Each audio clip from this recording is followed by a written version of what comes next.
la yippee! Everybody, good evening! Sorry for the slight delay. I just came back from an outing of ice cream and then I had to update VTube Studio when I got in. and then when I sat down to finally switch the screen, I realized that I forgot my tea and my water, so I got up and got them. What a big scramble it was this morning. Sup, Zechiru, sup everybody? How's everyone doing? I hope you're all doing well. Let's see. Let me just get some more stuff prepared because music is running only for the stream so far, but not for me. And I need music to get shit running for me. I hope nobody is able to hear.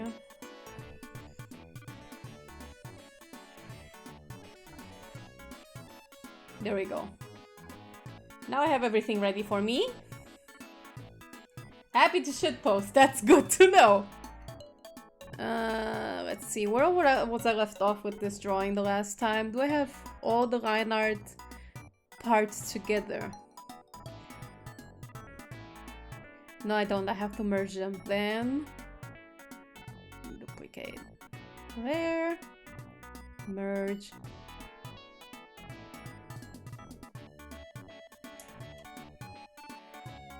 There we go.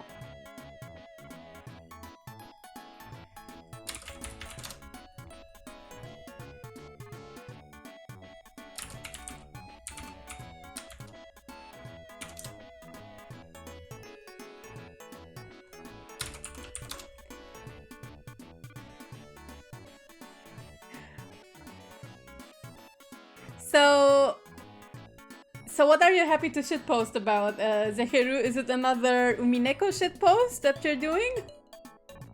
I saw the last one you sent me on Twitter. I'm sorry if I didn't write anything. I have to scramble a little bit these last days due to work, but I thought it was funny.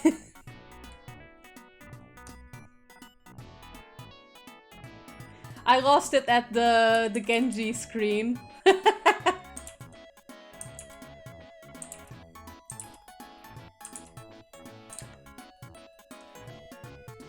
Always Umineko. Yes, good taste.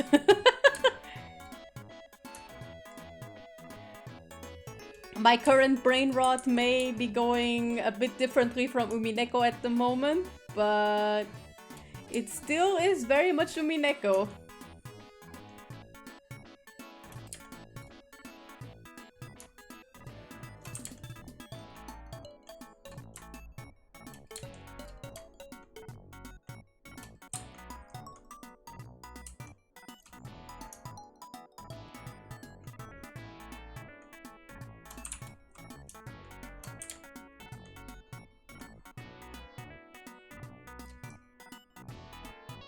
Benji? What does that mean exactly?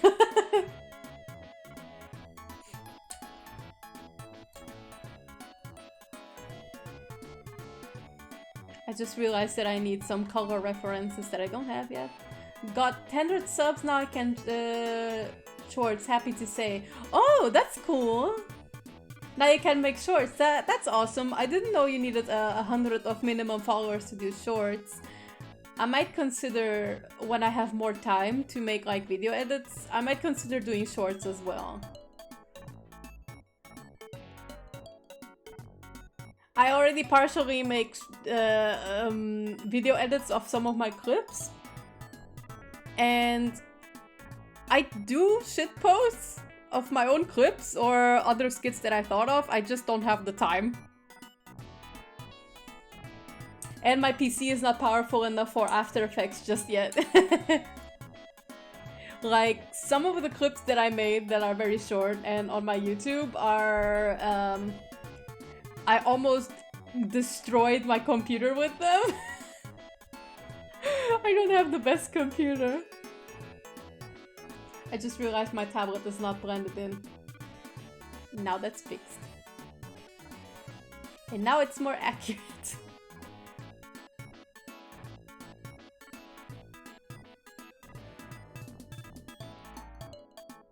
With a cat in the background. Okay, I need a color reference for myself. Up. Where is it? There we go. Editing on my second PC hurts. I felt that. I felt that. Editing on PC is hell. Like, when the PC is not good enough for editing, it's just pure hell. I once remember... Wait, I don't remember. This is something that happens at work frequently. It's not After Effects, but it's a similarly even heavier software. And that is Blender. I have to use Blender at work all the time. And oh god, my computer can't handle it. Like, I just touch a bone, like on a rig, and my computer nearly crashes. Like, it starts going that bzz sound, like that brrr, almost blue screens. I get the Microsoft Windows is not responding message and everything. All because I selected a bone on a rig. And then when I move it, it takes like 50 million years for my PC to update it. So tasks that normally take me a bit less time take me like 3 more hours than they should. PC goes brrr. Yes, it does. And oh boy, in a bad way. I actually make Romanian tutorials for Blender. Oh, that's cool. Normally the stuff that I have to do for Blender at work is literally just preparing 3D render scenes that I've been given from assets of 3D artists from the teams that I work with, and then I have to prepare an overpainting scene, render it, and then paint it on Photoshop. It can be fun, but other times it can be really daunting because of how Photoshop is like... It's simply like, you touch a bone, and then Photoshop is like, die. Sorry, I mean, Blender goes like, Shine! Like, just goes full Evatrice on me. Why don't... the Blender just becomes Evatrice and asks me, why don't you just crawl up and die?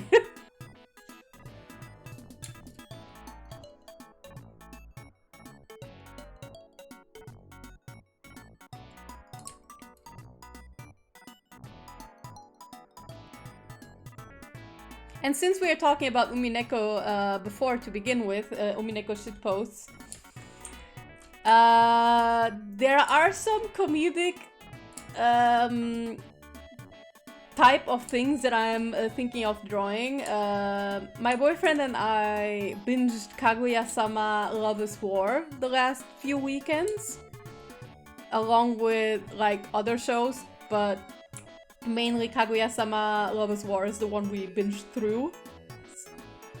And it kind of inspired me to draw some specific Umineko content at some point. Chika gang! Chika gang! Gang! Let's go! I love Chika, she's great. Oh wait, I forgot. Let's go!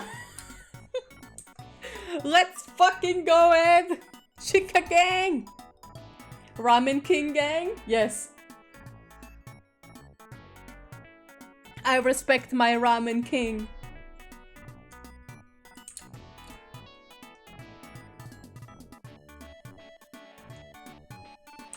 Bueno, yes.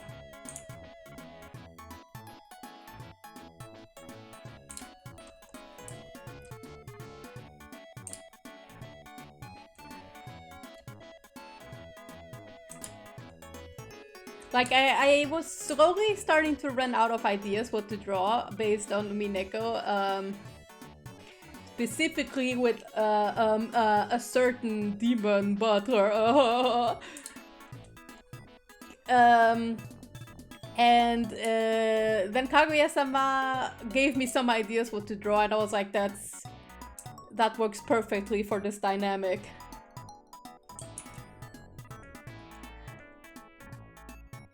Just trolling, thorough trolling.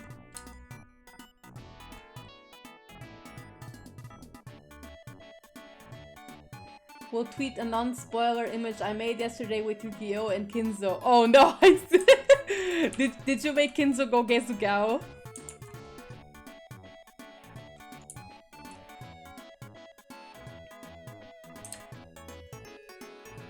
Ronobet channeling the Viejo Sabroso energy in this dude. I'm trying to make him as smug as he would be. With that suave, smug, trolling energy that I'm totally not weak for, you guys.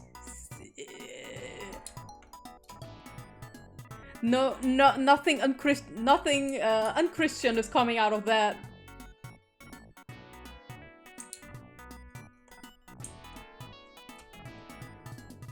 Technically, it would be like Vieja Sabrosa, but where's the fun in that?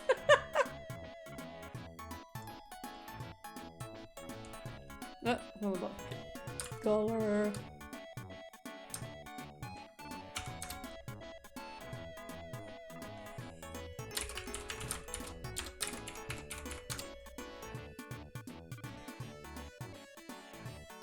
Today I'm gonna make an American Psycho meme with Butler and Beato. Oh, okay.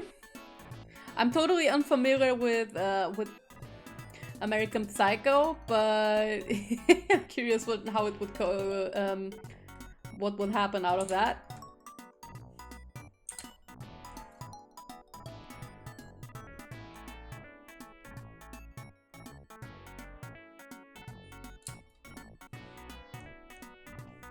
This reminds me how I the other day I was looking at which of my of the clips that I made, what were the statistics, and thus far the ranking is, actually I should check again just to make sure I don't accidentally say the wrong rankings. Hold up. YouTube Studio playlists. Where are the clips? There.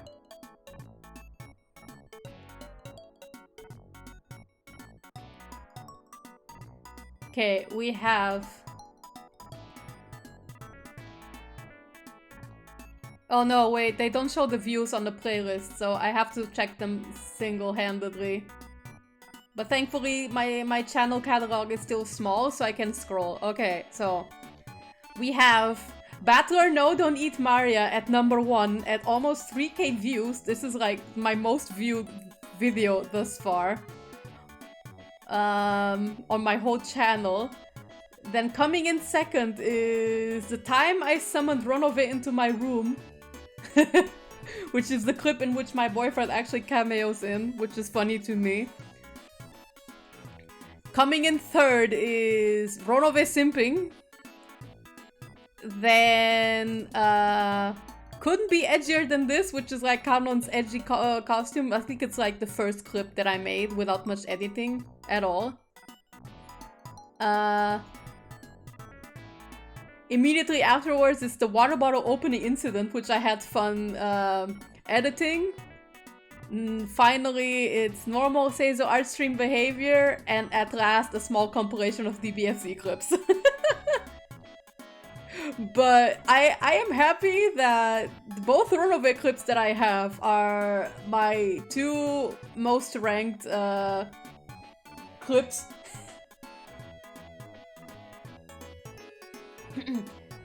Did YouTube write only men watch my content? That's strange because I have watched some of your videos that you linked me, so there should be some female statistics there. Likewise, I think some of my YouTube statistics weren't very accurate, so maybe you have to take a bit of them with a grain of salt.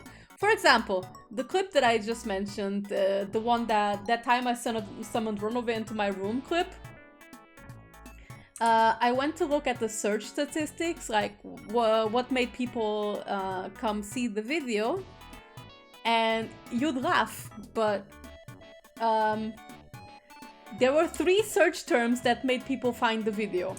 Are you guys ready for this? The first one was Umineko, obviously, makes sense.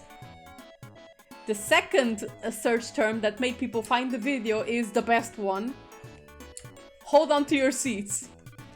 The second search statistic that made people find that specific Ronove video was chicken breast in oven.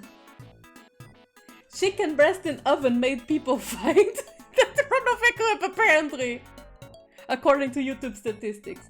And finally, the last term was Mr. Mario Kart, like Mr. Ria's Nijisanji Mario Kart made people find that clip. Mr. makes sense, right? Because we're both VTubers. But so maybe in that way, the YouTube algorithm kind of made a funny thing. But chicken breast in oven? Why?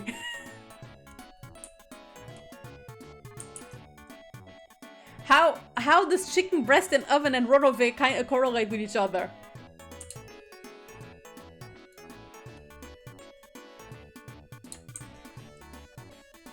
When I saw that, I lost my mind and I couldn't stop laughing because it's just absurd. I guess people were hunting for more chicken breasts. I guess so.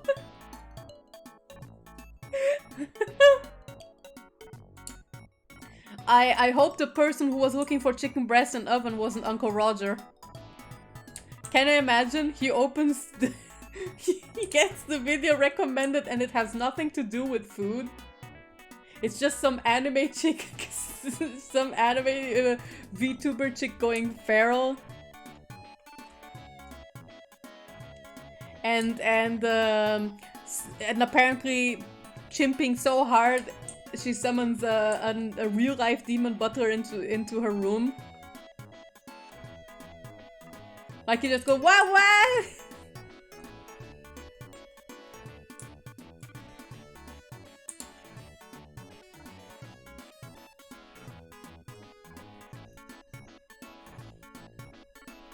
Oh, I think, as a matter of fact, I have to check. I think I sent the screenshot to a friend.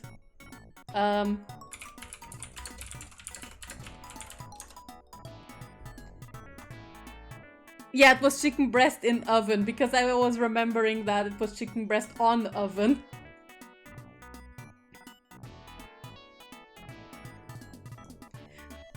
But yeah, that made me think, okay, YouTube statistics probably aren't fully accurate. And I have to take them with a grain of salt.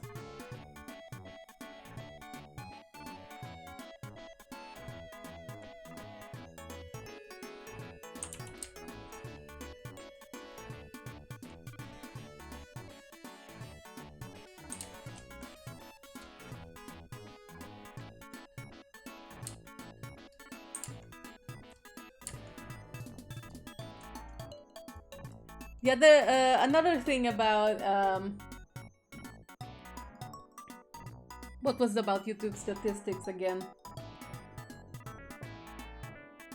They fluctuate all the time, if I recall, because one time I was looking what was my regional output, like where are my viewers coming from, and for a time Japan was at the number 3 in the statistics, and then like the next week it was like at bottom, and eventually it just disappeared. So my assumption is that they are constantly updating. So I'm pretty sure women do watch your Umineko shit posts. Maybe it's just that recently either not enough have been picked up by YouTube's weird algorithm, or it's just like a statistic that's fluctuating at the moment.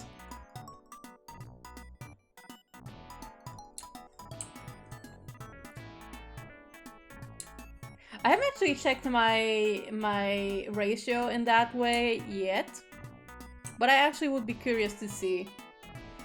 But I would actually assume most of my viewers are men, or at least identify as men.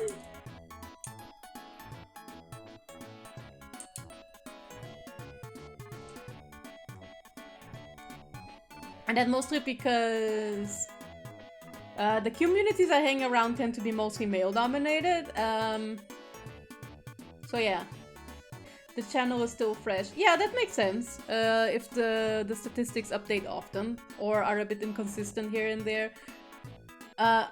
My channel is a bit older, but it only started getting activity last year, kind of semi-irregularly, so I'm not sure if it can be treated as fresh, but I know that the statistics constantly, like, shift around.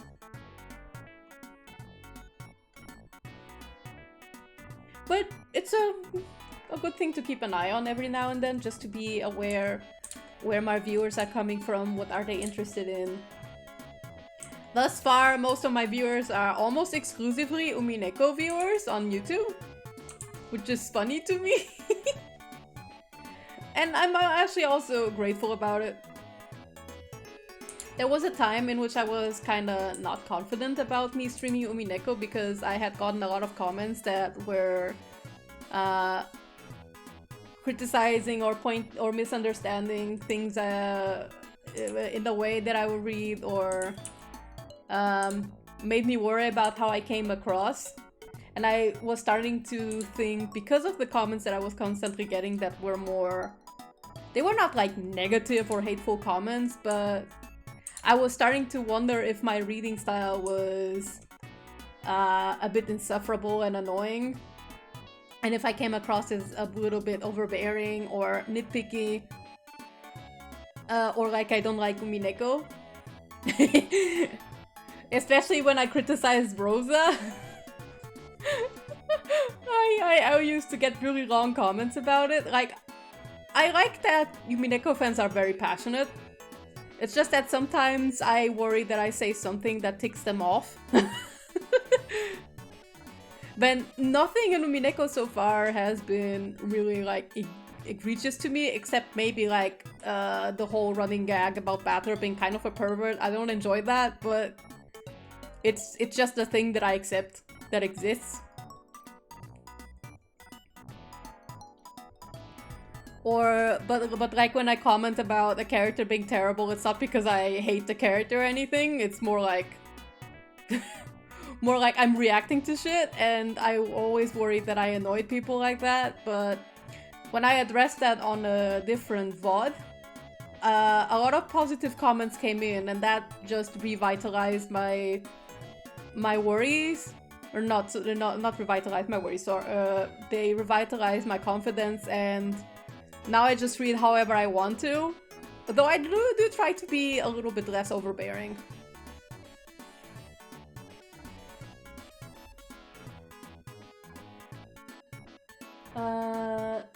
Hey Yuppie, hi Tani, how you doing?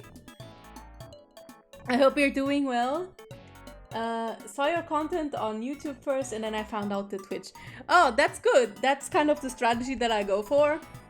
I need some music again. Maybe put on a playlist or something. There we go.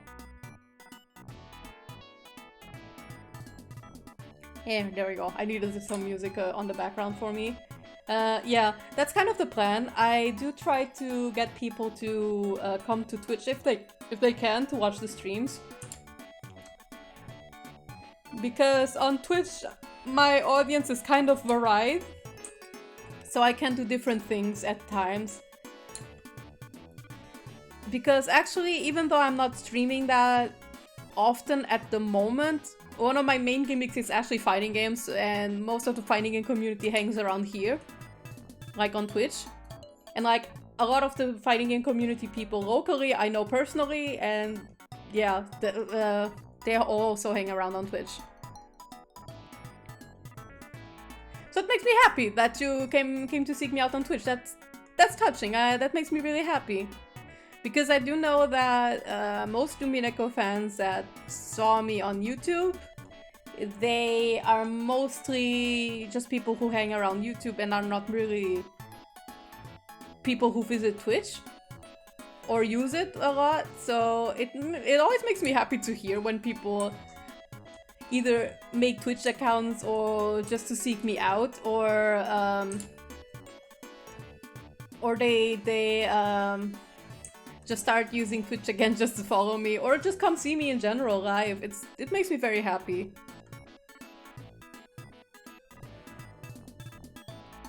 Especially because I'm trying to start to do this at least in part-time. Like, I want to stream more often and eventually make this part of my profession or income.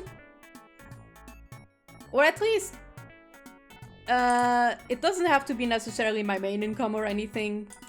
I want to freelance, first of all, but if I can make more time for streams, I really want to do that more often. I am people, usually. Very much appreciated, Ed. I know how much you're more of a YouTube-leaning person.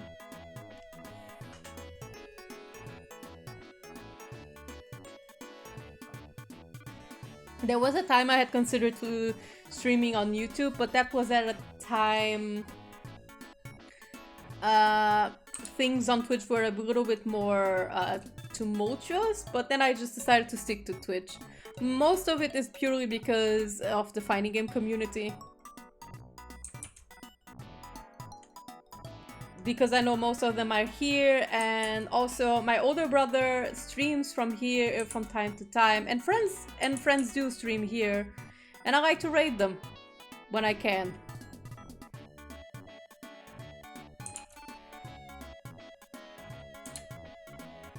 As a matter of fact, today is Wanted Tuesday, and my older brother is playing today. I should check out for a second how he's doing so far, if he's already started.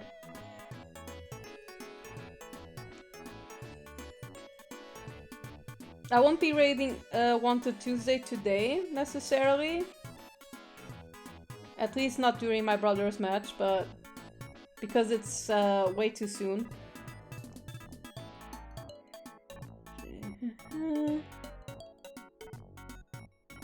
Yeah, it's going so far, even though, actually, who's actually next? Yeah, in any case, today is not the day I would be raiding Wanted Tuesday, but basically for that premise is the reason why I mostly stay to streaming on Twitch. But I wouldn't like cut off YouTube permanently for streaming. It's like another option that's there in case I ever want to do it. So I wouldn't write it off completely.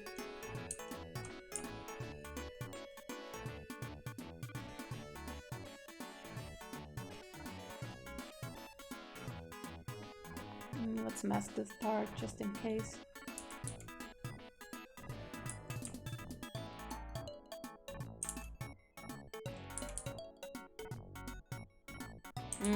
Not like this.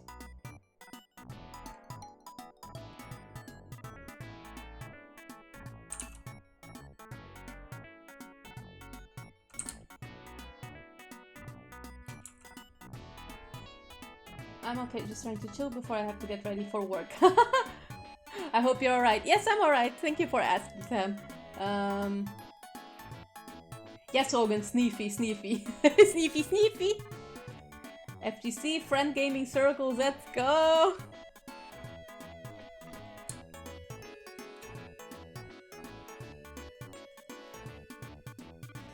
I mean, I have a soft spot for the FGC. I mean, that's where I met my boyfriend.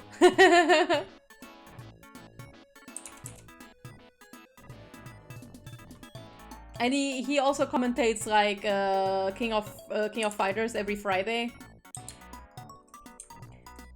on not regional channel, for a German based FGC. Yeah, exactly.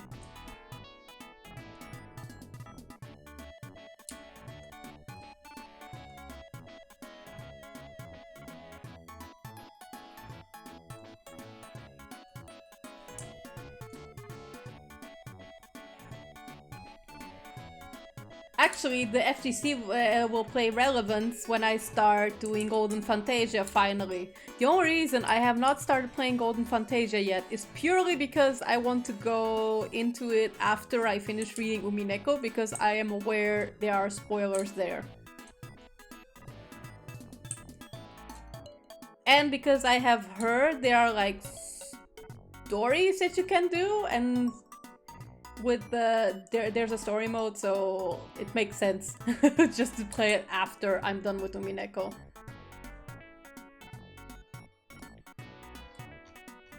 And before you ask, you all know what character I'm going to try to main.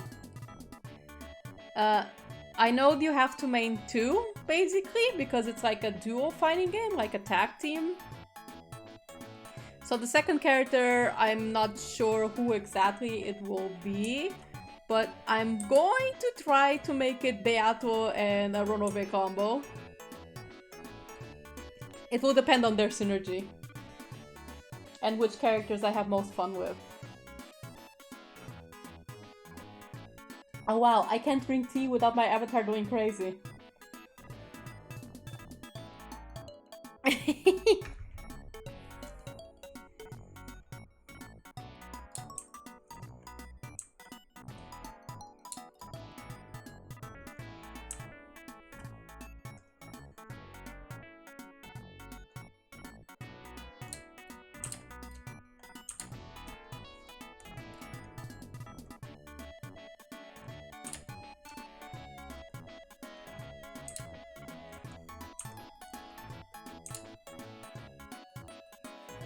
I'm actually already resisting everything in my power not to look at Golden Fantasia.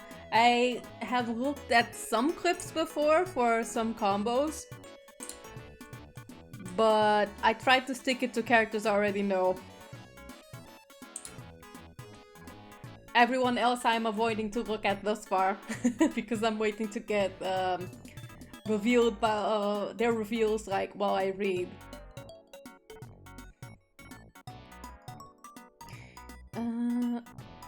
Hold up.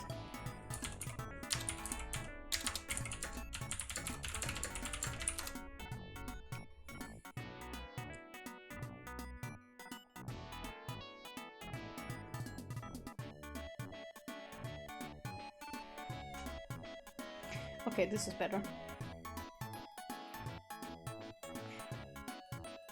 I had like a random playlist going on, and it was kind of not fitting off the mood of the picture that I'm drawing right now, so I just put the soundtrack for Kaguya-sama Love is War right now.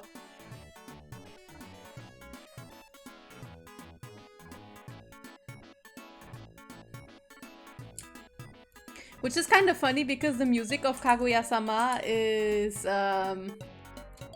can often be music that you would not expect from the kind of anime it comes from.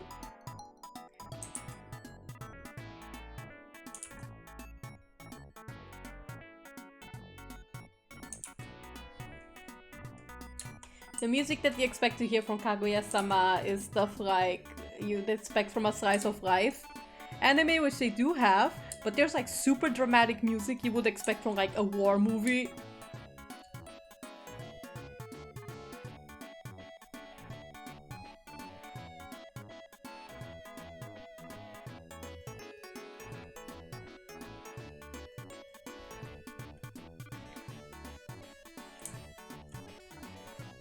Well, love is war after all. Indeed, I agree.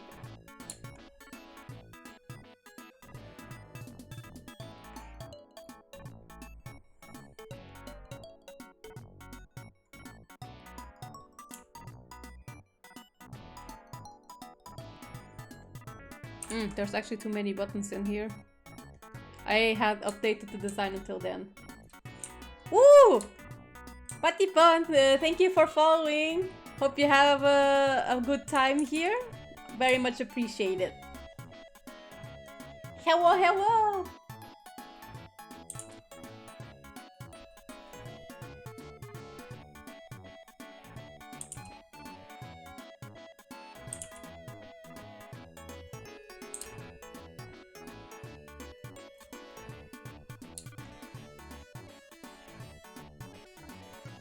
I'm now just drawing some chimp ink content to wind down from a long day of work.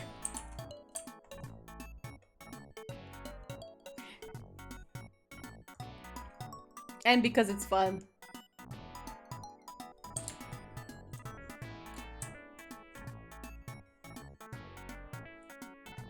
Oh no! I'm gonna have to do it manually then.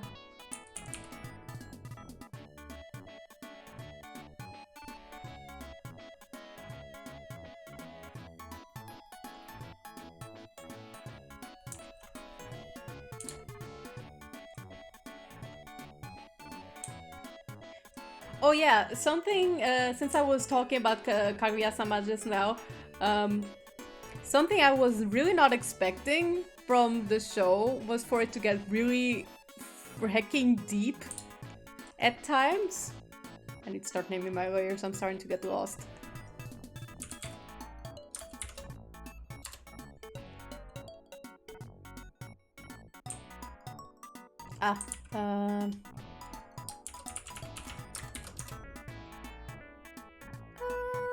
Yep.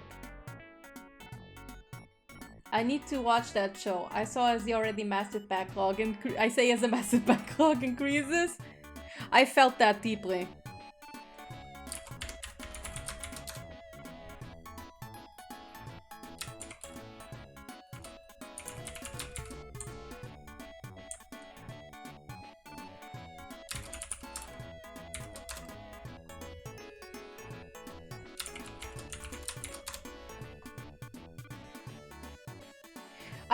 I do really recommend the show. It's very funny, but also pretty deep here and there. It's just a good show.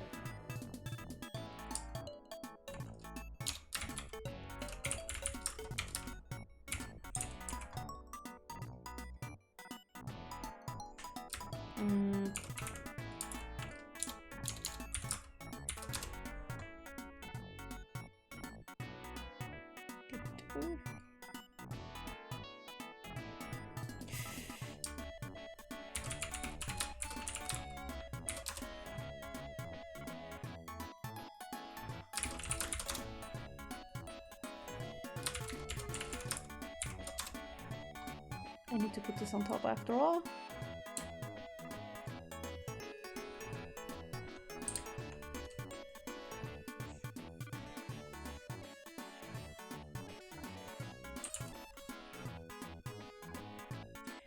I saw first season. It's adorable. Yes, it is. I really love it.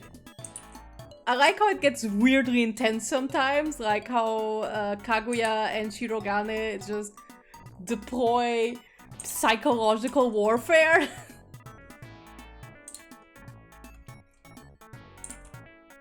I need to think about what was my favorite part of the first season. Oh, when did Ishigami get introduced? I think it's just in season 2 or late season 1.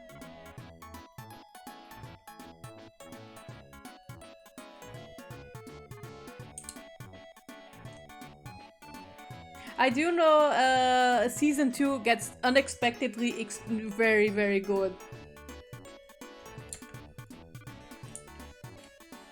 Oh yeah, Ishigami does get introduced in season 1, I just recalled. Because of the whole exams and the fireworks episode, I just recalled that he shows up in both. Yeah, I think the exam episodes were some of my favorites so far. Because of how each character acts about the big exams.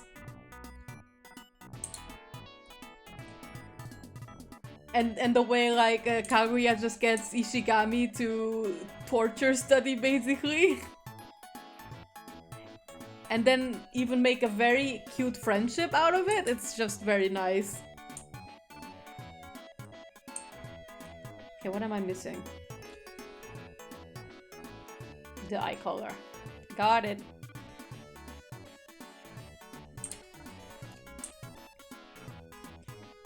Then I should have all the colors down. Oh, wait, I forgot the hair gradient. I'm silly. Where's the details? There. It's just a tiny eye.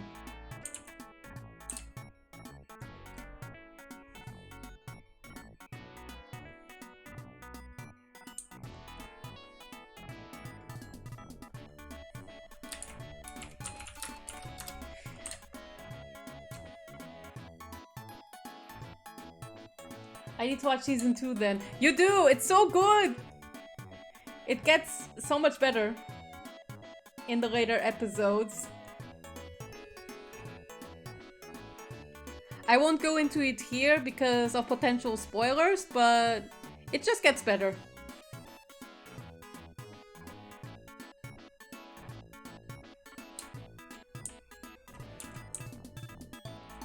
Okay, I already have that color.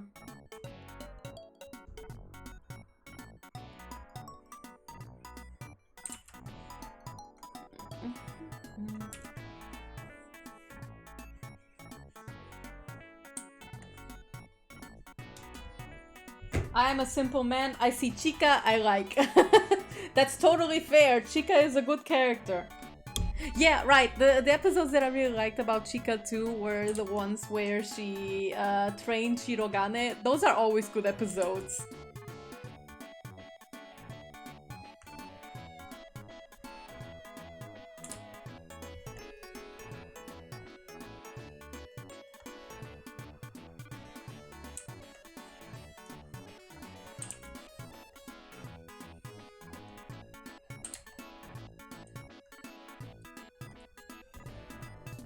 I also like how wild the narrator goes sometimes. It's just amazing.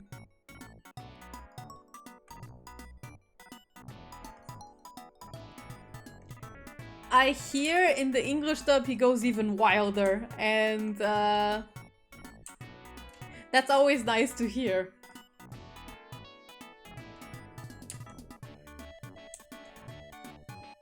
I know a lot of people are like, subs only. And while I am a person that normally prefers subs, when a dub is well done, I'm like, damn, go for it.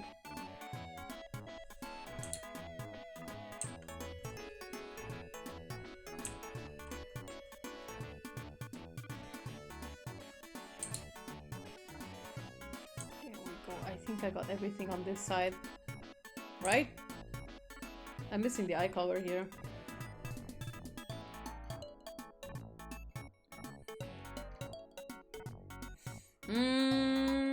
Where's my Runaway reference? I normally have one at hand at all times because I need to draw the dang one-winged eagle. Then I have to jump into my Umineko folder. There we go.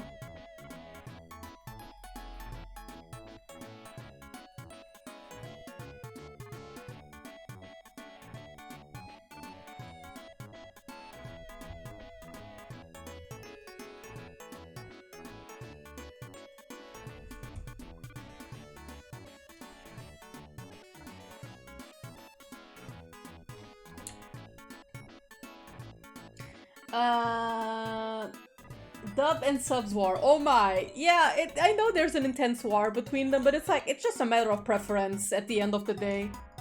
If someone wants to consume a content they enjoy like that, then just let them.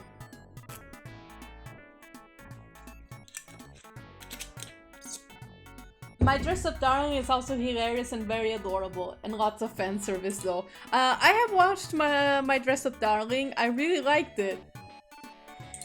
The fan service, yeah, I could do without it. But otherwise the show is very much fun. I really liked it. And I can't wait for season 2. I want to see it. The current shows that are airing this year are surprisingly really good. I haven't enjoyed anime like this in a long time. Like since the 2010s, where a lot of anime that I enjoyed came out, I hadn't been interested in anime much since, like seasonal anime, aside of like, I don't know, adaptions that I already heard that I liked.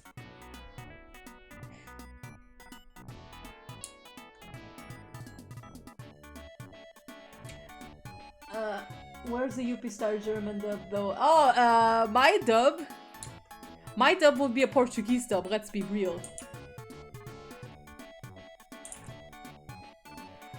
Also, dub can be good, but it's rare. Yeah, it can be. But when it's good, it hits. Now, my favorite type of dub will probably never exist again, unfortunately. And that's the dubs like the Dragon Ball Portuguese dub. That's my favorite thing in the planet.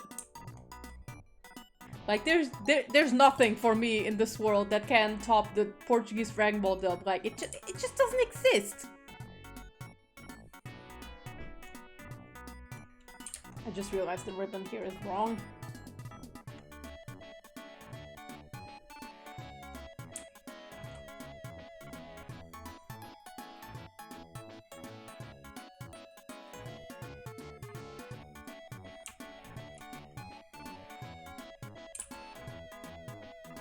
But yeah, as I was saying about seasonal anime, since the 2010s, I wasn't really very much interested in the seasonal anime unless I was specifically recommended or it was Precure, so like which comes out every season, and not every season is great even. Or if it was an adaptation that I was waiting for. But this year, a lot of the seasonal anime have been things that I like. Like discounting big stuff like Demon Slayer, which is great. I mean, it's not like super best thing that ever existed ever, but it's pretty up there. Like the first season of Demon Slayer I thought was good, but not like the best ever. It was enjoyable though, and it was more of the aesthetic that I liked, so it hit me in a good way. But then the season started getting better and better, and I started enjoying it more. But that's just my personal opinion, right? I think Demon Slayer is personally a good show. It's solid.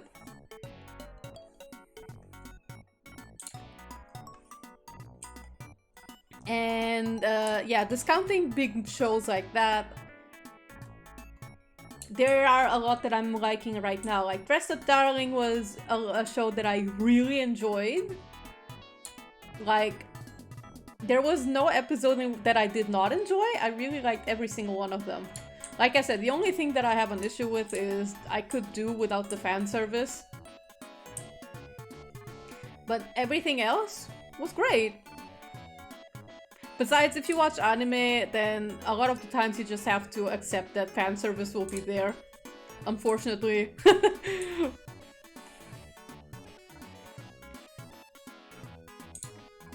But if a show does not have fan service, then yeah, that's a plus for me.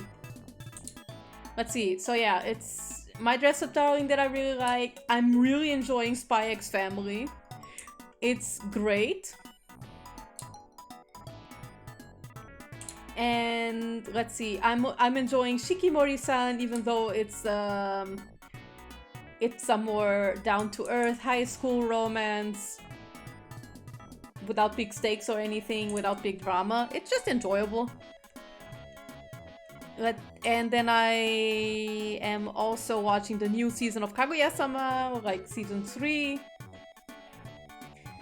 And my current surprise of the year is Ya Boy Konming. Ya Boy Konming is so fun. Like, this is the idol show. This one is the one made for me. The thing about Ya Boy Konming that I really enjoy is how entertaining it is, and how it kind of deploys the state of content creating online as it is now. Like the whole thing about followers and numbers being kind of important for you to get to a spot where you can make something creative your living. But also the way Conming deploys his strategies to get the main girl her audience is hysterical. Like, this whole man is using real-life war tactics to get an audience to watch someone. It's amazing. So, Yeah Boy Conming is one of the shows that I recommend. I've only seen 2 episodes so far, but I'm really liking it. Unexpectedly so, because normally idol anime is more of a miss for me.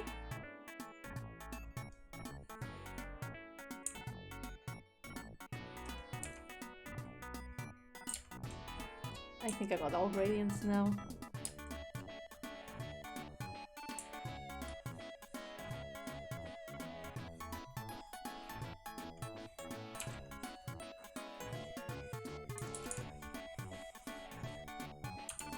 I'm gonna be real, I default to dub mostly because I kinda wanna see the show, and also a lot, but not all shows aren't as bad as most claim. My preference though. Yeah, I think that's entirely valid.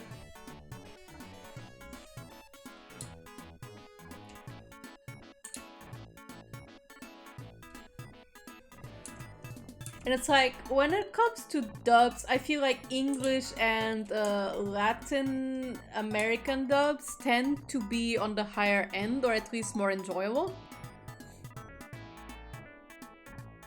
While German dubs, I can't say that. The qualities of German dubs is a very hit and miss sometimes, in my opinion at least.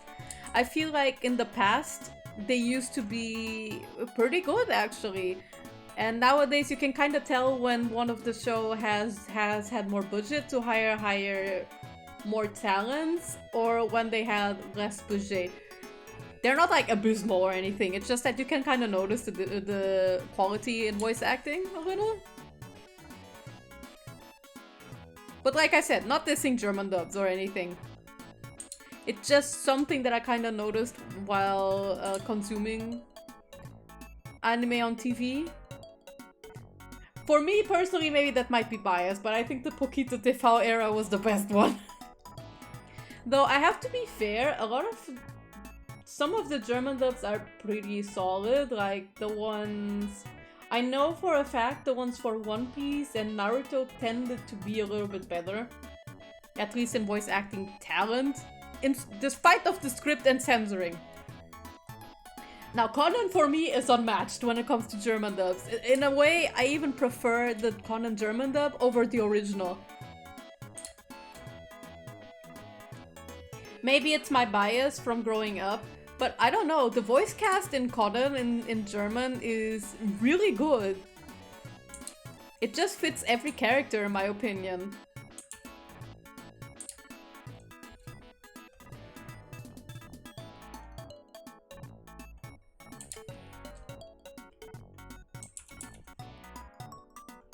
Like, even the side characters in Conan are relatively solid voice actors, in my opinion.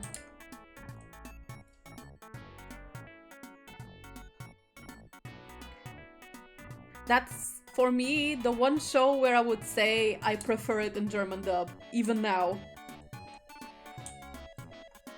Another German dub that I really enjoyed was, aside of all the Poquito TV ones that I really liked, which I thought were all solid, even if they can get cheesy sometimes, but they were still solid. Where was the German dub for Shaman King? I really enjoyed. That one probably is my bias, but I don't know. I have a very soft spot for the German dubs of Shaman King.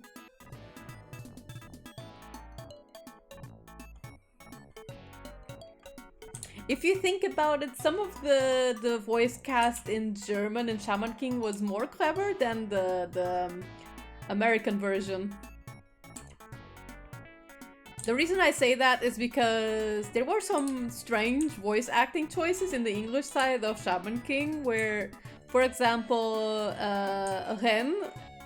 Ren Tao had like a British accent, which is fine, but then you think about why does the actual British character not get the British accent?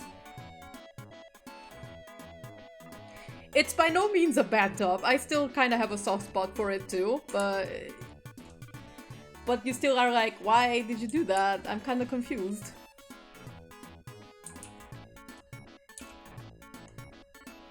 Where's this color coming from? I'm going wild.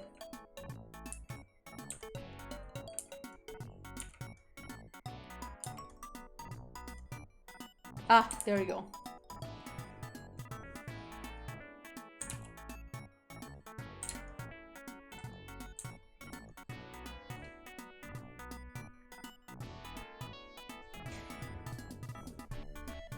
They adapted the manga very good. Read the manga first. Oh, okay.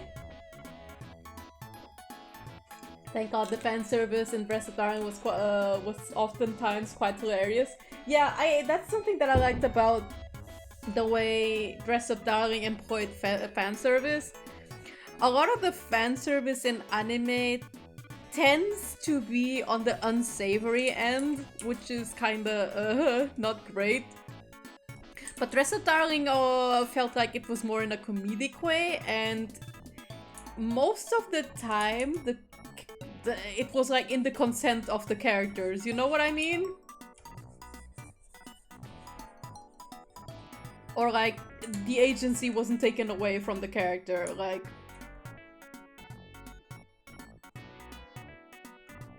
it's very tiring to get into an anime and then it's like, sexual assault is funny, and I hate it.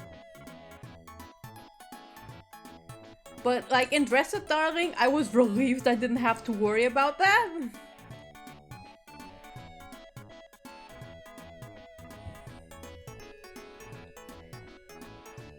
That I will say, sometimes the voices chosen for some characters can be interesting, usually dubs.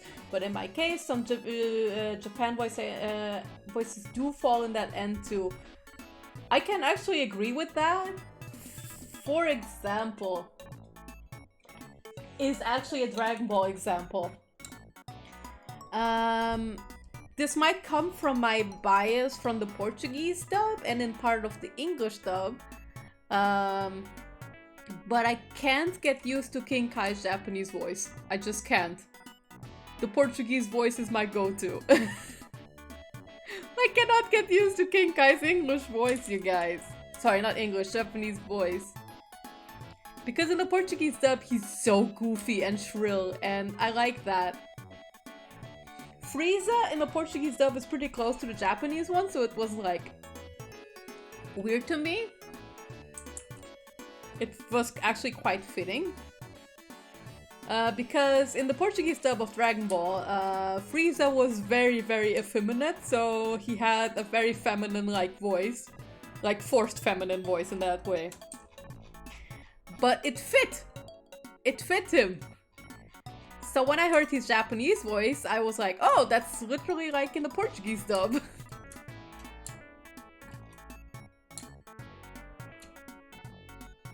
As a matter of fact, when I heard Jinyu in the English dub, I could not get used to him because he sounded too deep for me. I was like, that's not Jinyu for me. Same with the... Okay, Japanese Jinyu, I could still get used to. I think there was another voice in Dragon Ball that I was not quite used to in Japanese, but I don't remember who it was. I think it took me a while to get used to Vegeta, I think? But he grew on me.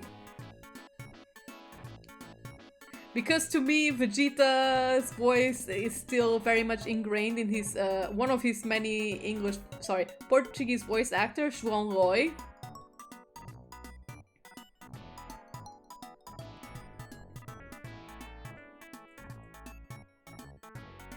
I get why it's that way, but for me it's definitely Goku. Yeah, from most people that I hear who have grown up with the Dragon Ball dub in any country, like in Germany or like in Portugal or Latin America, or English, can't get used to Goku's Japanese voice. Which I can totally understand. I can understand that it's a big jump. Eventually, the voice grew on me, even though for a while I didn't enjoy it. In Budokai, but it eventually grew on me. I ended up liking it a lot. But I can definitely see why people would prefer Shin Shemmel as...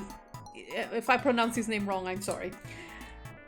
I can see why people prefer Shin Shemmel as his voice actor. He is a pretty iconic Goku, let's be real. Ever since the bridge, Rani lives rent-free for Jeets.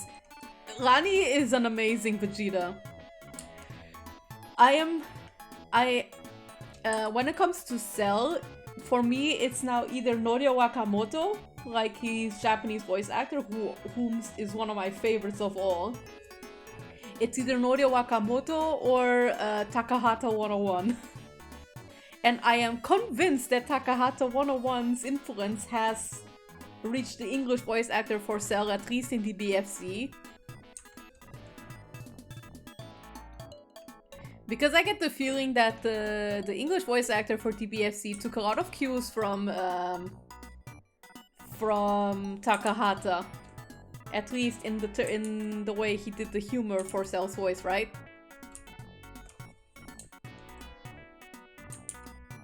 Like the hello screams Takahata 101 to me. And the way I'm not sure if this is like in the Japanese voices for DBFZ, but when you call Tien as an assist, in the English version, I know for a fact that sometimes when Cell calls the Tien assist, there is some sort of grudge and venom in his voice, and I love it. And I'm wondering if this comes from a little bit of reference from Team 4 Star's handling of that scene. Or if this was a thing that was already established in the English dub of Dragon Ball. So English dub watchers, please confirm.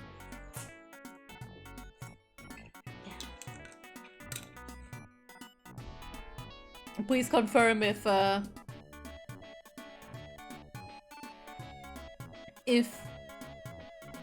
Cell shows a big venom towards Tien. It was kinda always a thing. Okay, so it's just an in-character thing. See, that's interesting for me to find out because of the fact that my knowledge of Dragon Ball is mostly rooted entirely on the Portuguese dub. In part the German dub, because that's how I watched the Buu Saga. I mean, I watched it in Portuguese and German. But the Buu Saga is the only arc I watched with a German dub. Mostly because while Dragon Ball was on German TV, I never seen it.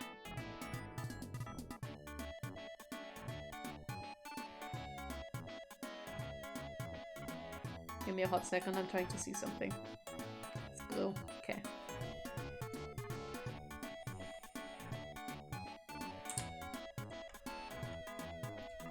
Okay, I think I got the flats done.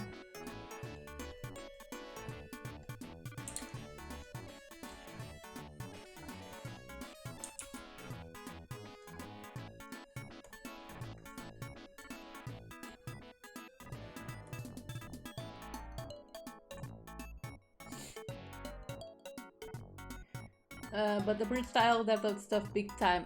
Yeah, that makes sense.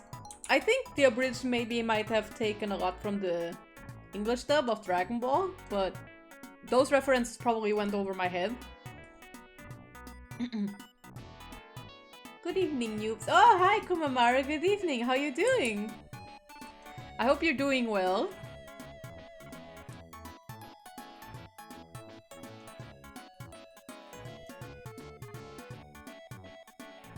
Let's get some cherry petals in.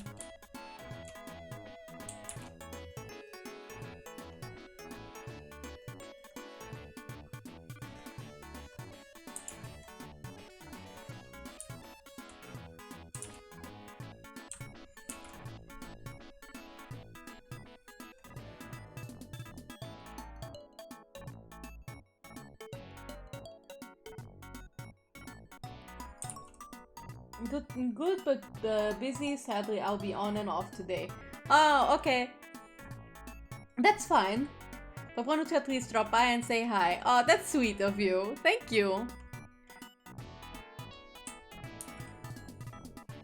I hope everything goes well with whatever you're doing.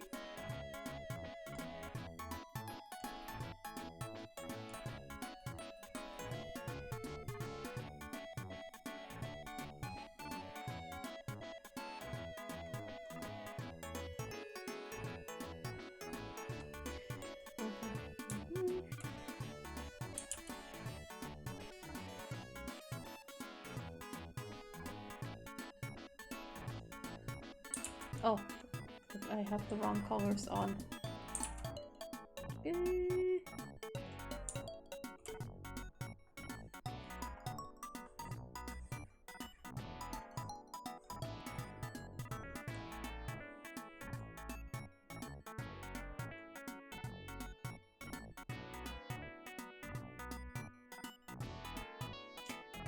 Ah, there it is. I was looking for this brush specifically.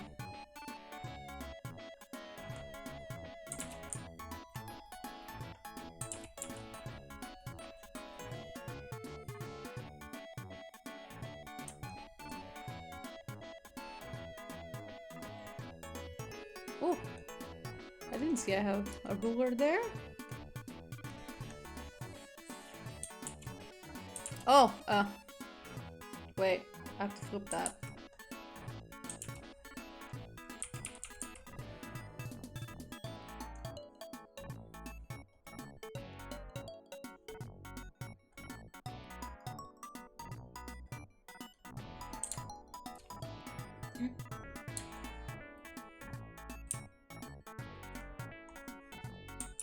Wait, wrong brush.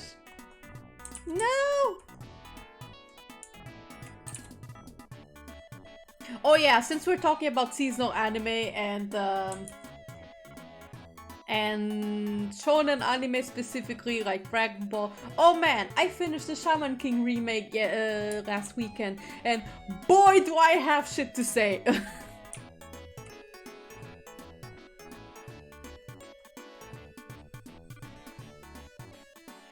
Oh no, I won't go longer on my rant than I already have on Twitter and servers. Like, oh man, I'm so sorry to people who share those servers who saw me go off. So, for those who don't know, who happen to be here who possibly don't know, one of my favorite manga is Shaman King. Like, if I had to say what my personal favorite shonen manga is, then it's Shaman King, even though I know there's objectively better manga out there. But I do think the quality of Shaman King is more than people think. And I had been waiting for a remake for like 10 whole years. If not 13, I think. 13 years I was waiting for a remake. Because, okay, the OG anime is not bad, but it diverges very hard from what Shaman King is, and some character arcs get butchered. Like, okay, not necessarily butchered, but not done as much justice in the manga, like specifically the X-Loss and How and Reserve. Those are like 3 characters that I can think of in a collective that weren't done so great in the OG anime, or were just left as kind of one note, which is unfortunate. So that's the reason why I was really hoping for a remake for a long time. And so we finally got it. And then they announced from the get-go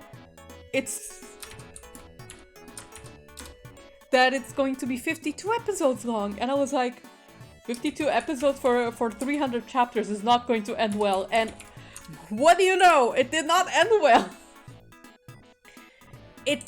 Okay, it's not bad, but I gave it a 6 out of 10. In my honest opinion, as someone who loves Shaman King with a passion. And that made me kinda disappointed, to be fair. Like, a lot of the arcs that they finally animated, I waited like 13 whole years, like over a decade to see. And they were done so rushed, and I wish they had more budget too, because the animation is just average or just serviceable. And in my opinion, I feel like Shaman King deserves way more than it got. Like, the quality and the budget got better as the show was going, but it's still not like... The standards have risen, like, for example, Attack on Titan, Mob Psycho, Dress Up Darling even, and Demon Slayer are basically set the standards for animation nowadays, right? Like, the standards for what's good animation is. And Shaman King wasn't really hitting that bar, you know, in my opinion. I feel like it deserved more. And I know a lot of fans are very happy with the remake and everything. They're thanking Studio Bridge for finally doing it. And I'm like, I feel bad for criticizing it because I finally got a remake, right? I should be happy. In part, I am happy the remake exists. Like, I'm happy that I got to see scenes that I really like, voice acted and animated. And I'm happy that it's bringing attention back to Shaman King, and it's also giving me more merch that I never could buy. And it's giving an opportunity to get the sequels animated, stuff like that. I'm very happy about that, but I feel like it needed to be better so that it doesn't fall into obscurity again.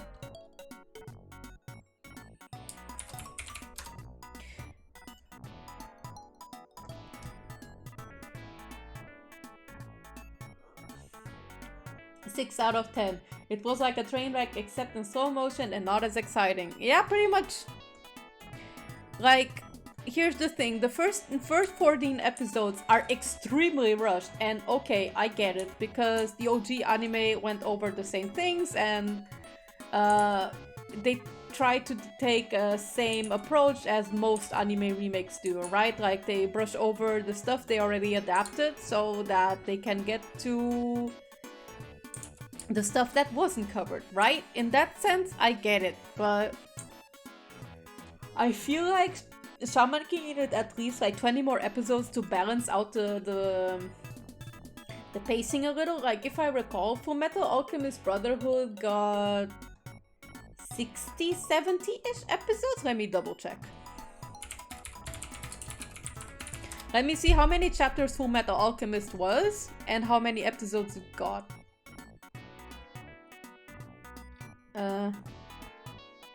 Let's see. Audio dramas, video games, merchandise, their anime series, Brotherhood, and how many chapters do we have?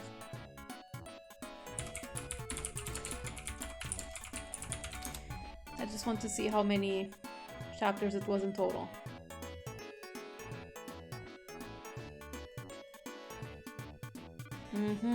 Okay, to be fair, okay.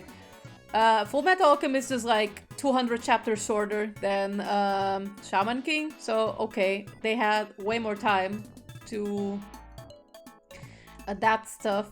But here's a basically comparison. Fullmetal Alchemist is 108 chapters long in the manga, yes.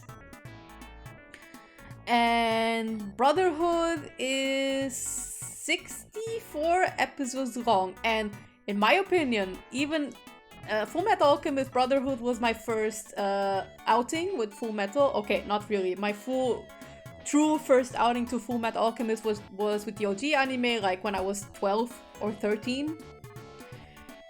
But I never really continued it, and the manga I read like the first 2 volumes or something and then didn't continue. But about 2 years ago, I watched all of Brotherhood. As someone who mostly forgot most of the plot for Fullmetal. And I'll be real, the pacing in Brotherhood is near impeccable. I would say, for me personally, it's impeccable. It's so well paced, and I feel like they structured the chapters in very good ways. Like, if someone wants to see a remake anime that rushed a bit through the first episodes but still paced it well, then look no further from Fullmetal Alchemist Brotherhood. I know that the OG stretched out some chapters more and thus made some of the situations a little bit heavier, such as a very certain dog that I will not get into. But anyone who knows Fullmetal knows exactly what I'm talking about right now. And even though in Brotherhood it was just one episode, they still paced it perfectly. Shaman King felt like it crammed or cut out chapters entirely in the first 14 episodes, and that's a shame! Like, the first 5 chapters are... they may be slow or like less relevant for the plot, but I feel like they are vital for you to get to know some of the characters. Where's that hacking ribbon? Okay.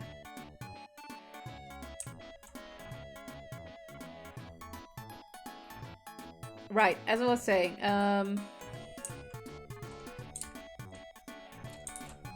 to give you a comparison, like I said, Brotherhood had 108 chapters and covered all of it in 64 episodes, while skipping some of the other chapters. But for the rest of it, it paced the whole show pretty well. If not, it's some of the best paced anime I've ever seen, period. And then, Shaman King blasted through 100 chapters in 14 episodes. So yeah, make that comparison.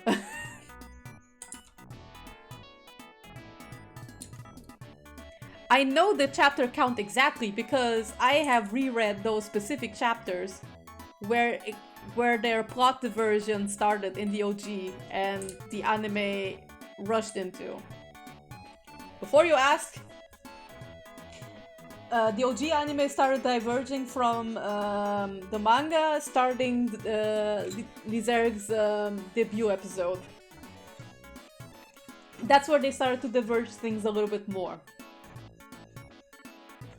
And to also do more filler, which I actually think is some of the best Shaman King episodes out there. While the remake,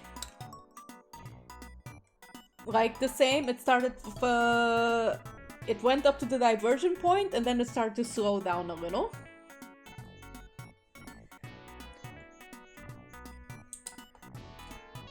But basically, the chapters where Lizerg gets introduced, I think, is chapter 96 or 98. And the whole fight goes for like 10-ish chapters? At least like half a volume, if not a whole one. And then, yeah, 14 episodes for 100 chapters is just absurd. Especially because they skipped several chapters outright. The thing is that a lot of people can be like, yeah, well, but these chapters are not relevant. There's like no plot progression or anything, but like the plot in Shaman King, even in the manga, starts fumbling a little bit later. Like, you can kind of tell that the author was starting to get confused and shoving things in without making much sense of it. Like, you can just kind of tell he started scrambling. And Shaman King, as much as we like to think, it's a character-focused story. Like, the crux of it lies on their character dialogue, so you have to care about the characters to get invested in Shaman King. Otherwise, it just doesn't work out, because the world building is not as solid as other manga. Like, Demon Slayer has pretty solid world building from the get-go, and expands on it very well. Shaman King, on the other hand, the more it's expanded, the more confusing it gets.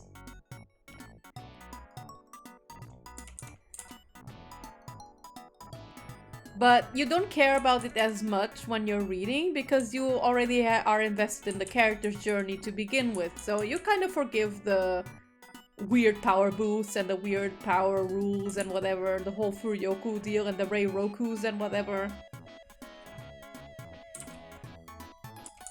But if you cut out a lot of those dialogues and more down to earth and calm chapters, you're going to lose a big heart of Shaman King.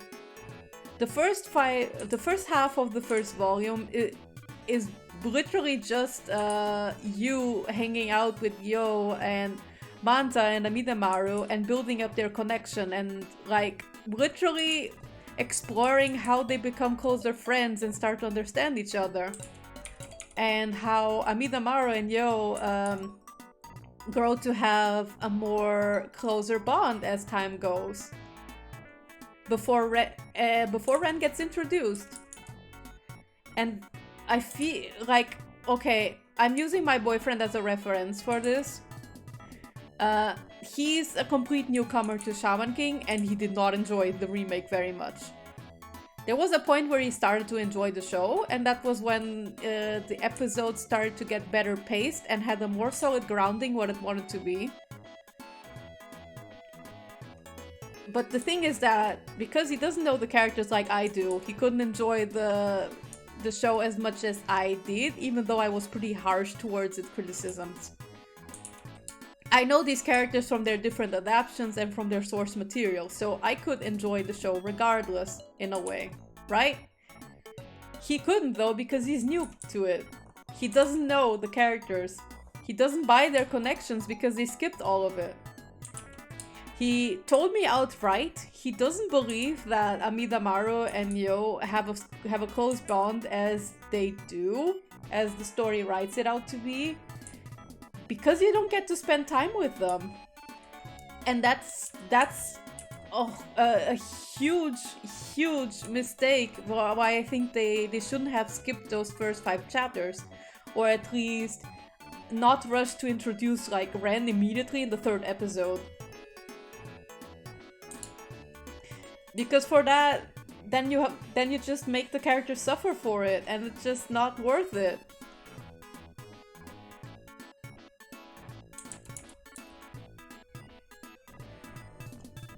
Six out of 10. Rushed so bad this train wreck became an airplane crash. Oh, how fitting it is for actually for one of the episodes of the anime.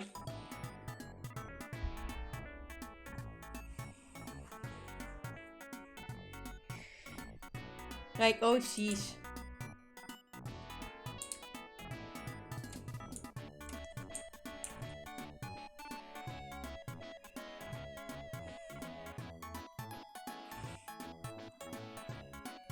Let's see, what other character? Okay,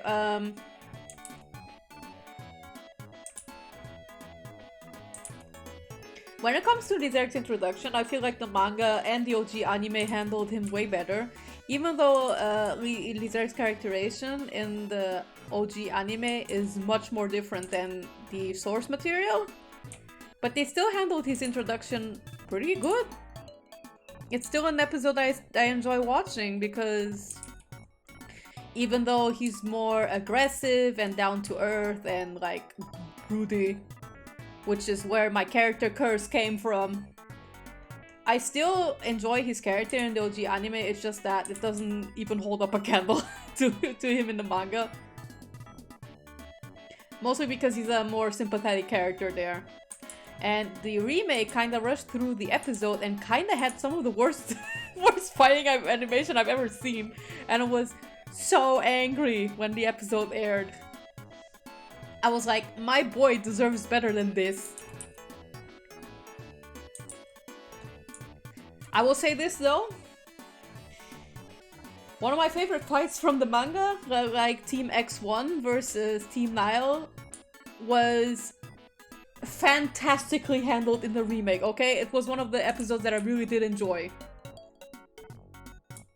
They added stuff that wasn't clear in the manga before, like Marco tossing the Iron Maiden at the young lad mid-match. That was something that was never clear to me in the manga or like the OG anime. I thought Shan tossed herself to the lad. But apparently it was Marco who tossed her, and it was something that the remake made clear to me, and I thought it was amazing. It was a fantastic episode to introduce John, okay? It was one of the very few remake episodes I enjoyed a lot. Now I want to see the bad animation. What animation? It's literally just a character sliding from point A to point B. It's literally slideshow fighting, and I'm like, if I want to see slideshow fighting, I can see better it done better in freaking Umideko of all things. No, they did not. Yes, they did, and it's frustrating to me. A lot of the fights in the Shaman King remake are purely still shots, and it's maddening. It's maddening to me.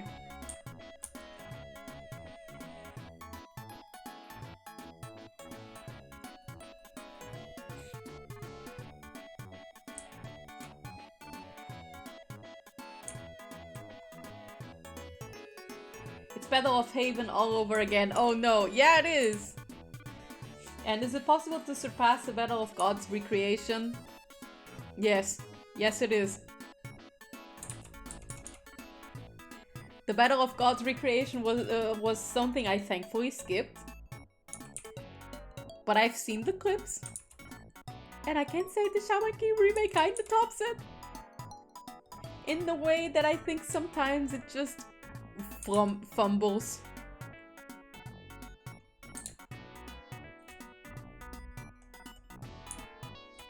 The thing that made me the absolute most mad about the remake was, okay, as much as I say Shaman King is my favorite manga, the Star Festival arc is one of the worst ones I've read, to be honest. Because at the time I was reading it as a teenager, I understood nothing. I was like, I don't understand what's happening anymore. Like, why is this happening? For what reason? I don't understand. Like, I do understand that Yo and the others have to do special training, but why does Hao have to go ballistic? That's the arc I least understood, and I still don't get it.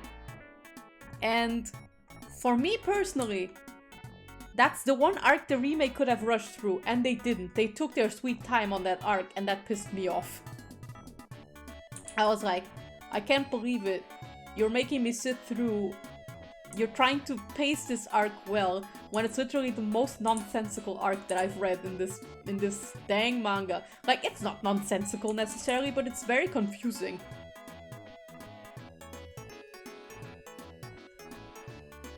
Like, let me see, I think the Star Festival arc was one of the arcs they tried to pace as best as possible, and I'm really pissed about it.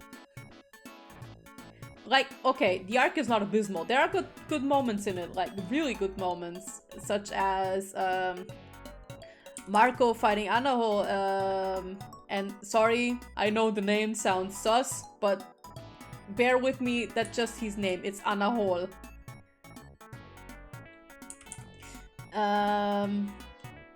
And yes, that fight was great. The Hell arc that Miser got was good. Yo's Hell arc was also great. And Tamao had some moments to shine, which was great. They were minor moments, but they were great. But everything in that arc, I was like, I don't understand the motives. What's going on? Okay, yeah, and Hao crying was good. Sorry for the spoilers, but I'm angry. I'm angry. And then the final arc, like the arc that I was most excited to see animated and expanded on, they rushed through it in 5 episodes. And that was like 40, 50 chapters or something. Okay, no, that's too long. It was about like 20 chapters. And that pissed me off so much. The arc that was more interesting and they could have expanded more, they just went through it in light speed and even removed the more and even cut content from it. And I'm like, wow, Take was already like rushing through this arc in the manga. This is the arc that could have needed more expanding, more time to stretch out, like because these are characters that have been in the manga since the beginning. The ones that get featured. And then just to rush through them, like, whole 11 characters is just sad.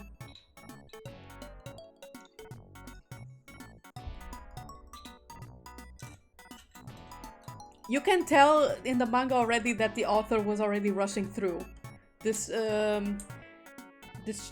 this arc to get to the last fight and to finish up the manga as quickly as he could.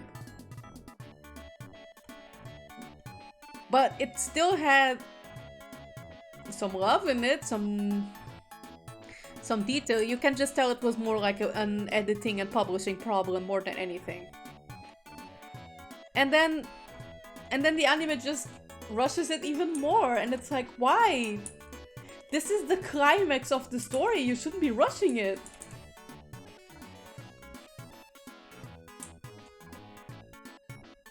It just made me really mad. Okay, the last two episodes... Okay, the very last episode was well-paced.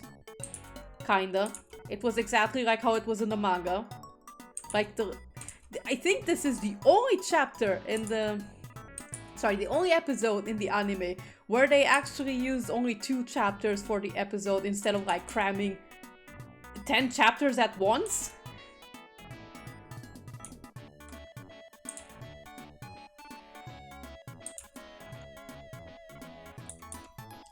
Six out of 10, this effing arc. Yeah, fucking the Star Festival arc. Ugh.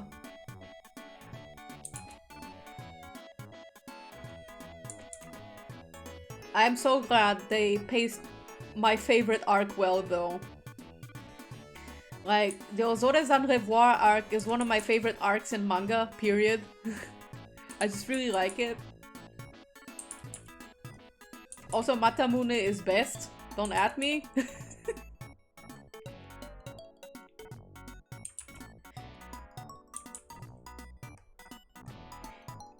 I like Ozores en Revoir as an arc a lot because it's the one arc in which I don't dislike Anna. Okay, I don't hate Anna or anything, but I think Take kinda fumbled on how to write her. She's cool, it's just that I don't enjoy the whole running gag that Anna terrifies Yo so much that he's scared of her, and that's like, she's your fiance. That's not peak romance, man, I'm sorry!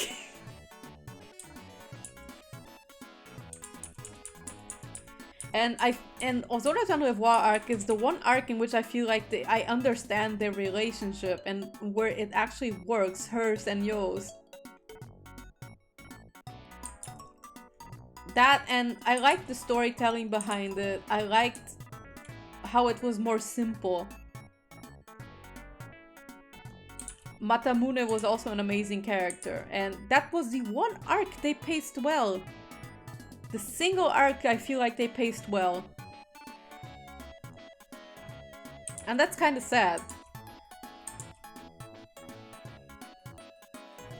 Oh boy, but if they had fumbled on Ozores en Revoir, I would have been fuming. Never would I have recovered from that.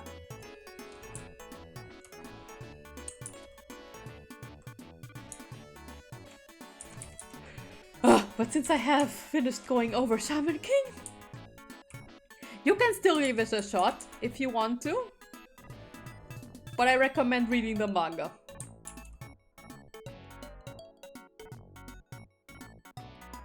I mean, aren't you already mad though? Yes, I am, but I would have been really pissed and probably would have almost dropped the anime entirely if they fucked up the Ozores en Revoir arc.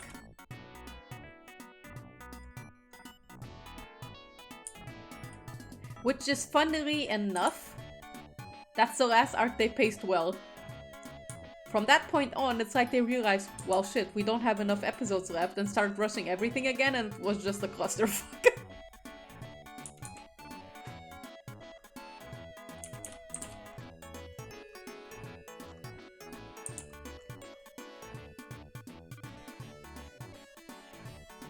Again, I'm not saying the remake is bad.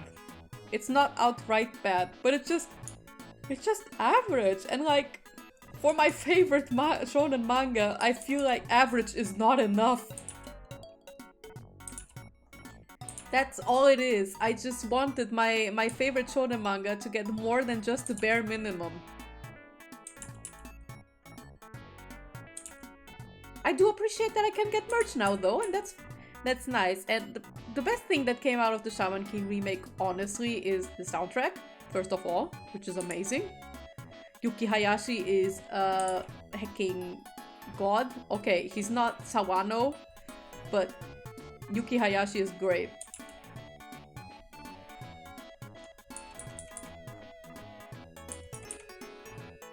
And yeah, and the community that I ended up meeting, like the Shaman King community, is very cozy. I really like it. It's one of the fandom spaces where I feel like it's cozy.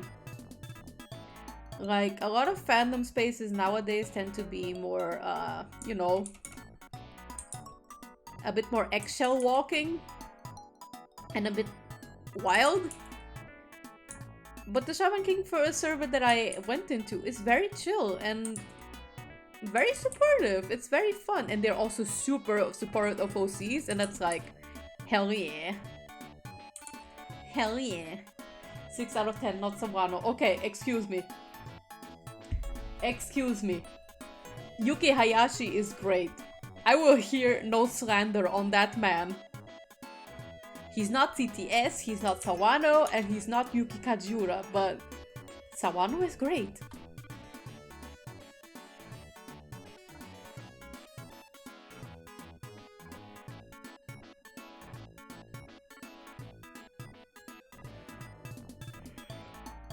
So yeah, if anyone asks me, should I watch the Shaman King remake, I'm gonna be like,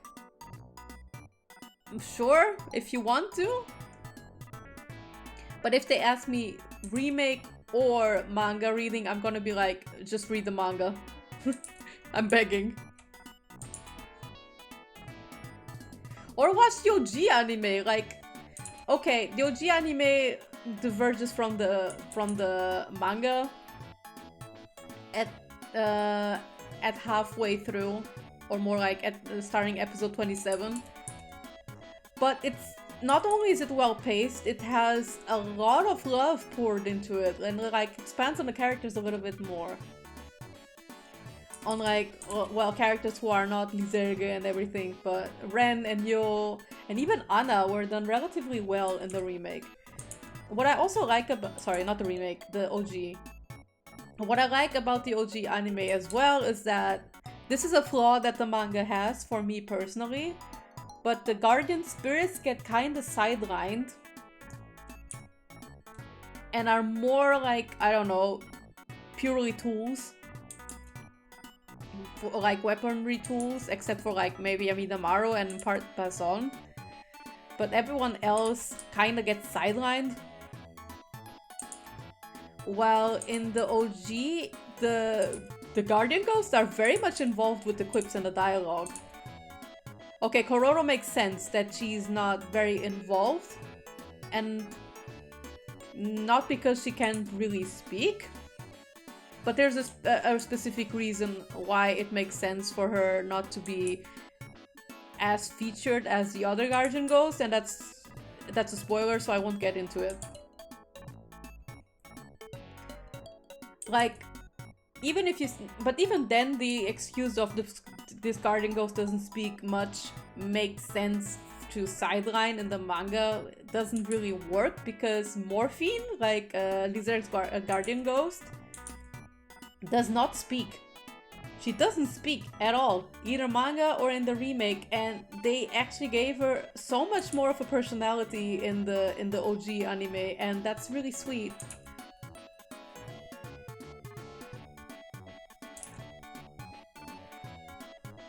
Like, she's much more actively involved with her master's actions, basically, right? With her companion. And that's something that even the manga kind of failed to do in some areas.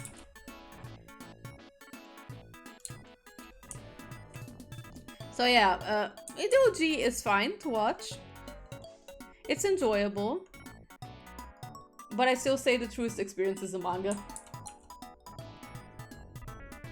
I prefer cringe, sadly.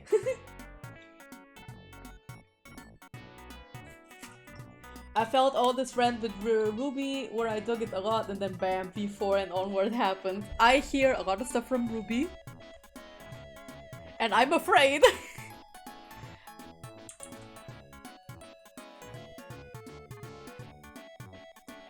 There was a time I wanted to watch Ruby, but then I decided not to because of the rants, because I was like, damn, that sounds like it gets kind of bad. Though I might watch the first few volumes, because I'm curious.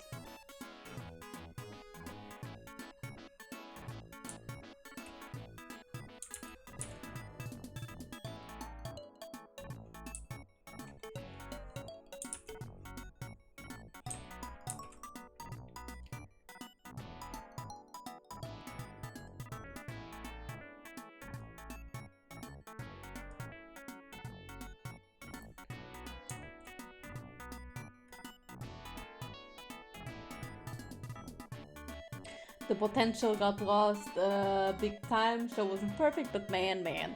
Oh, that's sad to hear. Nothing sucks more than seeing a show you like have potential and then they just fumble with it.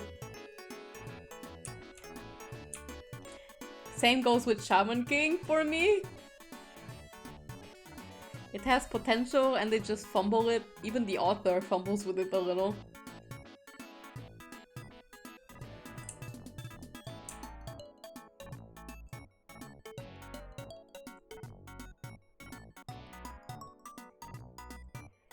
And I think another example that I can name for a lot of potential but fumbling it is in fact Ace Attorney.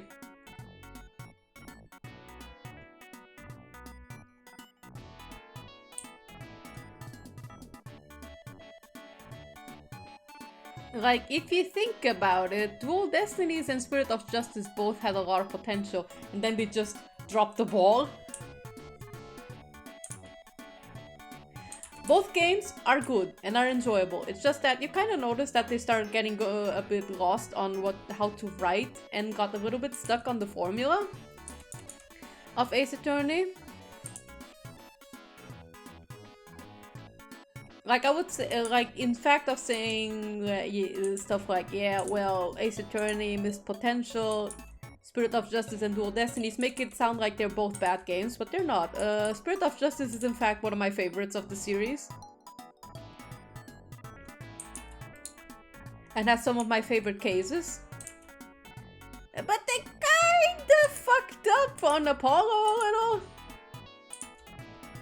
And Nayuta was a prosecutor I thought was interesting in concept, but they kinda really fucked up on this execution, you know?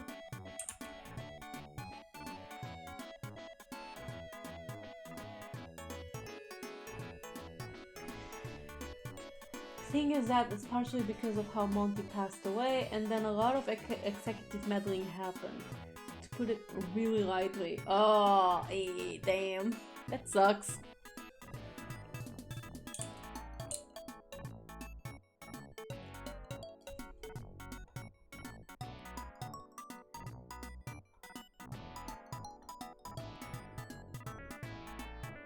That's a bit much.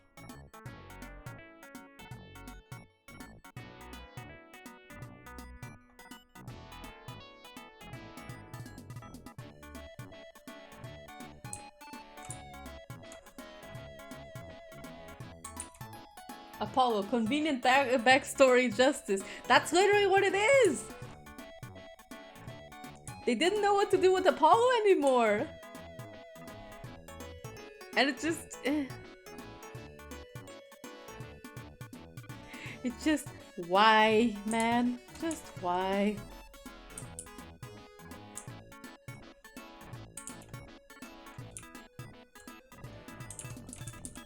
Like, they had Apollo's backstory pretty solid in Apollo Justice. And then they added a little bit more in Dual Destinies, which worked for him. It made sense. As much as I feel like Clay Tehran is like the most throwaway character on Earth, it makes sense for Apollo, right? Like, it's not too out there that he made a friend who happens to want to be an astronaut. It totally makes sense. It works, right? And then they just freaking tack on the backstory in Spirit of Justice, and you're like, what the fuck are you doing to him? Let him go! He's a Grey Mare and the Royals. He's also a spaceman and has divine powers, but he's also a justice god, don't you know? Most DeviantArt OC energy it ever got from a character. Sheesh.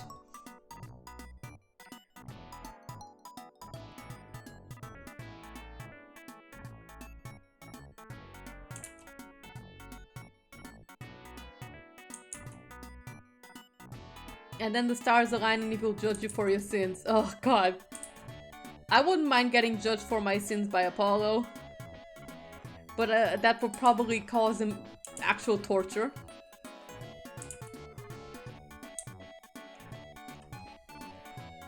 He's the beginning and the end. He is Apollo Justice. God. Sounded like an actual quote that could come out of an Ace Attorney in the Spirit of Justice era.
Man, this hair will always be pure hell to draw.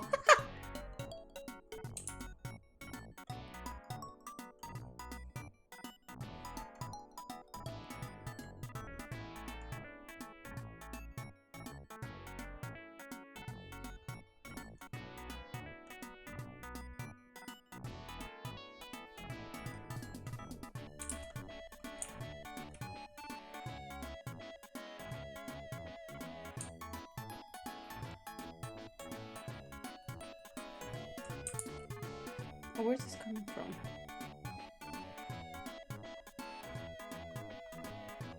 Oh, I see. There we go.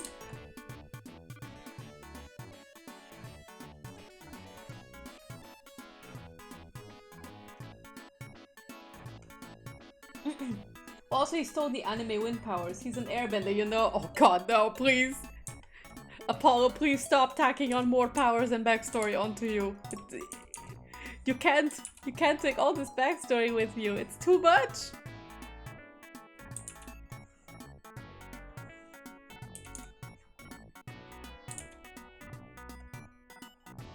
Now you want to know what isn't flop potential in Ace Attorney? The Great Ace Attorney. And I can't even talk about the character I wanted to mention right now because he's a spoiler character. Because I mean, he's not a spoiler character, but the reasons why I think this character is so great and why he's living rent-free in my mind is because it's related to spoilers and I can talk about it and it's driving me up a wall.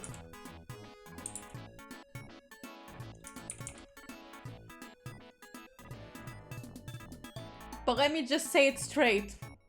Great Ace Attorney is one of my favorite visual novels of all time now, and Kazuma Asogi needs to get out of my brain.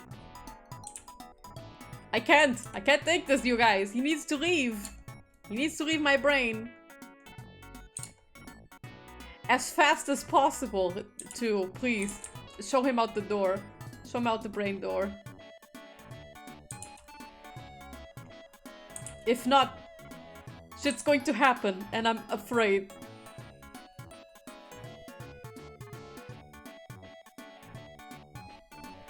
His level 3 ultimate hits even assist and can easily wipe out the entire team. Happy birthday! Oh man, that's great, Apollo. I'm happy for you. I need to watch the Turkish playthrough. I might this week. I think she's somewhere in the last case of the first game.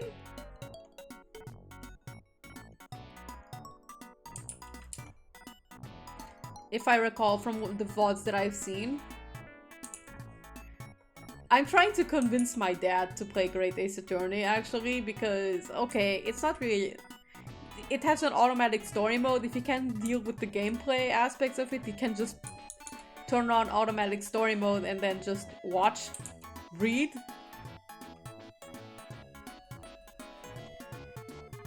I think she's on the second game, actually. Second game. Oh. The second game. Yes.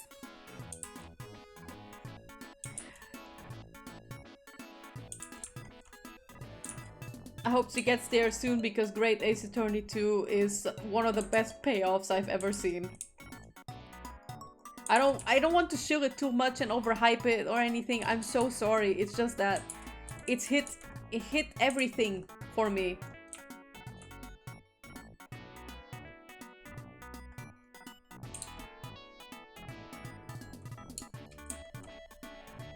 Like, I couldn't ask for a better payoff in an Ace Attorney game. Okay, except in the first game. The first game still has all my favorite cases. I mean, not all of them. The Great Ace Attorney 2 has a lot of my favorite cases of all time. I actually made a tier list the other day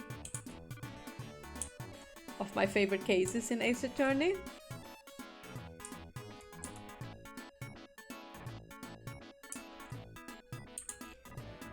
And I ranked this as such. My favorite cases of Ace Attorney are Rise from the Ashes is still my favorite case ever made in an Ace Attorney game. It's still untopped for me.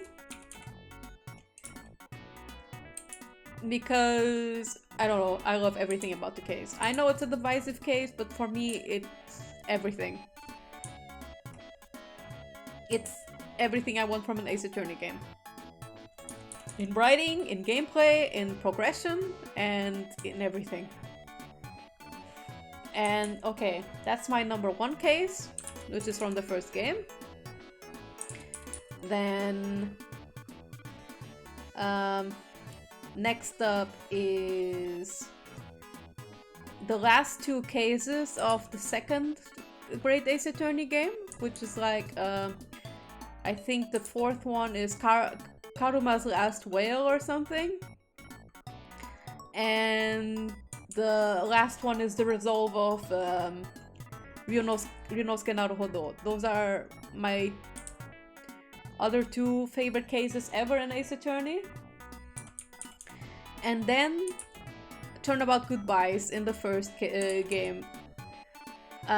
Turnabout Goodbyes is basically on the same sitting as the other 2, the Great Ace Attorney 2 cases. I find them equally all as good, sort of like all sharing spot 2, basically.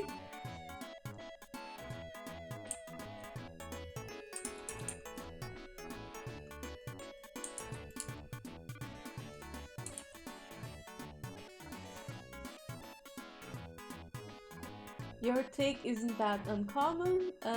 Turns out either there's literally hours about why the Great Ace Attorney is like the best. I consider Great Ace Attorney a really good game, really. Feels like a fresh take on the Ace Attorney formula. Like the first Great Ace Attorney game, I would be like, it's a good game, but it's not like the best.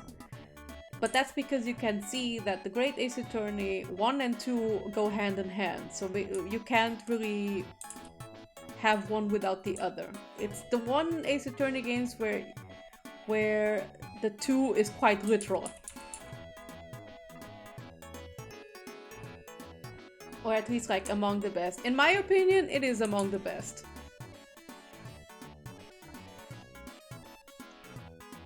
See also why this game is not Justice for All.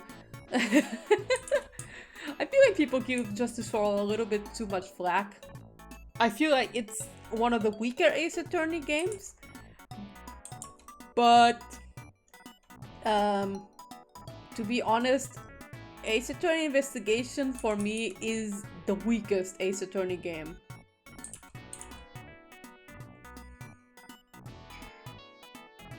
Like, personally, I feel like Ace Attorney Investigations 1 doesn't do anything for the characters, except for Francisca. But like, it doesn't do much for Edgeworth personally. And for Gumshoe, it doesn't absolutely do anything. So I feel like Investigations 1 is the most throwaway Ace Attorney game out there. It has enjoyable cases, sure. But it's like, I don't know, there's nothing of substance there in my opinion.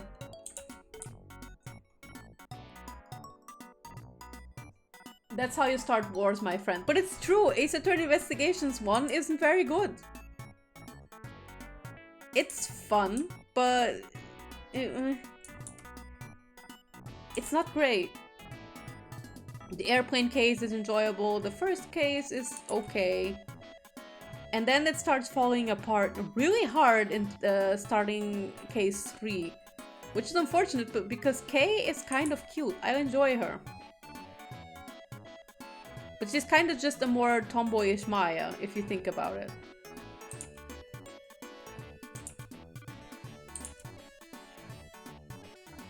It's fun, but it doesn't do anything for the characters. That's my opinion for Investigations 1. And 6 out of 10 is generous for it. I'd give it a 5 out of 10 even.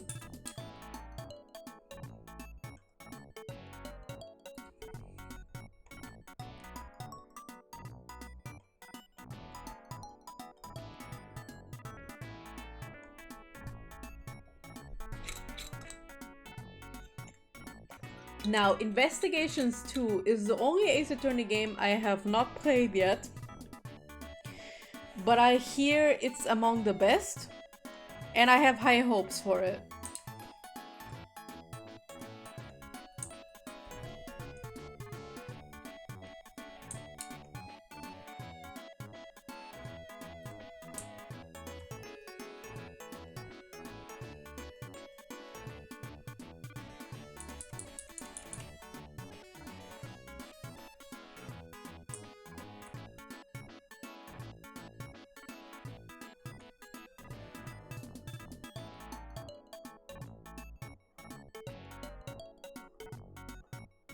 Man, I rambled a lot about not Umineko related stuff. I'm sorry. Ha! Lower than the Shaman King. Let's go! I'm a little bit harsher towards Ace Attorney because I expect more from it. While for Shaman King, it's like, it's a shonen and it's flawed. So I don't expect that much from it.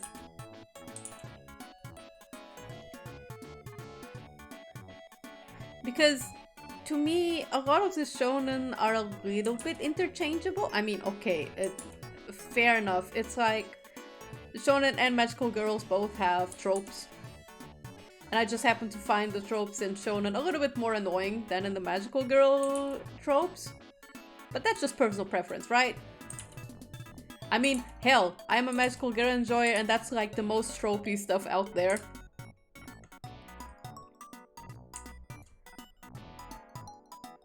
But like, when you've seen most shonen, you've seen most of them, right?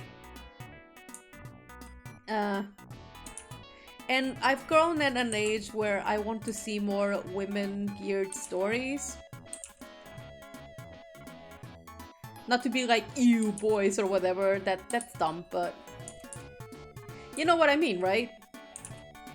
So when I'm hit with something like Full Metal Alchemist, I just pass out. Or like One Piece. One Piece, it's well balanced and extremely well written. Like probably one of the tightest written manga out there in existence. Which I have to continue reading. I'm still like halfway through the whole Cake Island arc.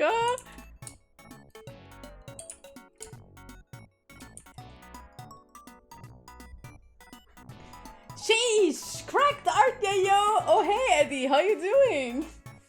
Oh, now we have two Eds on the chat. Eddie and Ed.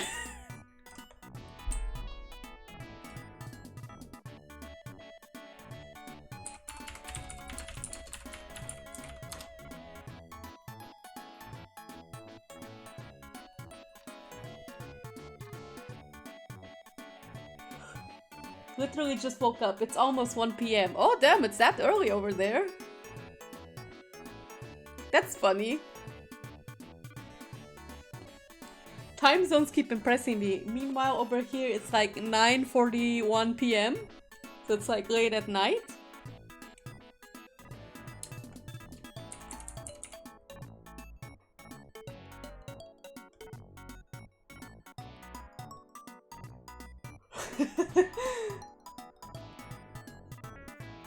We need a double D? Yes, we do. Where's our double D, Ed?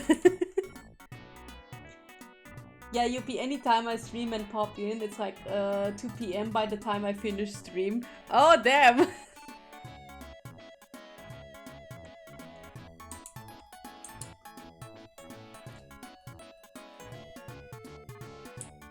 The times I usually tend to hit up your streams, it's like 8 p.m. over here, and when I raid, it's like 11 p.m.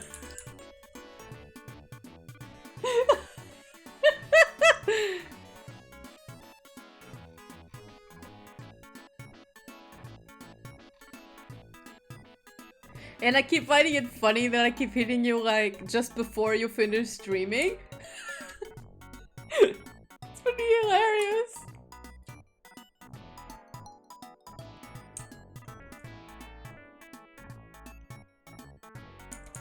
I felt that. I don't do it on purpose. I'm just like, man, I let me raid someone, and then it just happens to be you, the only one who's like still streaming, and I'm like, well, let's go to Eddie's stream again. I would like to hang out there.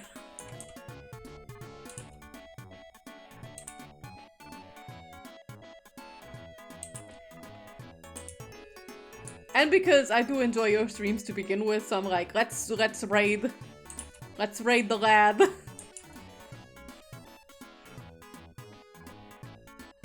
Lol, not gonna lie, it always sucks because a lot of people I want to watch are usually live when I'm live. I felt that, but instead of like people I want to watch are live when I'm live, it's the people I want to watch are live when I'm at work or sleeping.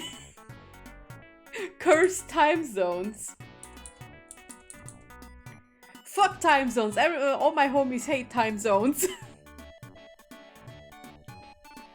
That's worse. It is! I literally can only catch up to some streams from people I like because of the pandemic, and I'm working from home, so I can kind of cheat and look at streams a little.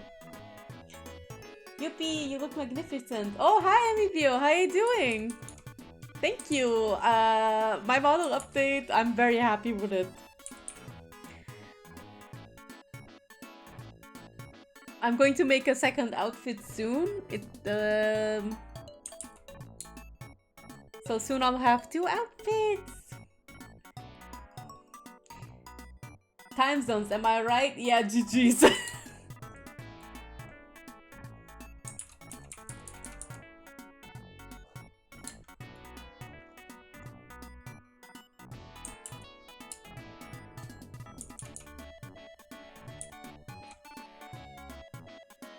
I'm good. You could look a bit sleepy, in my opinion. Oh, that's because my eye rigging I adjusted it so that my eyes don't blink as often or like don't remain half closed all the time, but it still happens because my capture software registers my glasses as the top of my eyelid, so it like constantly keeps my eyes closed. Though I am a little bit tired, you're not wrong. I'm usually perpetually tired from work. Not because it's bad, it's just that I'm burned out.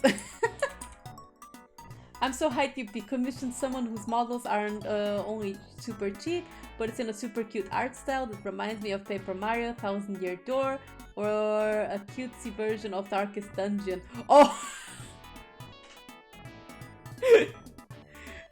Cutesy version of Darkest Dungeon is quite a statement I did not expect to read.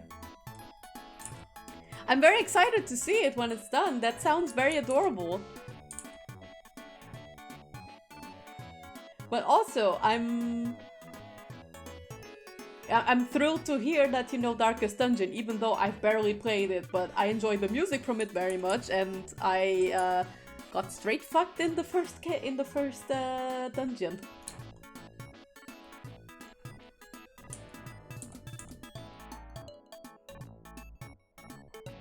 Oh, but I'm very excited to see that model. My friends are crazy Darkest Dungeon fans. Oh, I felt that. My older brother is a very big Darkest Dungeon fan. And while I was at college studying art, while I was studying game art and in a game school, we had to do game projects every semester, and for one semester we used Darkest Dungeon as our main point of reference, so I had to play it sometimes, and then I was like, help, this is hell.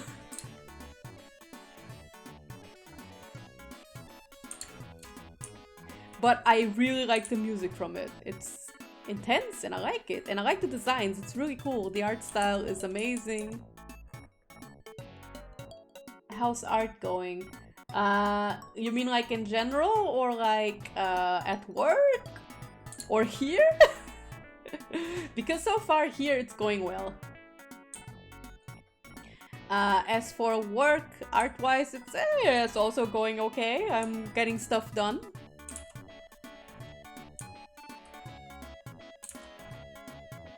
Only that I eventually want to change my job to freelancing because I don't know, I'm getting a bit burned out from game industry hustling. So within this year or the next one, I am looking for either a job switch or to switch to freelancing entirely. But I have to eventually leave the game industry for a while. Or at least this job in particular, because it's starting to affect my health badly.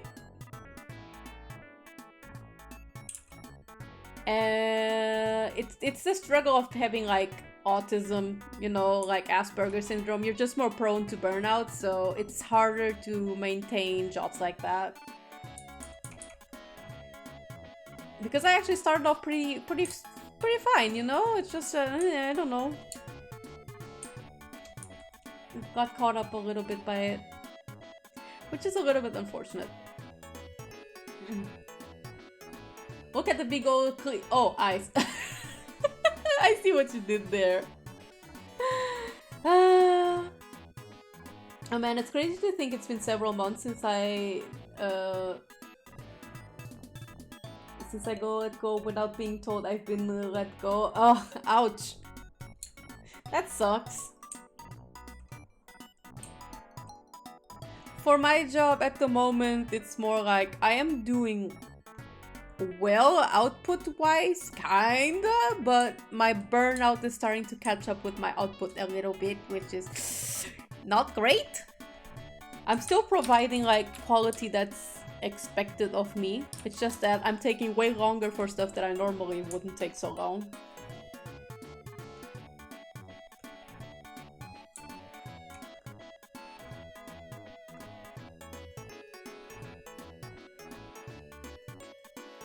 But otherwise now, outside work, art is going relatively well.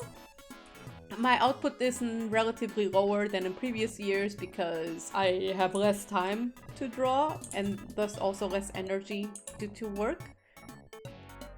But it's improving a little bit. I actually have an art some big art announcement for the future, which also at the same time is not that big. I don't know how to say it here on stream without, well, how do I put this?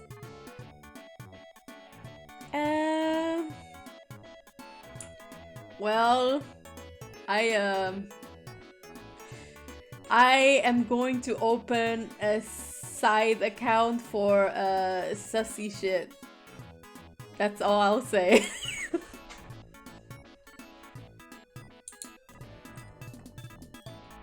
It is time for my sussy arc, you guys. It's time. And like, I can't even announce it so openly because here's the thing. My parents follow me on social media. In fact, my dad is visiting over right now. He's sleeping over in the next room.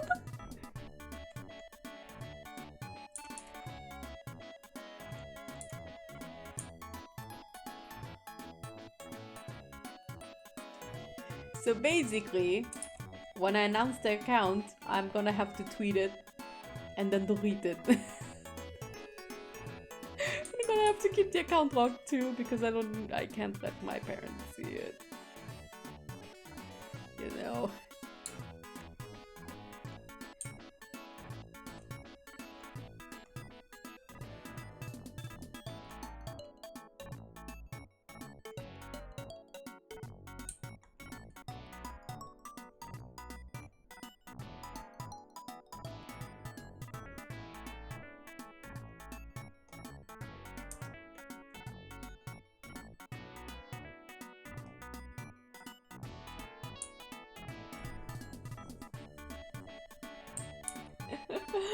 Which art? Metal Gear P, the fastest save in the West.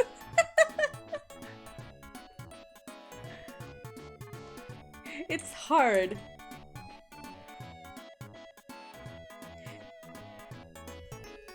Because you'd be surprised to hear the sussy art is nothing new. I've been drawing sussy art in private for years. I just never posted it in public because I was like, no, I'm very embarrassed. And now I've become unhinged.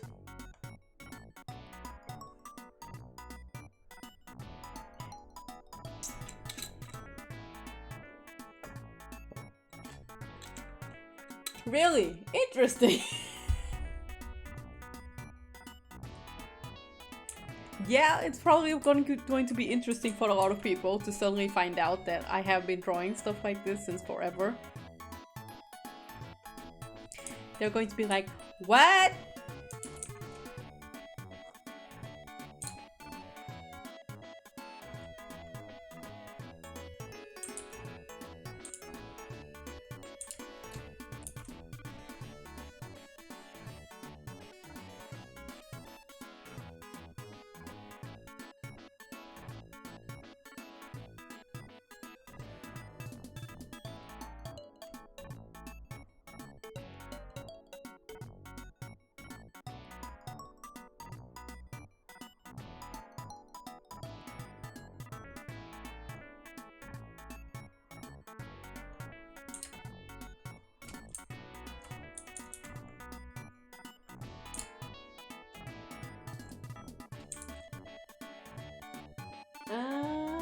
Unhinged Yuppie, what a delight.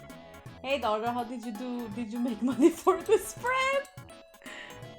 Oh man.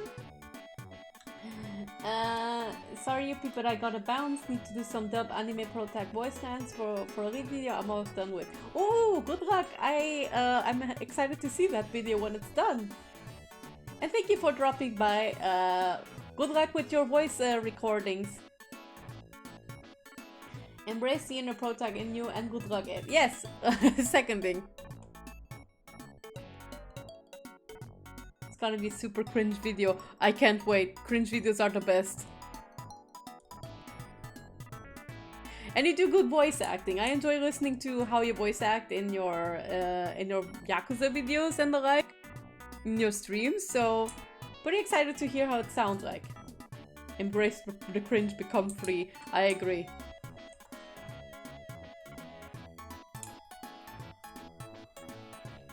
Release thyself.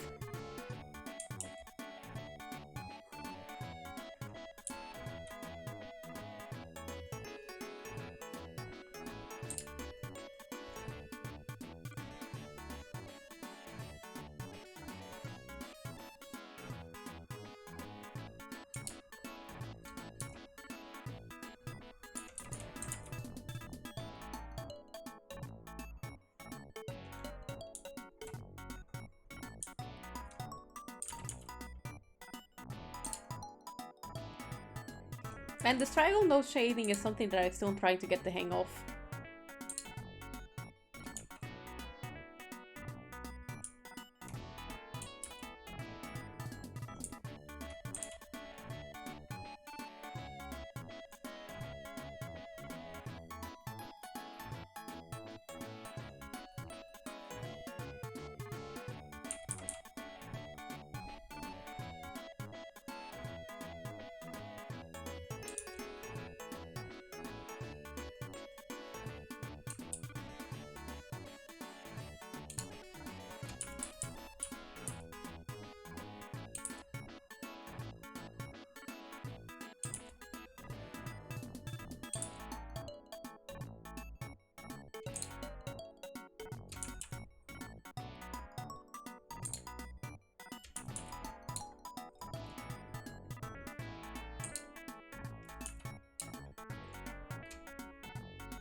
Oh, my cat is here. Kiki.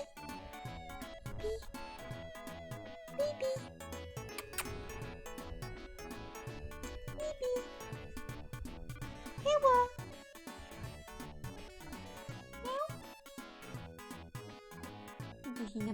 I should get some water soon.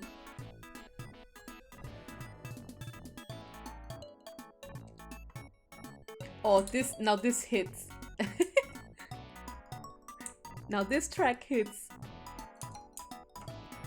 I have a random playlist on again and Fake Red Shoes just started playing and I'm like, damn, that's an intense song to play while drawing romance music.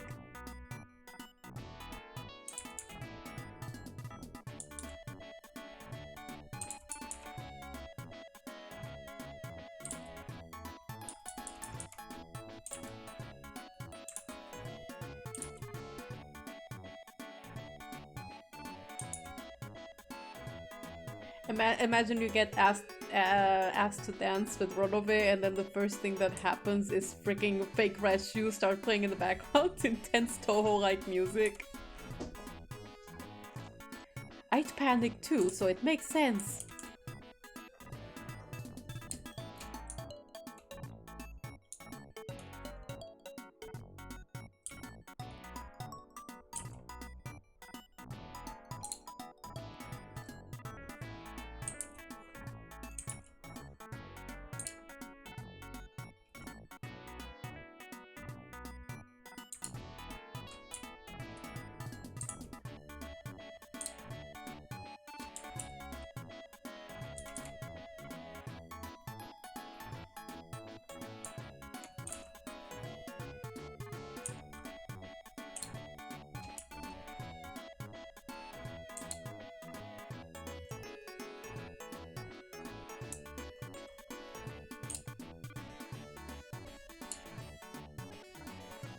There we go. Yay! Let me just, I'm gonna get something to drink real quick. I'll be right back.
Okay, I'm back.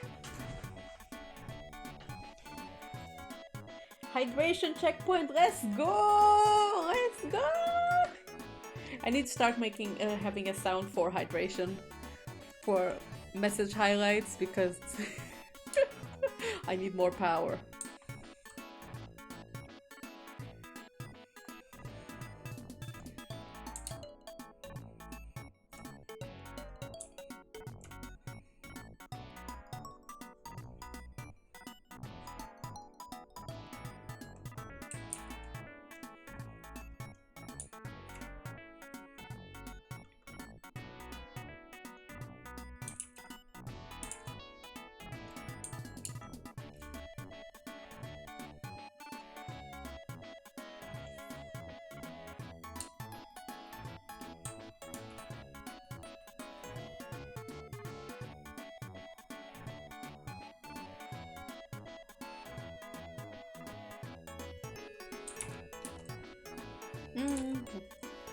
Let me fix this real quick.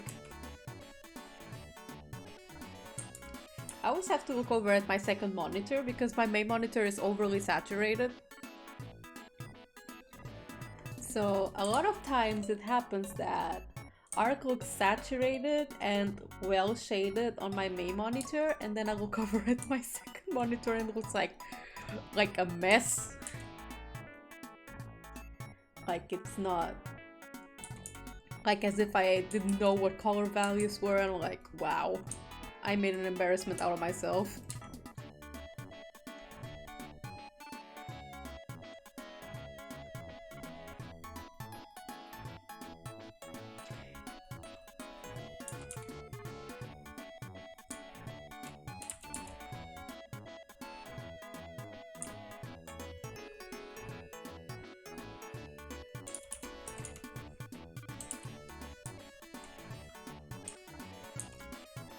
For this reason that a lot of my colors end up looking somewhat janky sometimes.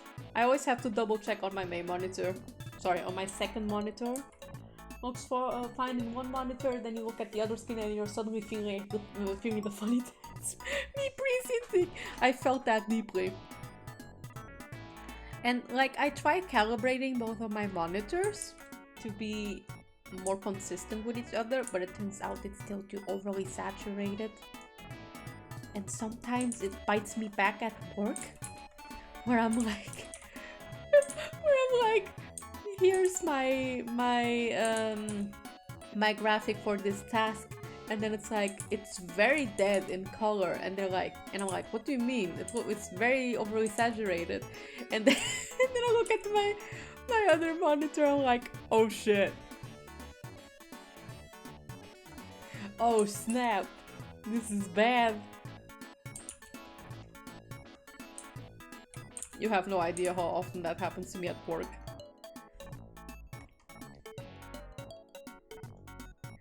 But at this point, I have learned to like go even more saturated with stuff that I do, because then I know it looks actually normal on a normal screen.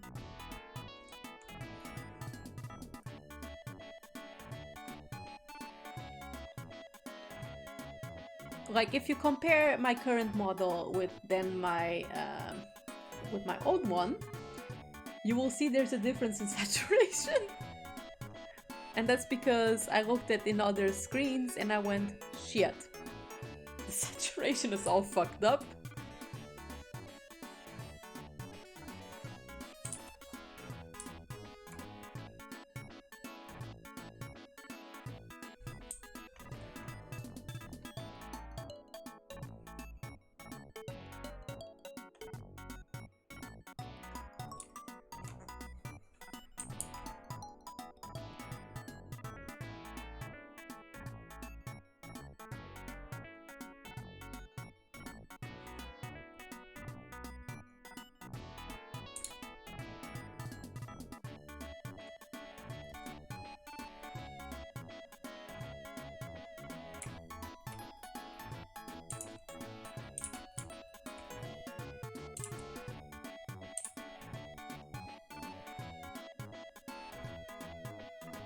I need to one day do better light studies because I want to try doing the glowy sheet at some point.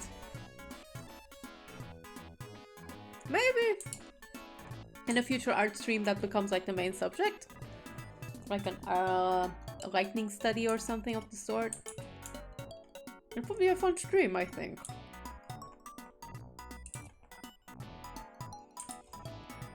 Bro, saturation annoys me. Values are more easier to pinpoint, but saturation is not even one spur. I can teach you some tricks later, and a polite emoji. That would be nice. I always appreciate help when it comes to that kind of thing.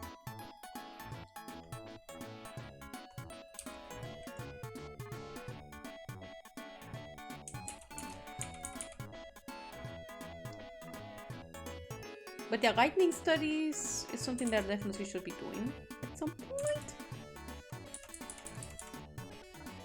Because I feel like my art could kinda use it.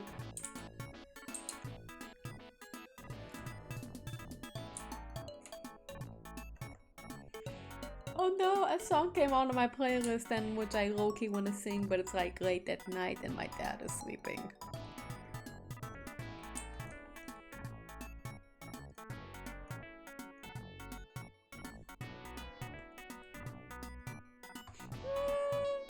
I started trying to do song covers. And like, the song covers that I want to do are some of the German anime openings, which I already recorded a song, like a vocal part of it, but I'm still mixing it a little bit to see if I can get it to look kind of okay. But there are other songs that I really want to sing, but that definitely require way more skill in mixing because and one of them is a Demon Slayer song from the second season.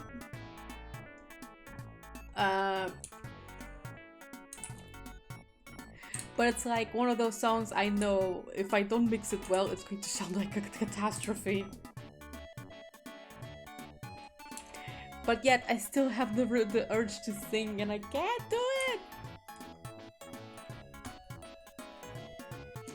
Like, I already tried some test recordings for that song in particular, but I noticed very quickly, like, damn, my singing is kinda off.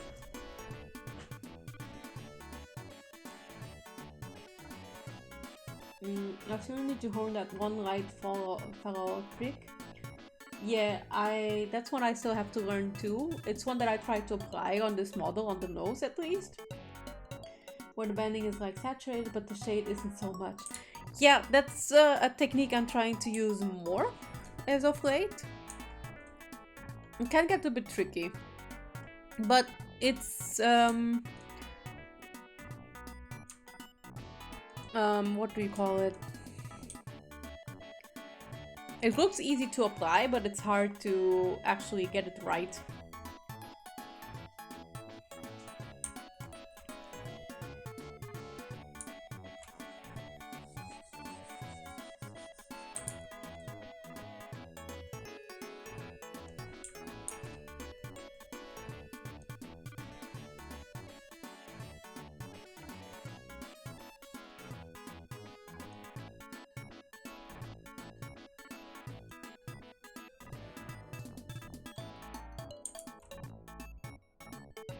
Yeah, it's the application part that makes me want to unexist. I felt that deeply.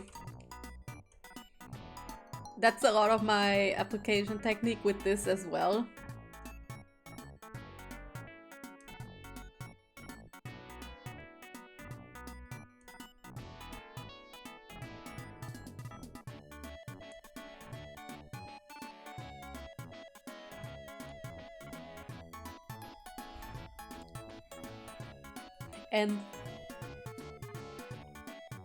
And like, I managed to get it to work somewhat right with my current model, but, but often when I try to use it in actual illustrations, it falls apart so quickly.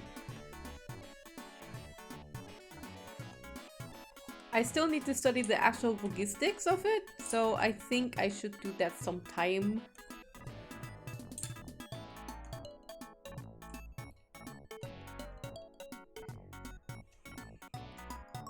I think I especially need to look at that when it comes to folds, because I am trying to make folds look a little bit more, you know, textury as of late, but it's kind of falling apart. It's hard.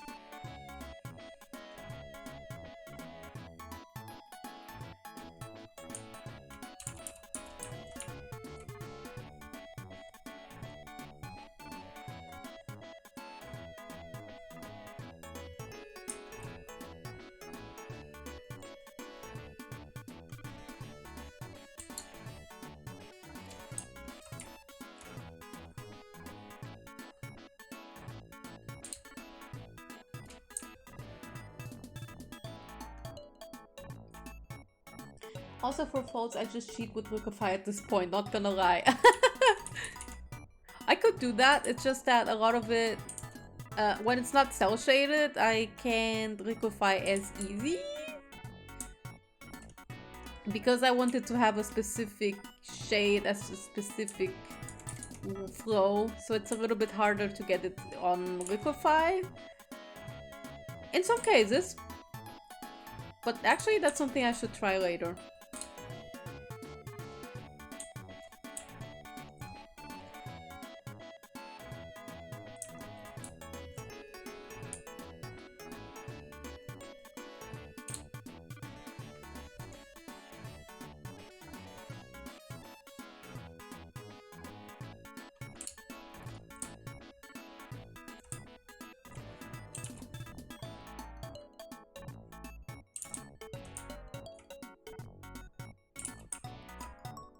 Maybe someday I might redo this picture when I have a better grasp of shading.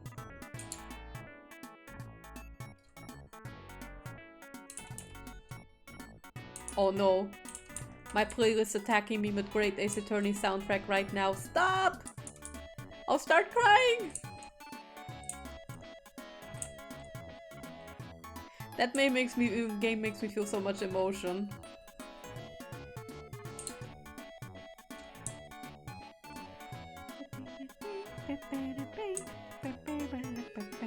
God. Oh, the soundtrack in Great Ace Attorney is just, oh, one of a kind. Sorry, I'm chilled at gaming so much, but it's currently one of my favorite games of the year.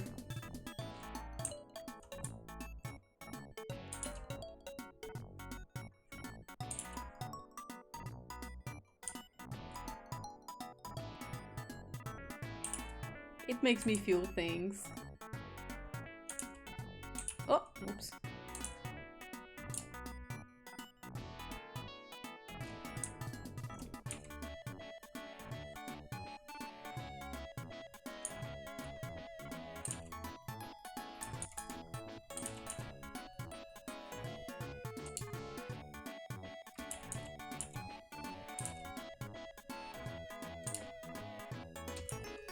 Emotional damage!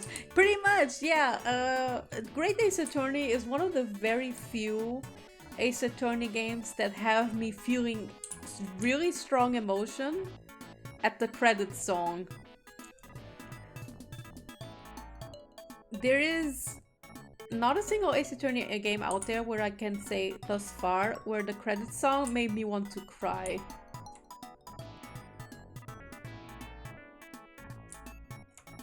But Great Ace Attorney did it. I didn't cry at the credits, but I was pretty dang close.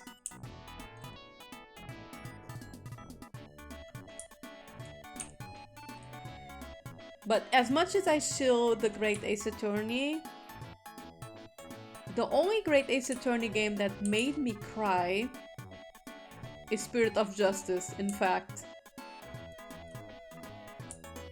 Like, everything about Case 3, like its climax and its crux, made me cry. And then there's like Dirk. Dirk made me cry like a bitch.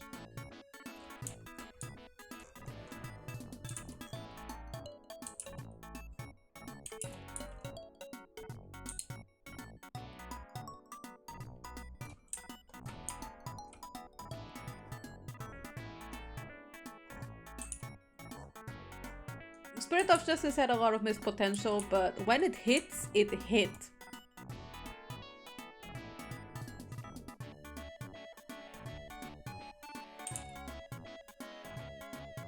A dragon never yields. Kiryoko, Kiryoko, I mean, jerk. Oh, stop. I'll start crying double now.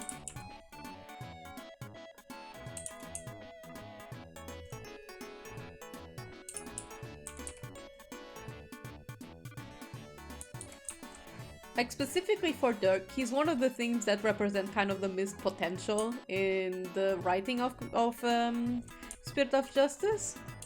But simultaneously, it's also the best thing that came out of it.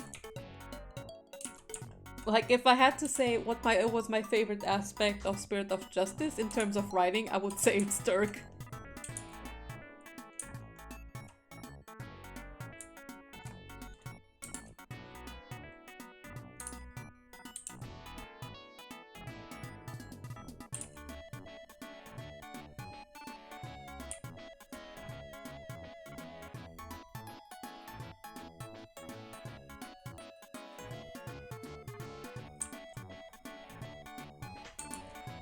Imagine thinking Dirk is a bad guy. Imagine not liking Dirk.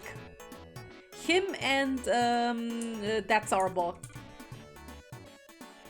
They were both the best things that happened in that game.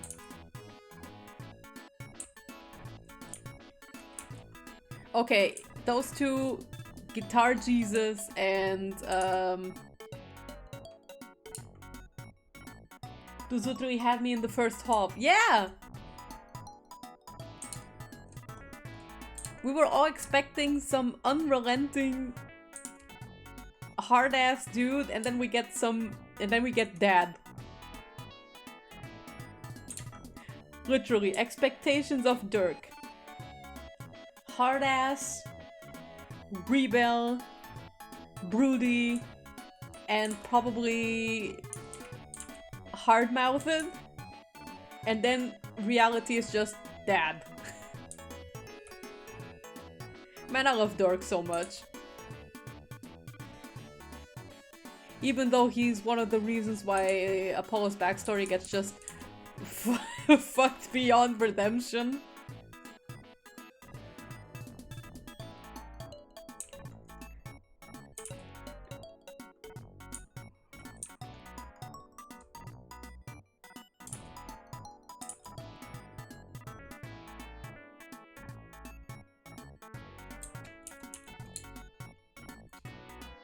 We here at UP Star appreciate dorky but badass dads. That's the best sort of dad.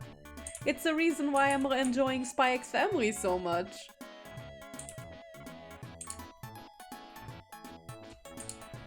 And it's a major reason why I love the Great Ace Attorney. Sholmes? Sholmes is the embodiment of dorky but badass dad.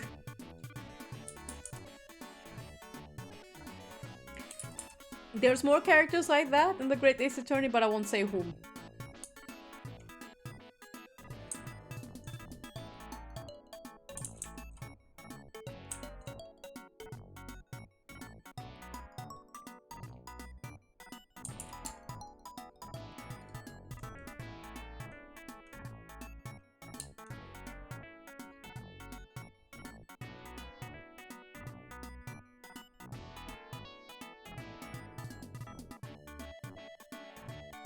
I feel like I'm missing something.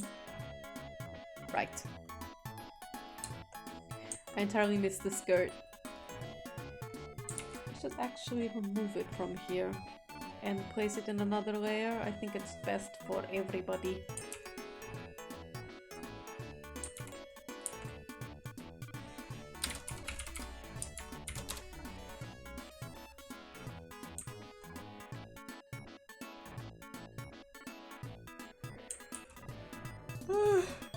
Oh man, I'm starting to see that I'm probably not gonna finish this picture tonight. Unless I'm super lucky.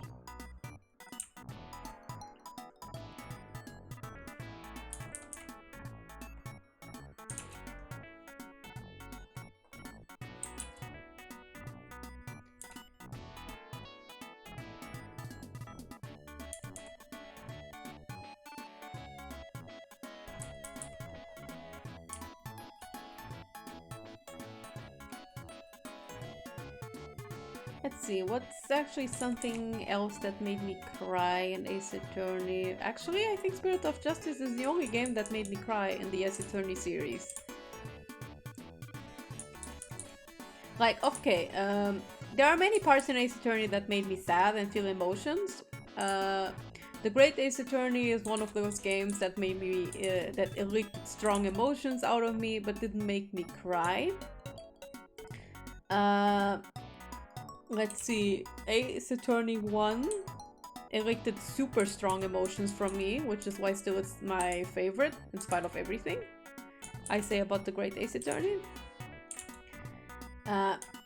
Ace Attorney 1, sorry, Investigations 1 has elicited strong reactions from me, but in a bad way. Purely pain and suffering. And then...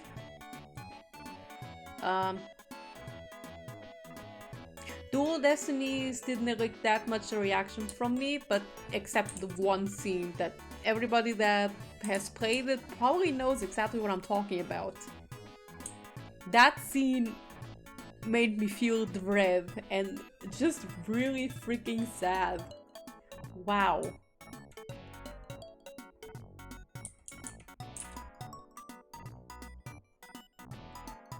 Like, I won't go into it just because I'm not sure how many people here have played Ace Attorney.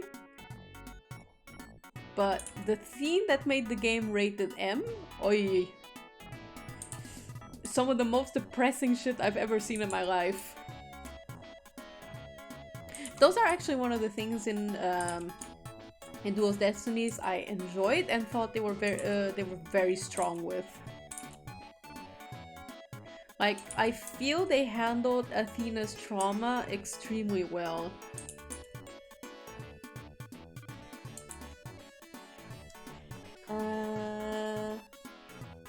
Wait again. Oh, hi Zoopy! How you doing? I gave you a host, hope you do not mind. No, I don't mind at all! Oh wow, thanks a lot! I really appreciate it. I gotta go order some food. Bon appetit! I hope you order something that is of your liking.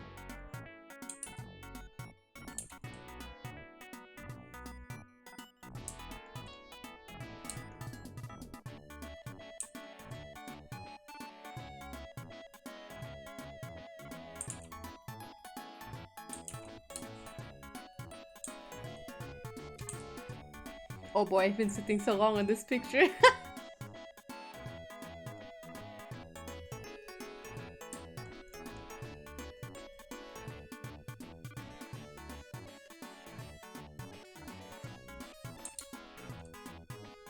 I hope everyone who sees this via hosting, I hope you're enjoying. I'm drawing some unchristian content.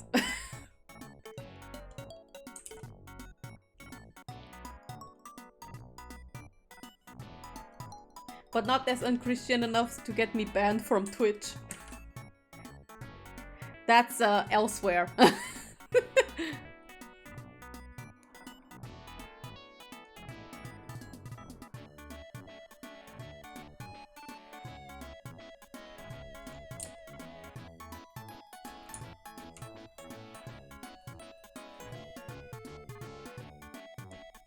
Let's see.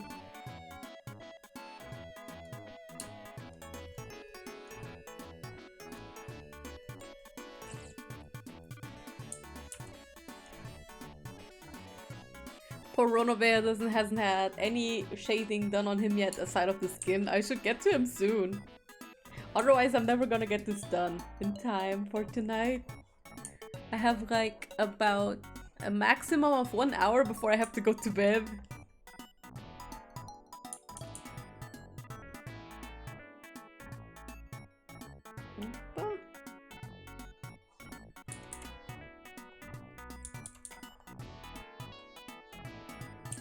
He's still going Vieja Sabrosa. Who is this Vieja Sabrosa, by the way? I would like to know. From what it sounds like a Latino American Hispanic joke, and I would like to I would like to know what it is.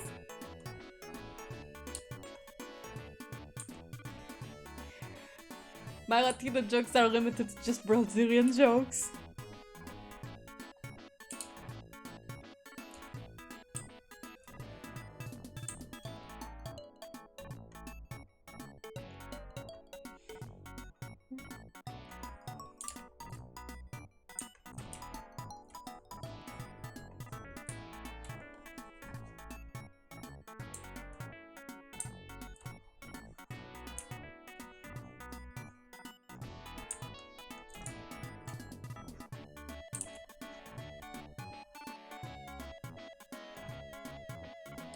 Check your DM for context. Let me see.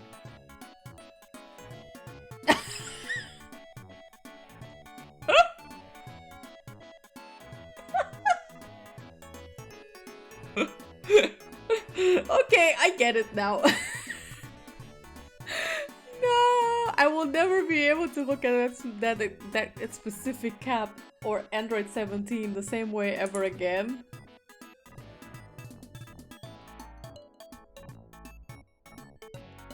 That crap is amazing. I want that to be a national meme.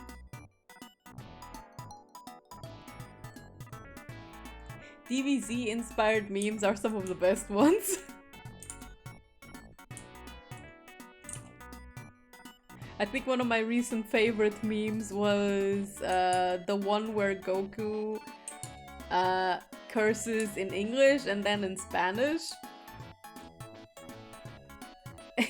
Where he's like, damned and looking smug, and then you have maldito at the below, and he's like losing his shit. I love it.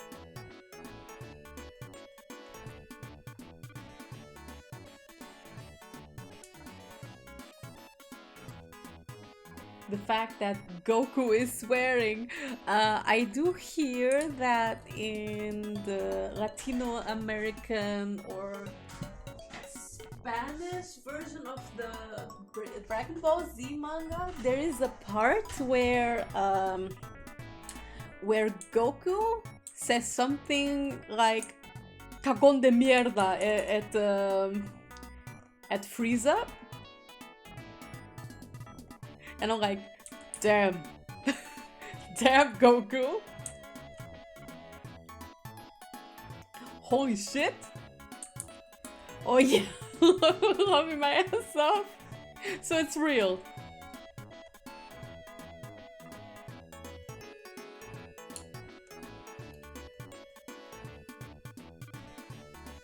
So it's real. That's the best thing. I can say for a fact that Goku in the Portuguese dub does curse. He says maldito a lot.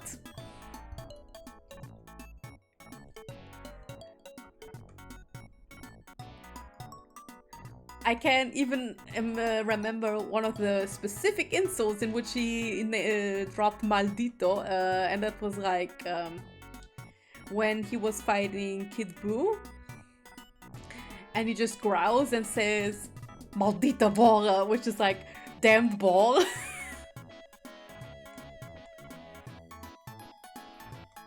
It's amazing. I don't know, there's something about the Portuguese Dragon Ball dub that's amazing to me. To me, it's the go-to dub. Where's... Oh, there we go.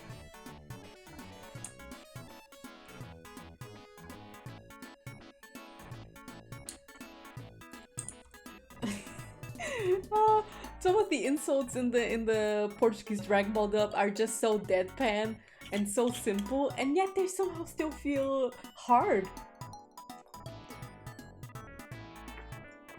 Like, maldita bola is one of the funniest ones.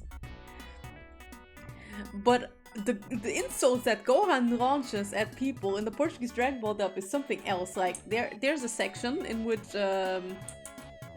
Gohan starts insulting Piccolo at length for like a minute straight. And he just starts naming off insults like... let me see if I can directly translate it in English from the top of my head. I don't think I can, so I'll just recite it and then try to translate it. He just turns up to Piccolo and is like, És mau, vilão, feioso, cabeça de burro, pinguim, urso, orangotango, palerma.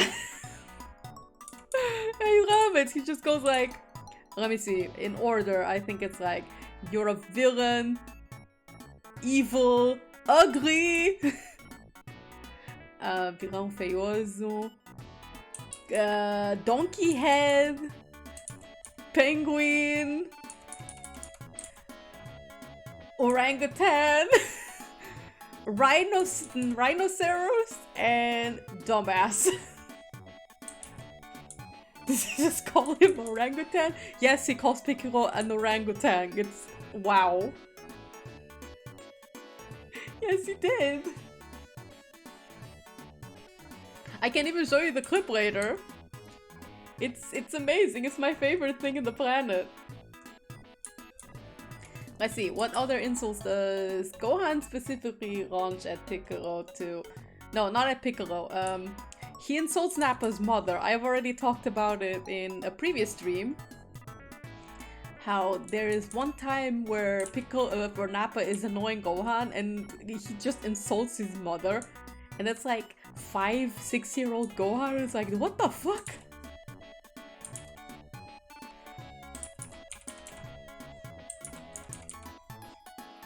And like, think about it, it actually makes sense for his character if you think about how exactly he insults Super Boo in the original, like in Japanese. You're like, damn, Gohan, dang, you should be using slurs like that.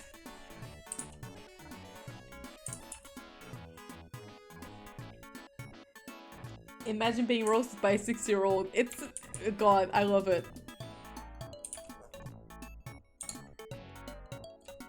Who would want to be roasted by a Gohan? There's also another part where Gohan gets shows his angry streak in the Portuguese dub, and that's a part where I think it's when Vegeta or Piccolo start fighting Dr. Gero and and like Krillin is cheering with Gohan, right? Krillin is going like, yeah!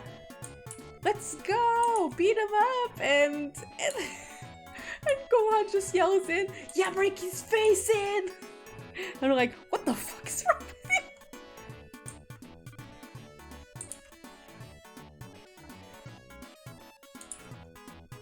And it's like the expressions for beating up people is not the best either in the Portuguese dub, and it just makes it even more funny. Like, there's a time Tien yells out, I think in the same saga, Android Saga, he yells out something like, Força, dá-lhe cabo do cadastro! And I'm like, what the fuck is a cadastro? And then I went to look up in Google and it's like a record, it's like a cabin.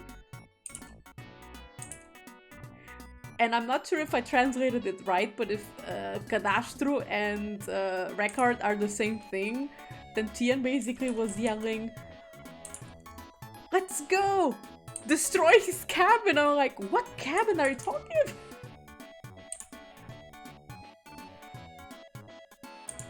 Ay, ay, ay. Oh yeah, there's a time where Babidi says Majin Buu is a chalice. Like a tea kettle. No, not a chalice, a tea kettle. He's like, damn, you're such a tea kettle.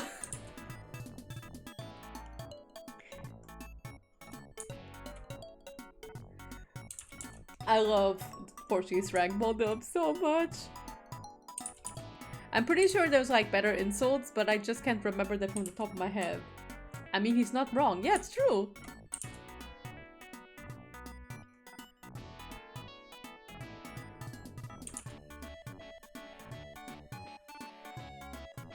Oh, now I remember. There's a time Vegeta just calls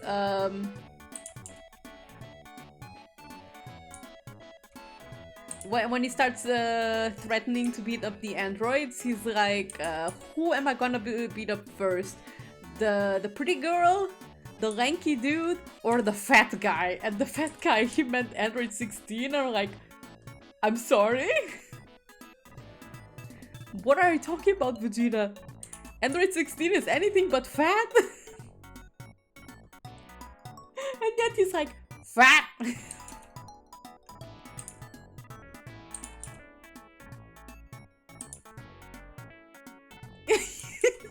You see what I'm saying, right? 16 is ripped, if anything.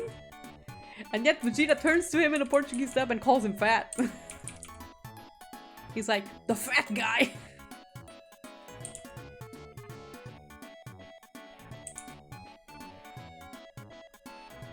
And Cell he calls a hopping lizard. And a frog head.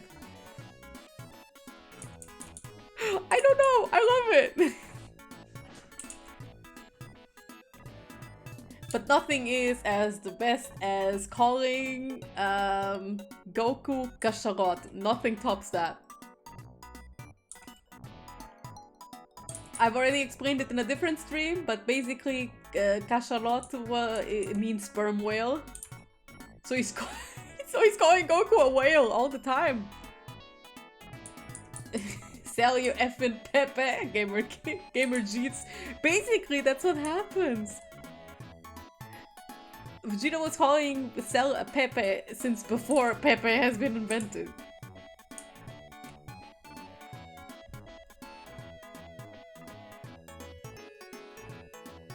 Like the Portuguese Dragon Ball dub was on something else. I swear, you guys. I swear. I will keep chilling that dub until the day I die. So much so that I'm thinking of changing all my notifications on Twitch to Portuguese Dragon Ball sounds. I mean, already made my donation sound on Coffee. Vegeta. A Portuguese Vegeta clip.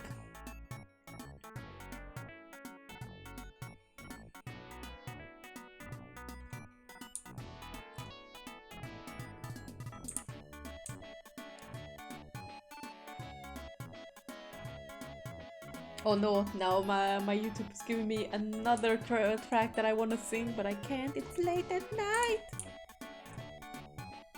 I can't sing this late at night. What's wrong, Cell? You looking pretty monkish for someone who's barking for a while. Stop, I'll die. I'll start howling in laughter and wake up my dad. I can't do that. He needs sleep. I'm already resisting singing. But I shouldn't be doing it for two reasons. Both my throat and my dad sleeping next door.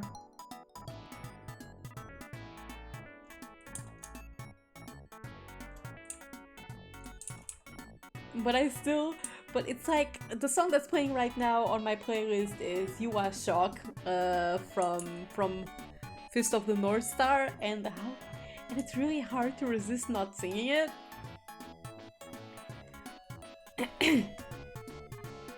Like, don't you ever just sit down, listen to an anime song, and suddenly want to sing after it? Like,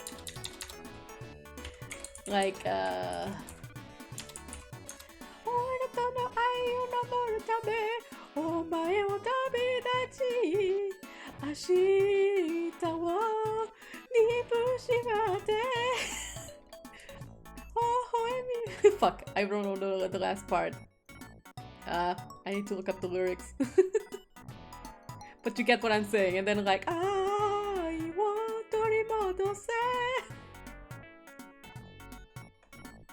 But I know the refrain by heart.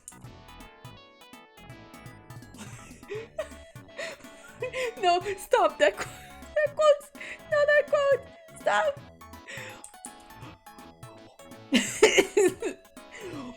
Antoni Fisto ga stop me. Some of my favorite quotes in the world.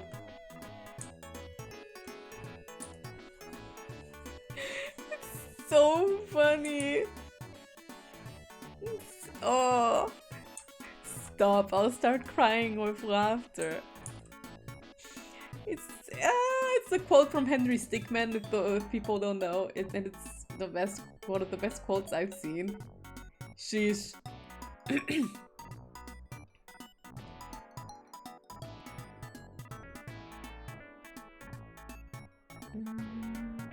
I going to put on to play now? Since I might as well listen to You Are Shock again.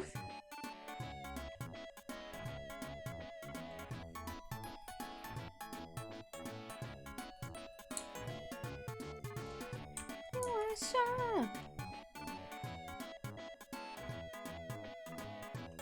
You Are Shock.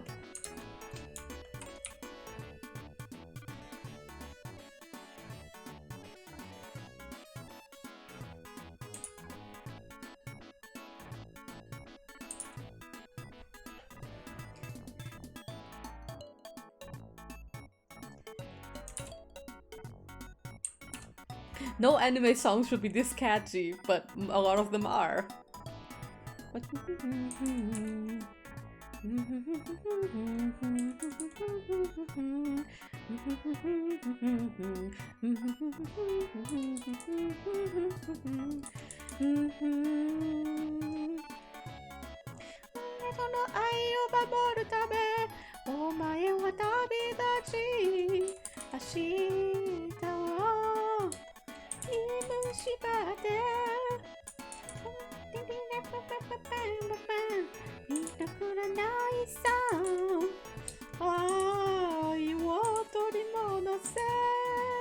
Oh god, that song is too good.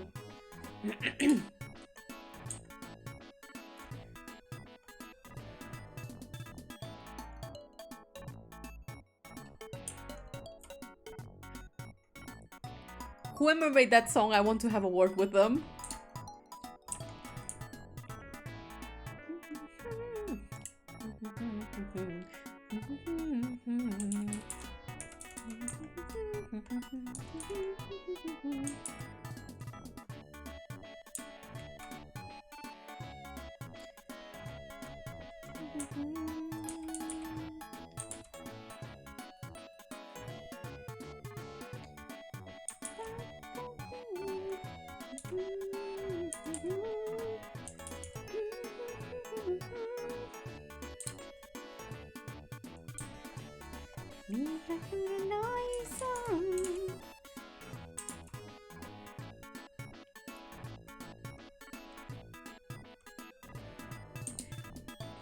So, You Are Shock is definitely a song I'm gonna sing on, try to cover. It's just too fun to sing.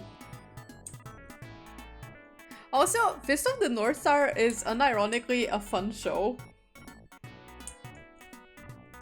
Like, a lot of people have the misconception that that Ken is this broody, edgy guy, but he's actually very sentimental. He just happens to be a badass too. And it's definitely that 60s, 70s charming? Sorry, 80s anime charming, and it's a delight to see, you know? And of course, Omae wa mou shindeiru is such a good line. Most people see him and just think he's guy all the time. Yeah, a lot of people think that, and they think he does only that, and then goes Omae wa mou shindeiru, and that's all his entire character. But in part, it is part of his badass shtick. But Kenshiro is a very sorry, is his name Kenshiro? Let me just check. Maybe I'm mistaken for someone. No, yeah, Kenshiro is his name. And he's actually a very sentimental guy who cries a lot too. Like, this man is a hopeless romantic too. Okay, not a hopeless romantic. The whole reason why Hokuto no Ken happens to begin with is because he wants to save his girlfriend. That's why the main opening song is about retrieving his love back. The song, the main theme of Hokuto no Ken is literally called Ai wo torimodose, which means get back your love or retrieve your love, something like that. And it's literally a very lovey-dovey song, which is also badass. So That's basically how I can best describe Fist of the North Star. It's badass, yes. It's very JoJo-like. You can see where the JoJo author got his inspiration from. It's very, yes, atatata and omae wa mo shinderu, of course. But it's also about a sentimental man who just wants his girlfriend back. And who's also very sentimental.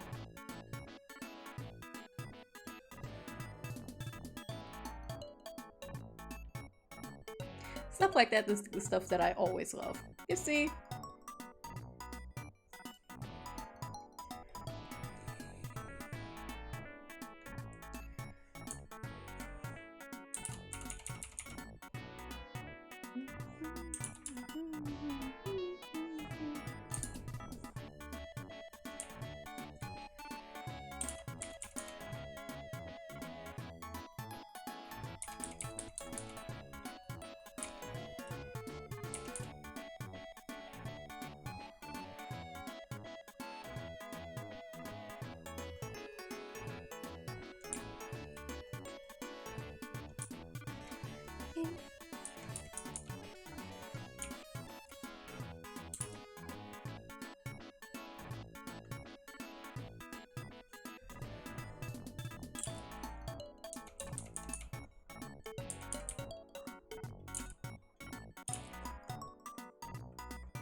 Speaking of Fist of the North Star, there is a Yakuza spin-off game that is based on Fist of the North Star, and that was actually my first Yakuza-like experience, because at Gamescom they had the game on testing, like for on display, and the booth happened to be empty unlike all the others, so I went in and Fist of the North Star was there, and I was like, you know what, I'm gonna try this out, because like I need to waste my time a little. And I enjoyed the demo so much, I played it like 3 times. And it wasn't easy either, you could die very quickly in that game. And then I went back and never knew what the name of the game was. And then later it turns out that when I started dating my boyfriend, he told me that the Fist of the North Star game is a Yakuza spin-off. And I was like, what? But then I played Yakuza and it all made sense. I'm back. Ah, welcome back, Zombie. I hope you got some good food. What did you get? Oh, wait a minute.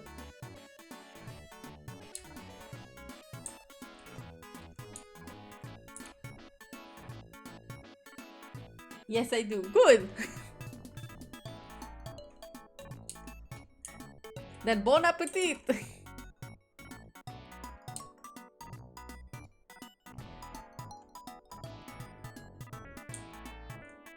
Let's see. Calamari and sushi with bubati. Oh, that's good! Bubati is... Oh, sorry. Bobati? Bubati? How's it pronounced? It's very good! I haven't had one in a while. Was it a fisting artist? I'm sorry? What? I'm sorry?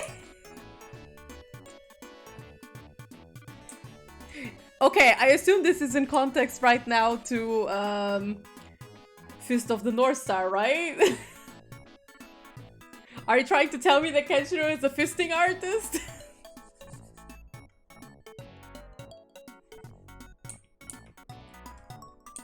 I mean, you're not incorrect, I guess. When you perform his hidden arts in the spin-off of Yakuza, where like you play as Kenshiro, he does say it's an art, so I guess he's a fisting artist?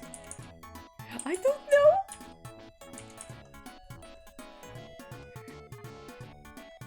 the mystery? Yakuza context? Mayo? Oh god. Well, you have a lot of fisting artists in Yakuza, I guess. Like you have, let's see, who are the most fist-heavy characters in Yakuza? Well, Kiryu himself. Then you have my best boy from the Kiryu saga, Saejima, who not only has heavy fists and will break your back like it's Tuesday, but, well, he also breasted Bubiri.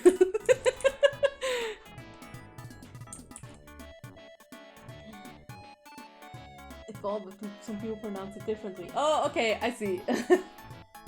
I do know, it just reminded me of the clip I saw of Yakuza. I mean, which Yakuza clip? There's the is it the one with oh wait, I think I know what you mean. The one with where Kiryu punches Kuze, is that the one? Like one of the best scenes of Yakuza 0 as a whole. Man, now I just want to listen to Kuze's theme, it's just so good. Might as well have it on the background.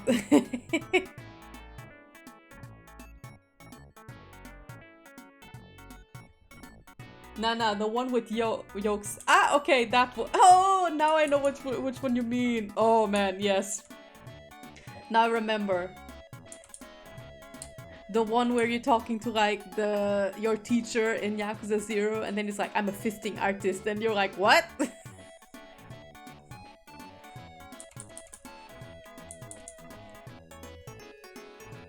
Man, the humor in Yakuza is just something else. I love it so much. It's both absurd and really like, what? Like if you think about it. I should have this below. Let's see.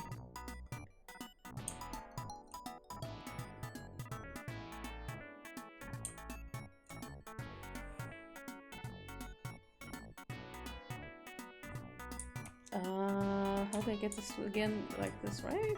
No.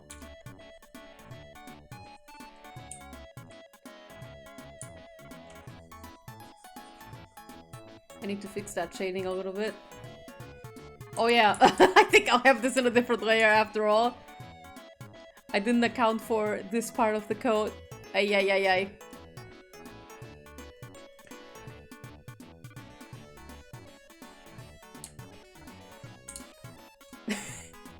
Imagine if it was so what that the auto mod was like, Christian stream! Ay, jeez.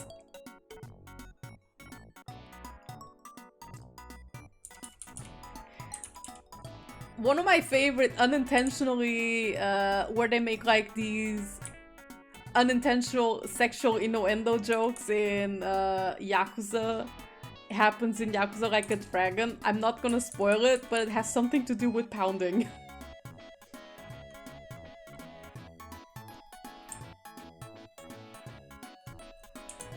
And when I saw that cutscene, I was in tears. Now, that was an amazing gag. What? Yeah, well, I'm not gonna spoil it here for the people who want to play it later. Where's the buttons? Okay, this is what I was looking for.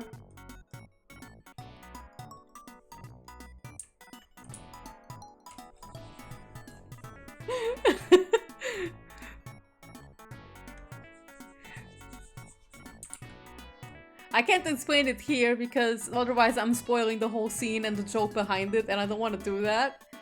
So just trust me on this one.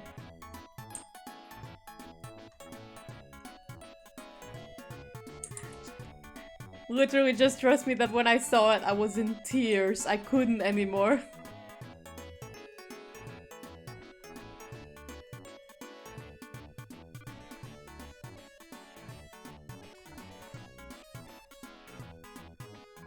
And even then, I like how Yakuza is unapologetically like kinda not safe for work.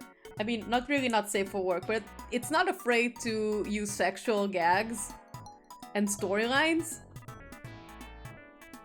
Like with the How to Train Your Dominatrix backstory, which is one of my favorites ever. Because of how fun it is and how well it employs the humor. Like, it's very easy to try to make rude humor and then it comes out kind of cringe, right? But I feel like Yakuza often handles it in a very tasteful and absurd way. It's amazing. And like the whole thing with the pounding and the fisting artist and the How to Train Your Dominatrix, it was just so good. And even the mini games, the real mini games, are very funny.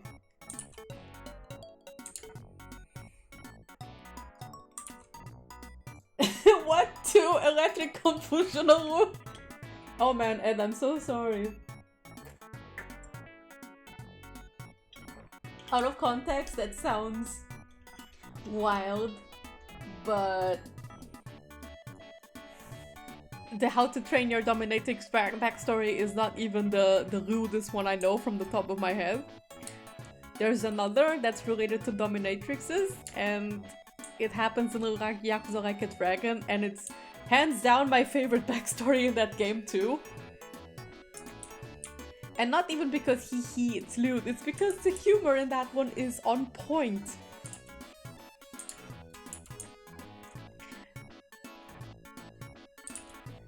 It deploys like tropes in games in a way that's extremely funny for a situation like that. Like, anyone who wants to play Yakuza Like a Dragon, please don't skip on this this sub-story. It's just really funny. Yakuza Out of Context sounds amazing. There's a lot of videos that are like that are Yakuza Out of Context, and I have seen them even knowing the context, and it still got me in tears. Now, for someone who has never seen Yakuza to see a Yakuza Out of Context video, I'm very curious what the reaction would be.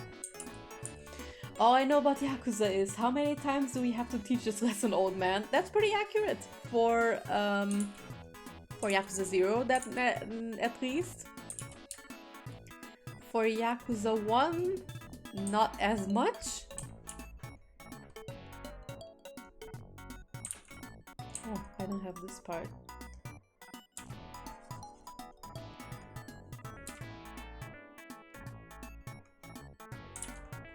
Like, I think most people who haven't seen Yakuza or have heard of Yakuza 0 in a way know that Kuze is a very prominent character there, exactly because he's the embodiment of how many times we have to teach this lesson, old man.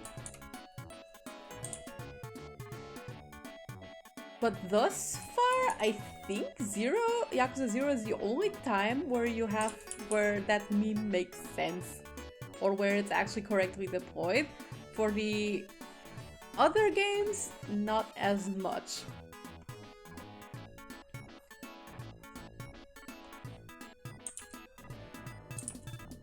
Maybe except for one game, but that one I can't specify because it runs into spoiler territory again.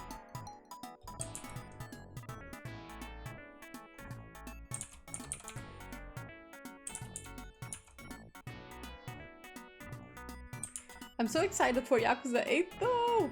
I can't wait! I still have to play Yakuza 6, but every other Yakuza game I have played except for Dead Souls. And the Fist of the North Star spin-off and like the 2 Edo period spin-offs. But like, I think Ishin hasn't been localized yet, so to be fair, I probably won't be able to play that one for a long time. That being said, Yakuza 6 is the only game I have left to play before I finish all of the current Yakuza games. And I'm not ready. I am not ready. I know Yakuza 6 is the last one for the Kiryu saga, and I am not ready. Because I have played 7, so in part I do know what the end goal is going to be-ish for Kiryu in 6, but how he gets there, I have no idea, and I'm not ready. You're not. Yeah, I am not. I'm not ready. Like, okay. Before Saejima became my favorite Kiryu saga boy, Kiryu was pretty high up there. Like, I adore Majima, and for a time I even liked Nishiki a lot, before I disowned him, that little fucker.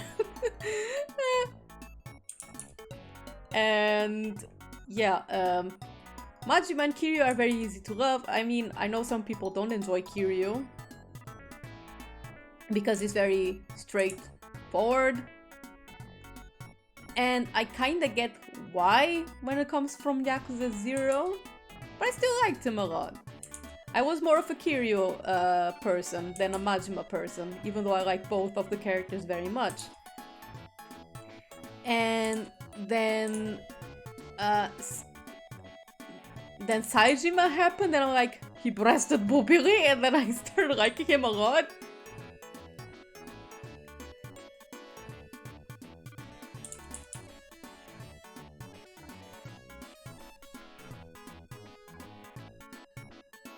I know some tidbits because of the thing I was writing last year, and oh boy, play the game. I'm scared. I was meant to start Yakuza 6 this weekend, but it didn't happen because, well, I don't own the game. Part of the Yakuza games that I own right now were given by my boyfriend, but 6 he was like, you don't have to buy it because I have it at my home. And he forgot to bring it. So I couldn't start Yakuza 6 last weekend because of that. So instead we binged more anime. He made me start watching Hellsing. Hellsing Ultimate, to be specific.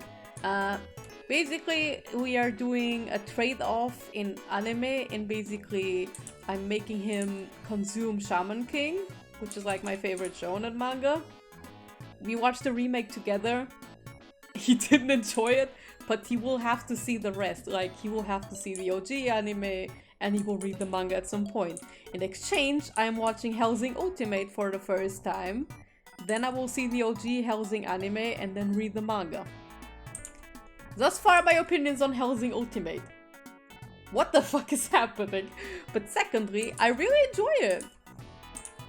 I enjoy it a lot. Like, it's very unique. I haven't seen anything like it before. Integra is amazing. I like Alucard a lot. I like Sarah's, and I like Walter a lot.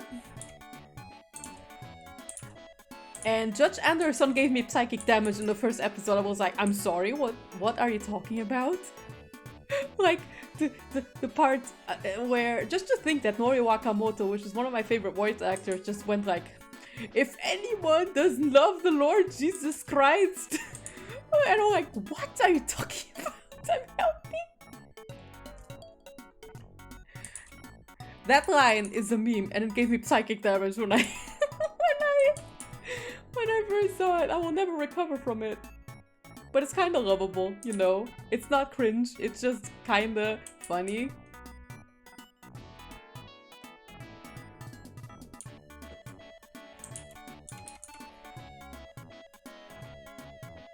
Hellsing Ultimate is such a weird trip. Yeah, I can understand why. There's like some mood whiplash moments there.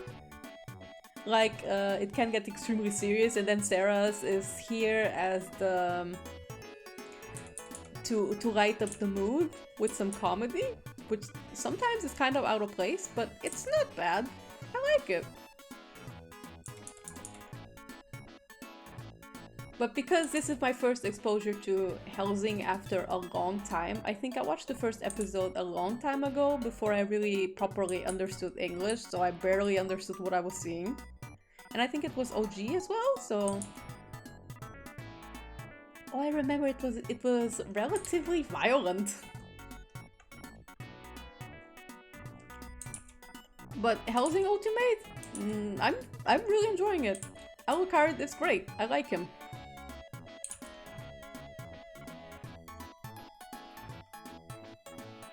But thus far, my favorite is Integra. Oh man, I love me a girl boss.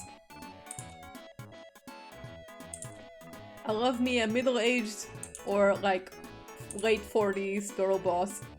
Give that to me.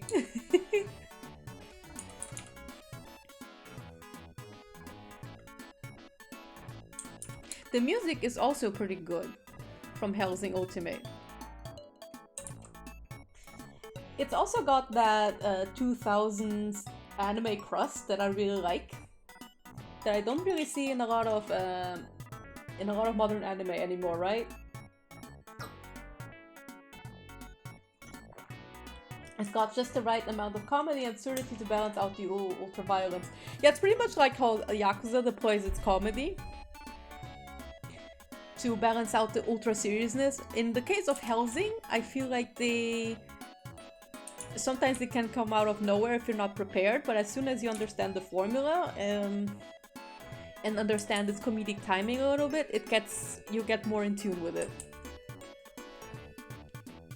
I mean, even some of the more serious moments can be comedic. I mean, the scene where Father Anderson starts walking down the museum towards Alucard, Integra, and everyone else, while citing a long Bible quote was really hysterical. Not because of like broken English or whatever, just the sheer idea of some priest walking down a museum while chanting a Bible quote with two knives out is really funny. Did you rig your 2D model by yourself or you commissioned someone to do for you? I did it all myself. The whole model and the rigging, I did all of it from scratch by myself. There was a time I was thinking of commissioning someone, but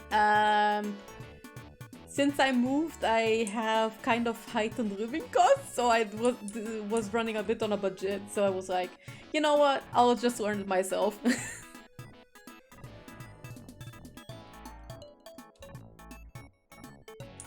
The only thing I would maybe commission at some point, which I would save money for, is a 3D model, because 3D modeling is a little bit harder for me. I know how to texture stuff because of what I do at work, but modeling and sculpting is not my forte.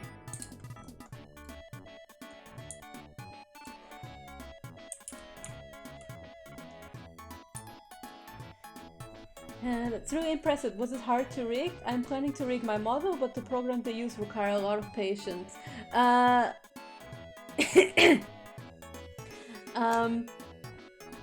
Initially for me, sorry, oh god.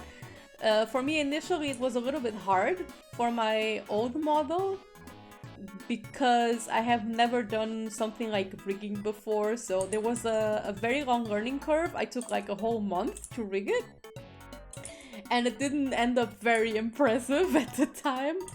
But for this model I took approximately a little less than a month. For the rigging itself it was like 2 weeks. 2-3 weeks, something around that time. Mostly because I already knew how to rig a little bit. What took me longer on this model update was in fact my model drawing, because my first model was pretty badly cut, so rigging was very hard. While for this model I took the extra time to cut everything apart, like I cut every hair strand in a separate layer. All the parts of the face are in separate layers. Even the shading I put in a different layer, all of that. I spent a lot of time just cutting it and redrawing stuff. So that was the longest time for this model update that I took. While the rigging was then made easier because of how I made the 2D cutting.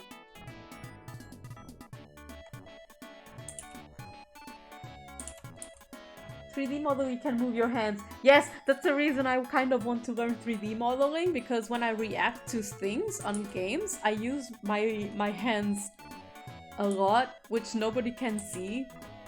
For two reasons right now, because I'm drawing, and the other is because I don't have rigged hands.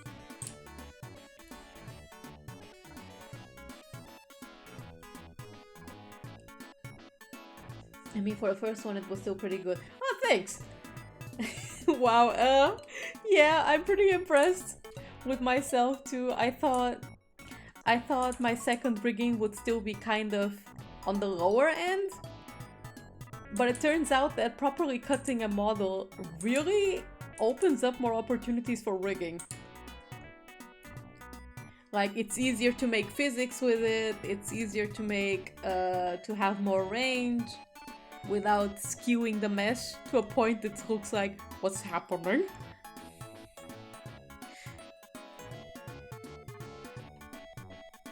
Lacking hand rigging limits the stabbings. Exactly! I need to stab more, you know? And I need to go wilder for when I see, you know, for when I see certain demon butlers!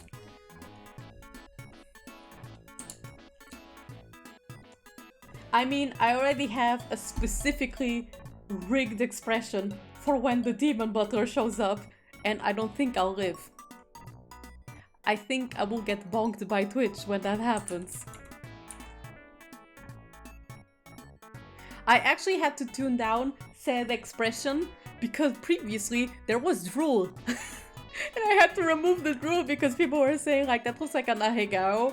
So I had to change it.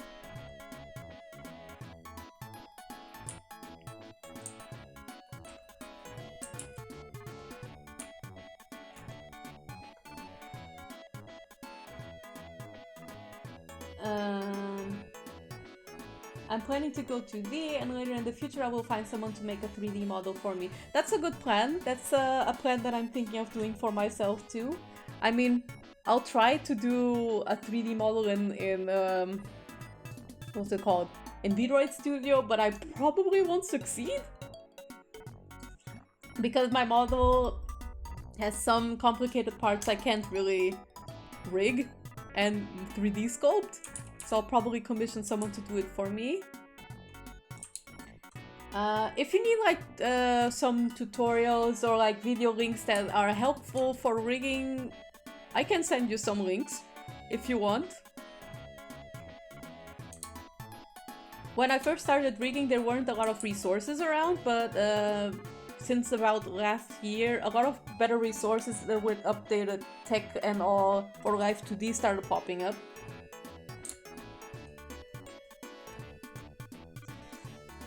It was pretty intense, yeah. You'd be making a lewd face. I mean, it might happen soon on my soon-to-be sussy side account. You know?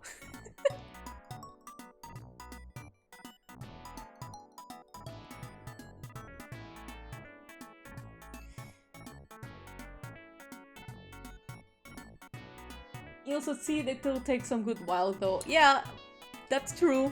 It always takes time. The best 3D model for VTuber I heard is the art gun. I think she made Snuffy 3D model look really nice. Not sure her work is your cup of tea. Oh, I've seen the art gun, I think. Let me just look her up. Art gun. Yes, I know this 3D modeler. Oh man, they're amazing. If I managed to get a model rigged by them, I would pass out.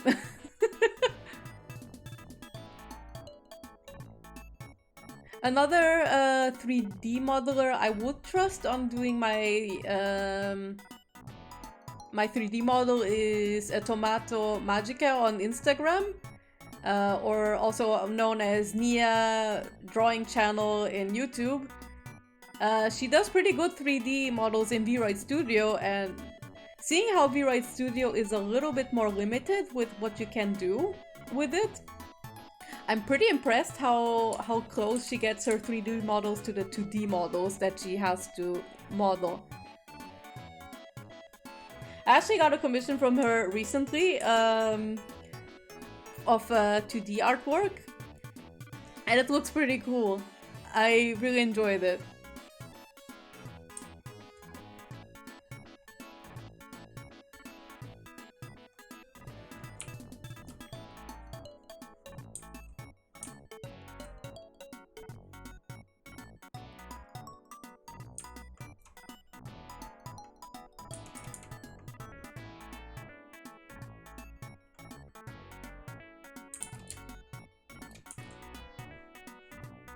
I'll have to look it up.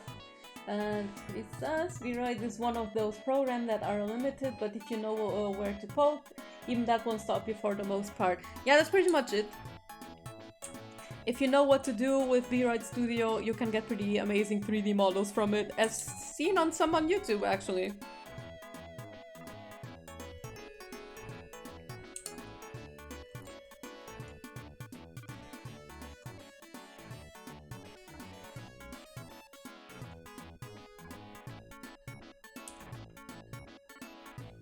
Oh, wait, that's the wrong layer. There we go.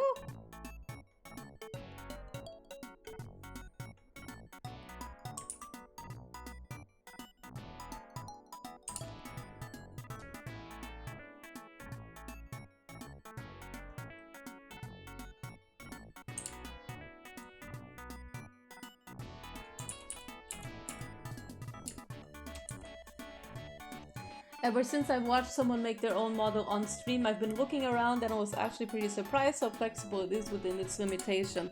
Yeah, I was impressed too. I thought it was pretty limited, and then I saw some of the VODs and time lapses and I was like, damn, that's impressive. Even though I still think it could use some upgrades here and there, of course, but you know, details. Brainrot Studio has been updating a lot, so I have faith that at some point it's going to be a pretty powerful software. If I could model in Blender, I would try. It's just that my PC can handle it. Man, it's not just for on Blender and work files in which Blender starts crashing my PC, but it's also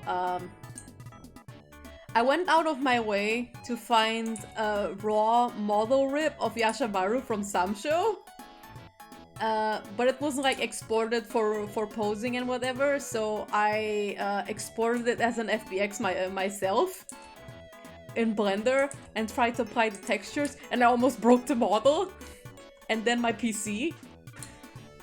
But I managed to get a rig out of it. I managed to get a model and a rig that works a little. And then I imported into Clip Studio to see if it works for posing. And it nearly crashed my entire PC. But let me see. Let me open like a new file so I can show the model that I ripped. I didn't like directly rip it from the game. Someone had like had the file ripped raw from the game, but didn't like prepare it for most of the other softwares that people like to post 3D rip models from, like what's it called? XNA Lara and stuff like that. But they were like, yeah, well, if you want to export it yourself, you can.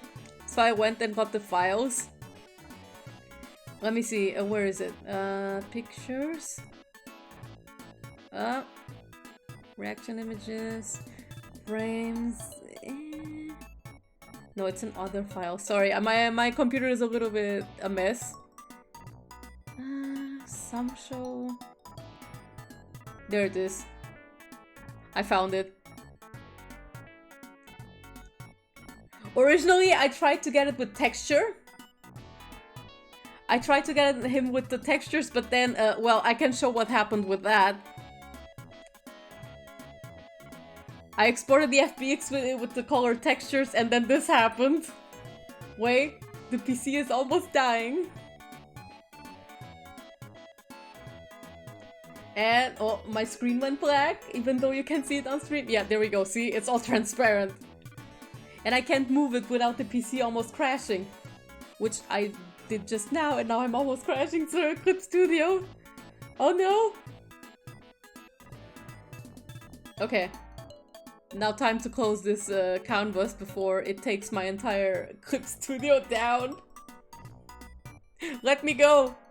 Yasha, let go! Yes, let me go, please. Oh, God. Don't forget to save. I did now. That was close. Almost 4 hours of stream content dead.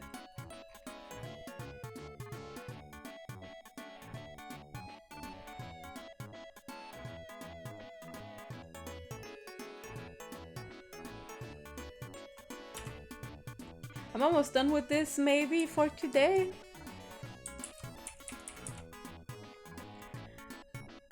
I'll have like, all I have to do is now shade the cheap and then sign the thing, and then I can and then I can finish the stream for tonight.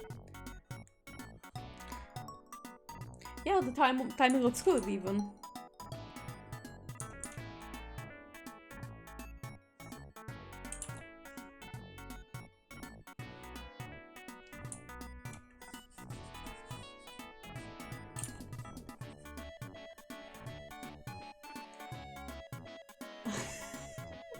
You like to live dangerously?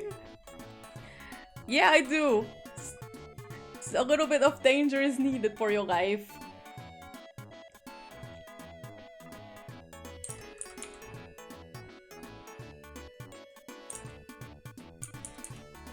I'm already living dangerously by having unchristian sins on this stream. And being a chimp on while my parents sometimes pop in on my stream. Man, I remember to this day I was being a chimp about Beato while reading Umineko, and just that moment my mom came in. And the worst part is Ronove showed up later and I couldn't chimp. I couldn't say anything nasty. Gosh, you said the S word. I'm sorry, please. Mercy. But yeah, as I was saying, then Ronove and Beato were both on screen while my mom was on stream, and I had to behave. Unsubbing this comment unexistent. Yeah, but don't. Ed, please don't unexist.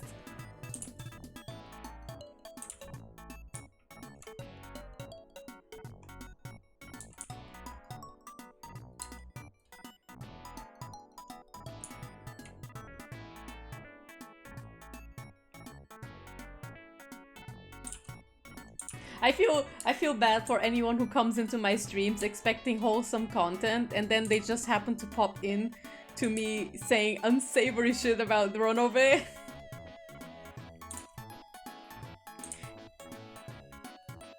Or being like weird. just going feral.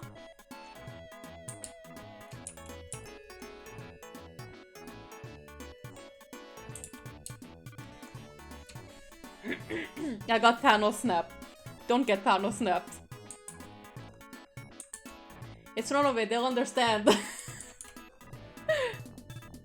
I think most people will understand that I say I simp for Ronove almost because not only is he good looking and he's an amazing character and a troll and smug and good looking, he straight up looks like a carbon copy of my boyfriend. Like, people will probably understand why this character makes me particularly go crazy. He's a butler and a troll and good looking, and he makes cookies and tea. And he looks like an anime version of my boyfriend. What's not to love?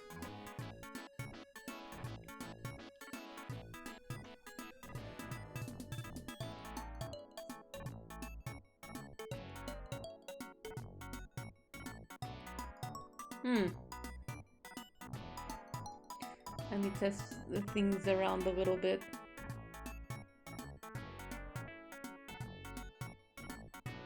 Yep, this works a little bit better. An absolute dream. Hey, at least they'll know what they're getting themselves into. Filter the week. Indeed. Sounds like a good strategy.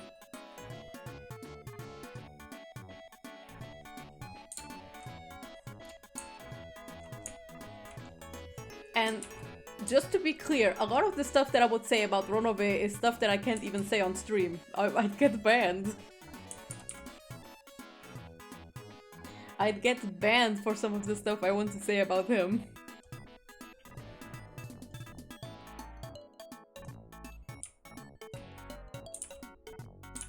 Stuff that would probably send the Pope into my house and then exorcising me into hell.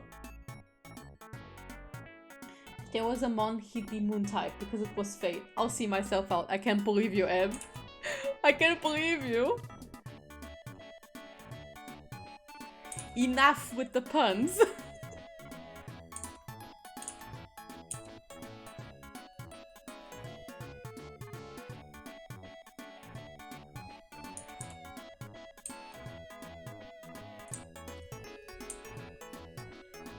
Isn't Ronove a demon? That sounds like a reunion to me. Hey, you're on a galaxy brain. You're right. If I get exorcised, I get sent into the demon realm, and thus I can see Ronove. Genius plan.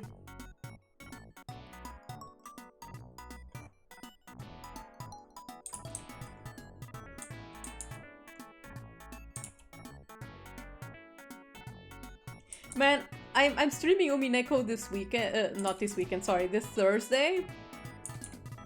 And I'm hoping Ronove shows up, because in the last stream he didn't show up. And I was like, oh.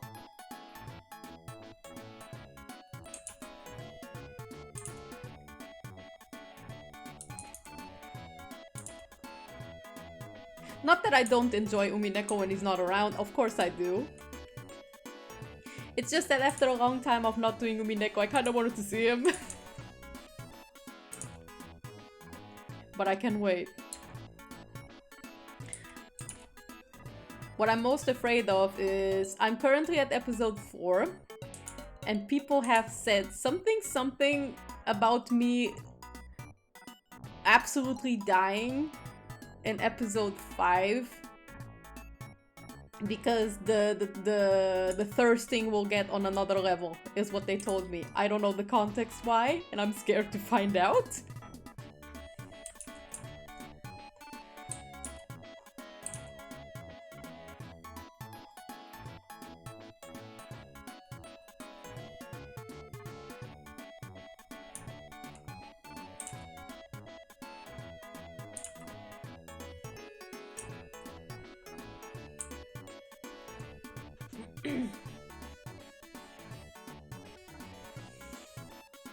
Stonks, if you stream Umineko and there's no Ronove, was it really an Umineko stream? You have a point.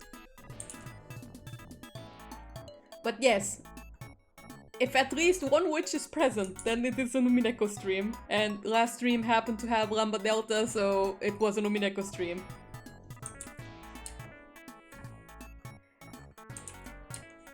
Umineko streams are going to get wild once I start playing Golden Fantasia, though. For those who don't know, Golden Fantasia is the Umineko fighting game, which is on Steam. And from what I hear, it has rollback now. It's still a pretty obscure fighting game, but it exists. And I have been a bit on a fighting game low and haven't really been playing much. Like the last time I touched the BFZ, I think was like 4 months ago. I didn't even get to try Lab Code 21. But I kinda really wanna play Golden Fantasia. Not just because it's a Lumineko fighting game, but also because Ronove is playable. I want to try to main him.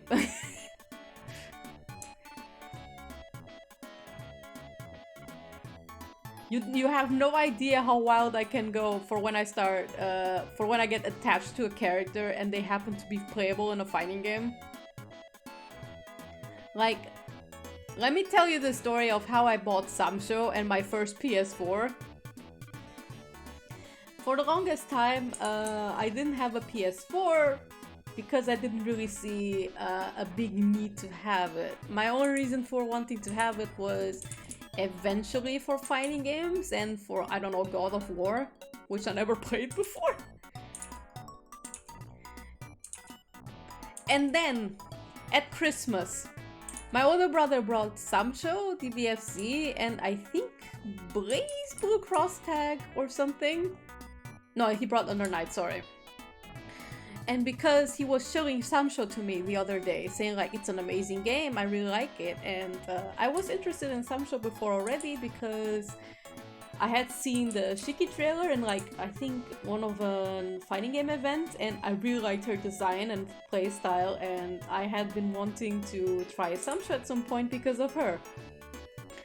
At this point, Shiki was the only character I knew that existed in Samsho, and I think Genjiro and Haomaru? But everyone else, I was like, whom's you? So then he brought the game for Christmas. And I tried it out. I was trying out the characters, and then I saw Yasha. I was like, okay, interesting looking fellow. And then I played with him, and I was like, that's love at first play. And literally the next day, I went to an electronics store, bought Samsho and the PS4. Because I didn't have a PS4 or Samsho, and I was like, I cannot live without this game. So I went to frigging Saturn the next day, bought the game, and then I couldn't stop playing it for a while. And then, well, the pandemic hit, and then I couldn't play most of it anymore, which was unfortunate because Samsho is kind of my favorite fighting game. It's kind of easy to get back into it because, okay, most of the things you have to lab, from what I understand, is matchup knowledge and like gameplay strats and the like, game plan with your character, and what to do with certain matchups.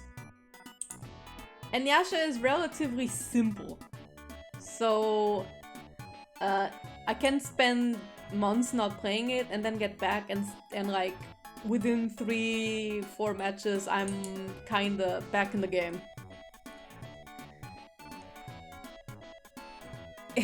I used to play Iroha as well for a while, but then I stopped playing for a while and then I couldn't get the hang of her anymore, and that's unfortunate because I like Iroha unironically. She's fun, she has a fun play style. And I like her personality-wise. Yeah, I think her design is cute too. White hair people hit different, I agree. Yeah, I agree as well. And Iroha is dope. Yes, she is. I remember there was like an uproar at the time she was announced, and I was like, yeah, I mean, okay. And then I played with her and was like, she's such a cool character.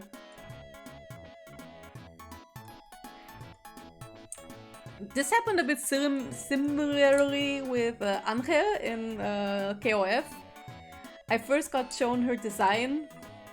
Like Iroha from the start, I was like, yeah, okay, I can. It's a horny design, sure, but it's okay, makes sense. I don't dislike it. I think it's cute. While for Angel, I was like, oh, okay, does there really need to be a butt out? And then I read the KOF manga, and I like Angel a lot. And I think her design suits her very well.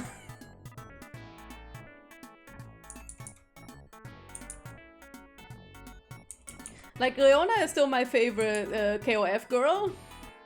At least from the manga's lore. But Angel is pretty up there. She is such a fun character. I like her a lot. And I wasn't expecting to like her as much as I do.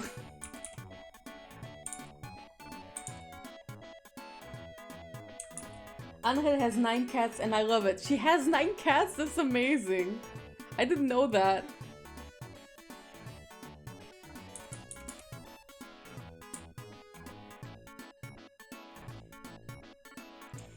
SNK has titanium balls to keep Iroha and Angel true. Yeah, I agree, they do. I also really like Shermie's a lot. I'm very unfamiliar with KOF, so the KOF 14 manga and KOF 15 is my first endeavor into this franchise. Okay, not really. My first endeavor into like the KOF SNK fighting game worlds was Garo. I used to play a lot of Garo on arcades when I was a teenager with my older brother at this Spanish camping place that we used to visit a lot in our summer vacations. And that was my only knowledge of anything KOF related or Fatal Fury related at the time. Then I think I got back into SNK stuff with Samsho. I always knew KOF existed, I was just never really that much into it. I like it design-wise and everything, I just couldn't get into it gameplay-wise because it was a little bit difficult for me. I did try to play KOF 13, mostly because I really like Ash. Also, Ash and Elizabeth both, I like them a lot.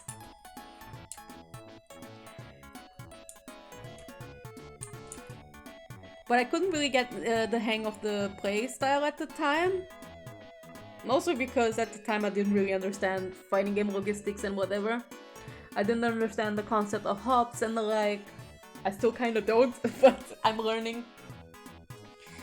And then finally when I started dating my boyfriend, who's like a huge KOF fan and a KOF enthusiast, I started looking a little bit more into it. So I read the manga for him. I started reading the Shingo manga for him as well.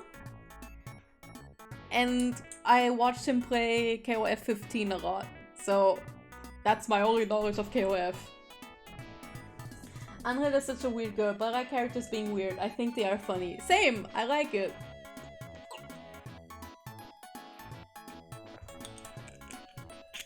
There's a charm to characters being weird.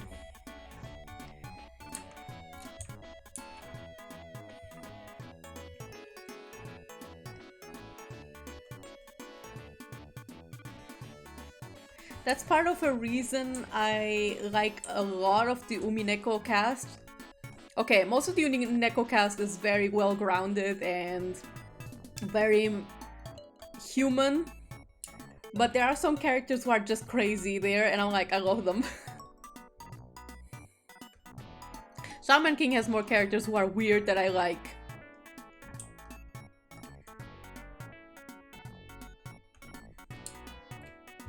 Like, Faust is a weirdo, but he's a goth weirdo, and I love him a lot. Ryu can be a little bit of a weirdo, mostly from writing than anything, but I kinda, still unironically, kinda like him. What are other weird characters that I can think of that I like, and fighting games specifically? I think Earthquake is very funny in Samsho.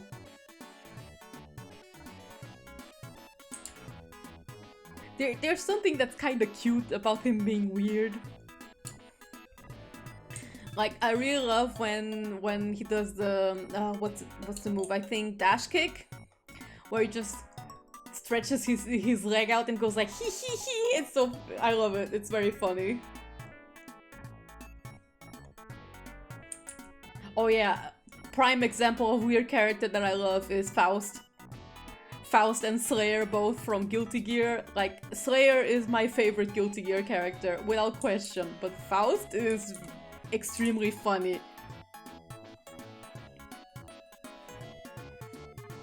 Now for weird KOF characters, other than Angel, I'd have to think who's weird from the top of my head. Maiten can get a little bit weird when he's sleepy, but it's like, it's just him being sleepy.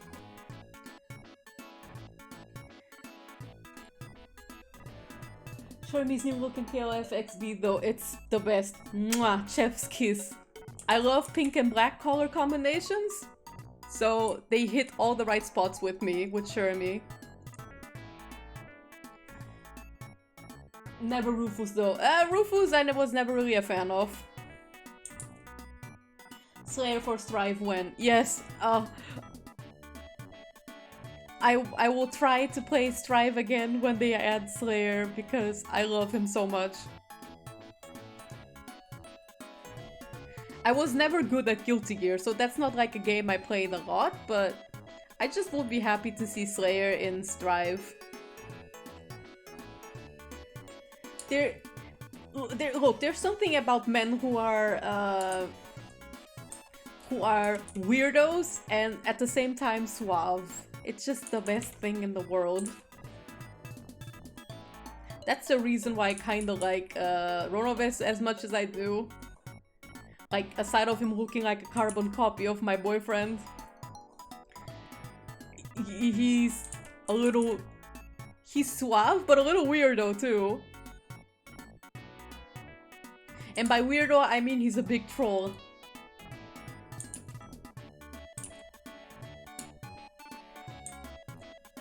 Beato is a huge weirdo, and I love her very much.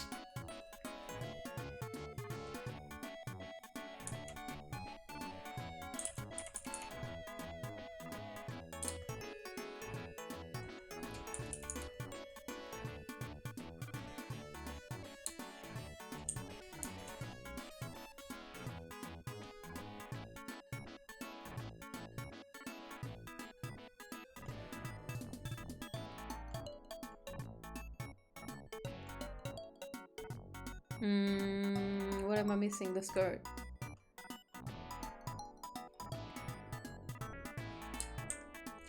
The skirt and the ribbon, and then I think I'm done for the picture for today.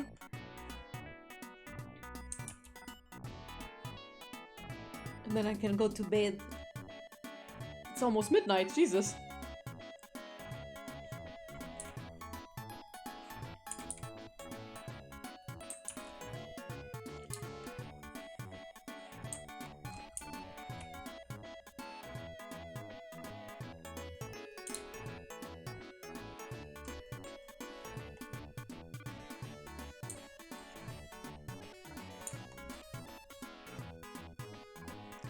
There we go.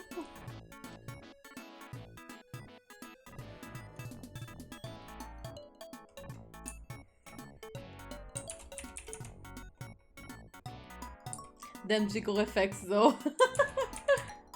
Rufus has pretty amazing jiggle physics, I agree.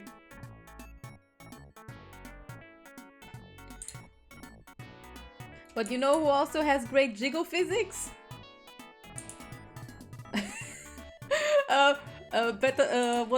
Beta Chun-Li in Street Fighter 5. I remember those like it's yesterday. I lost my mind. They knew what they were doing with him. Yeah, they did!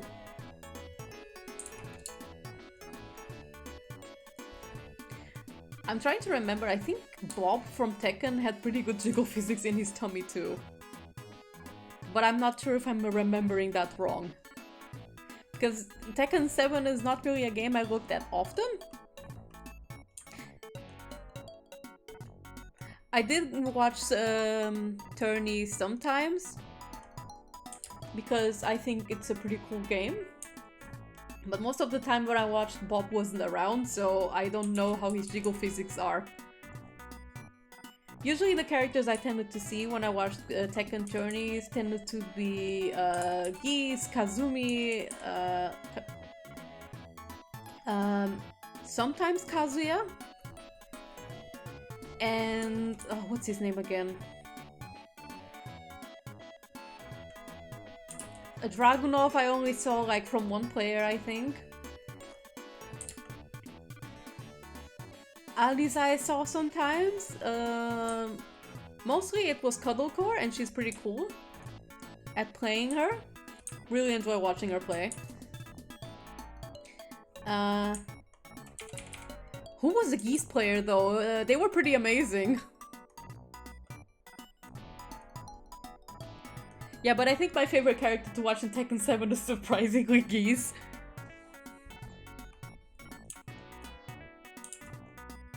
I don't know, there's something about the SNK boss characters who have this unique charm to them. Like, there's Geese, there is Ruga, who I really wanted to see back for KOF, even though I have never had to suffer the PTSD that he gave an entire generation, because I never got to play the KOF games in which he was featured.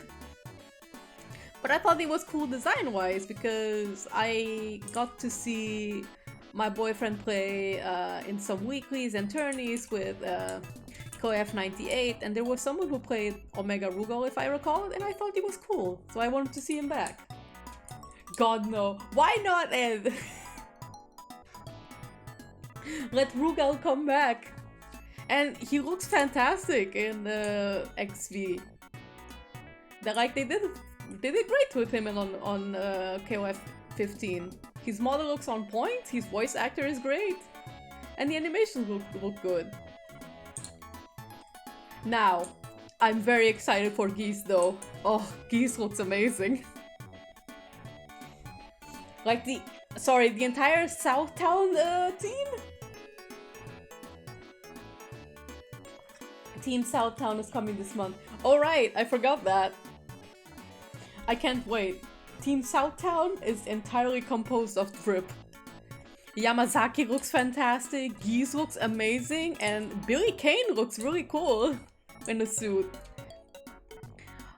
I just opt to call them Team Drip Town.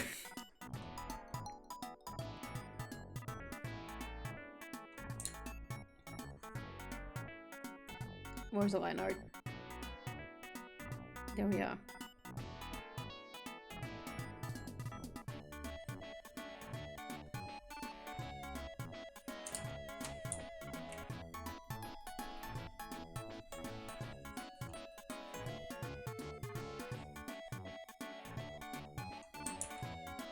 Oh, I forgot the eyes. Huh! Where did I put them? Oh, there we go. Here.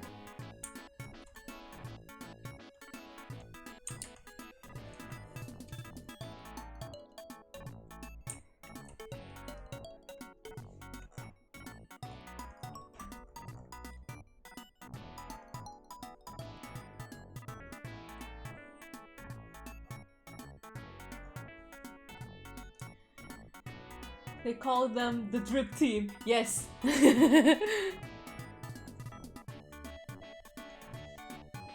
I'm jealous of Geese. He makes weebs look too good. Yeah, he does, doesn't he? I forgot that Geese is kind of a weeb.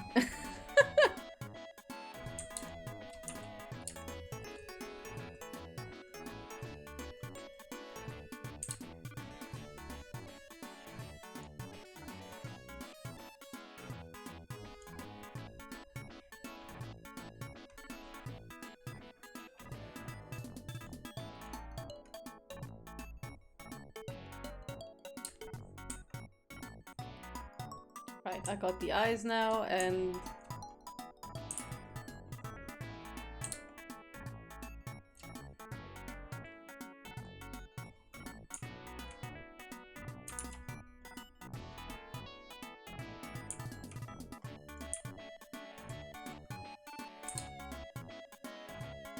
Barely noticeable, but it's there anyway.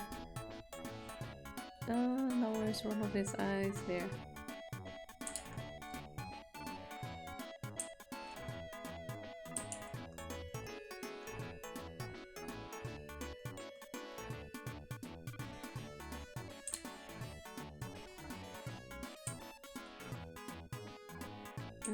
Yeah, right, the monocle I was forgetting.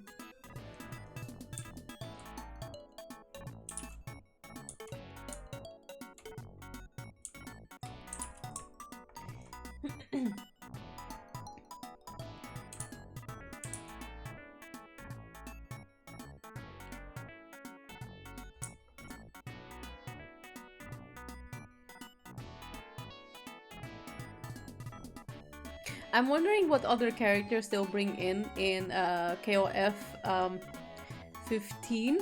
If they'll bring any other boss characters. So we have Rugal and we have Geese. I wonder if they'll bring in Orochi and I don't know what the names are of the Nest's villains. What's their names again? I don't remember, but or more like I don't know at all. I do know there's someone who's called Krause. I hear he's the boss character for Fatal Fury, and that I do know for a fact that he appears in KOF 98 because I've seen the same player who played Rugal play Krause in the same team. Wolfgang Krause. Ah, okay. Gets mentioned a lot from fans. I really remember seeing him so much because of the friend who played a lot with my boyfriend was a Krause main.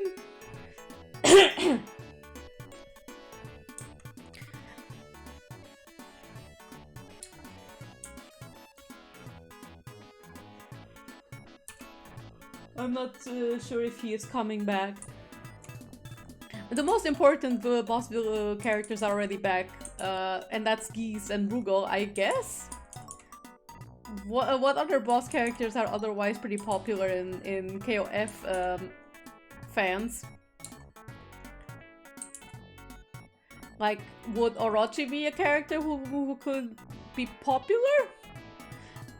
I do know Orochi Shermie, Orochi Yashiro, and Orochi Chris are popular. Flame Chris, I guess. My boyfriend used to mains... he mains Flame Chris on KOF 98. And he looks pretty fun to play. So I wonder if they'll put him in an XV. But they already put the most important part of the Orochi team. And that's Rhythmic Hallucination. I love that track with a passion.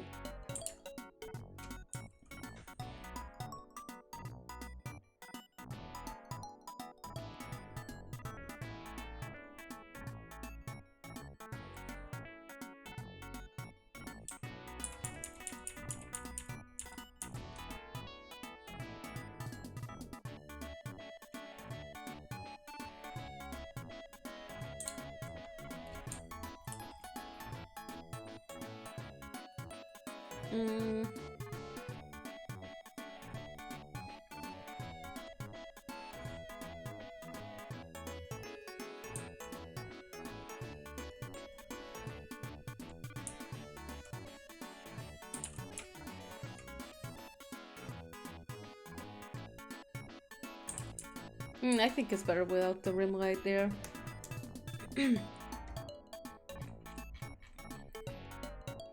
Okay, I think I got everything down for now. I'll just go to new layer. Although, maybe I can add something over here. Let's see.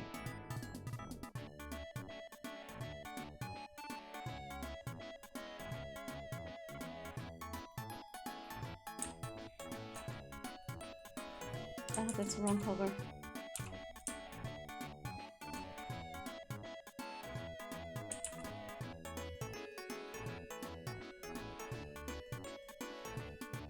Oh wow, there's a lot of artifacting there that I have to fix.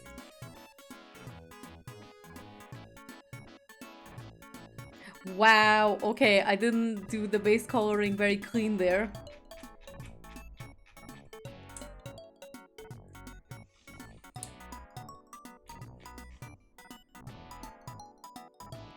Let's fix that.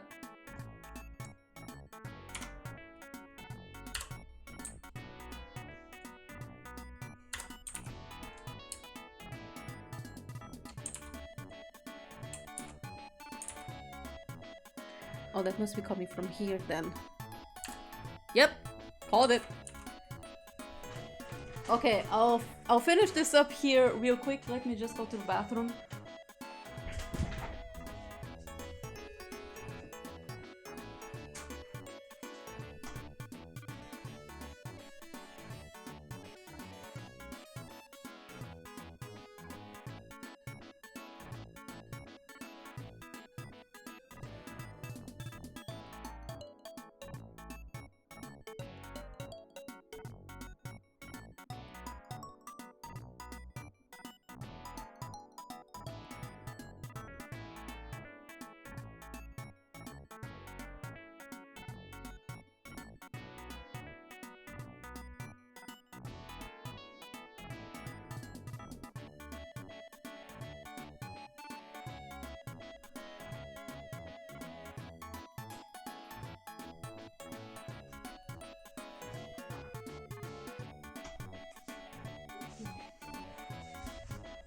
Okay.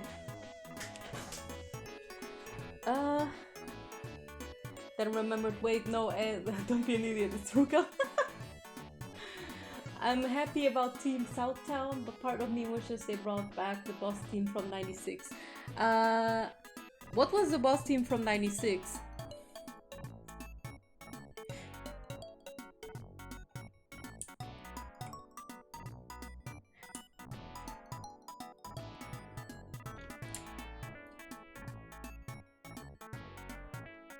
I think that's the one boss team I'm rather unfamiliar with, so... Geese, Krauser, and Mr. Big. Oh, that sounds kind of funny.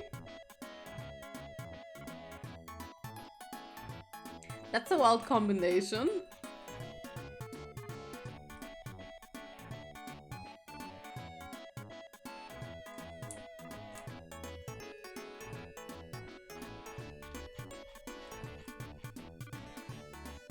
Let's see, maybe I should do VM masking. Yep.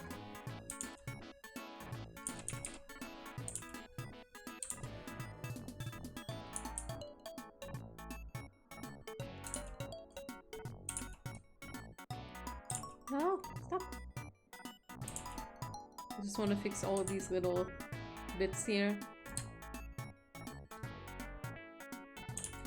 Oh! God. I tried to do this video with a mouse. That wasn't a very intelligent idea from me.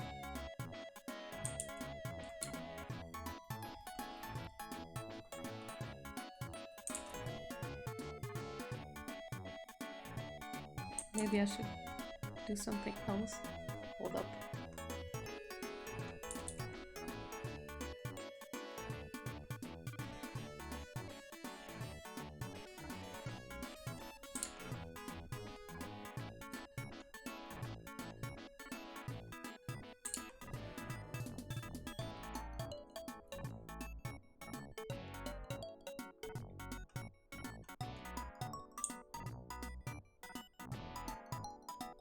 I wanna do just one more thing. Ah!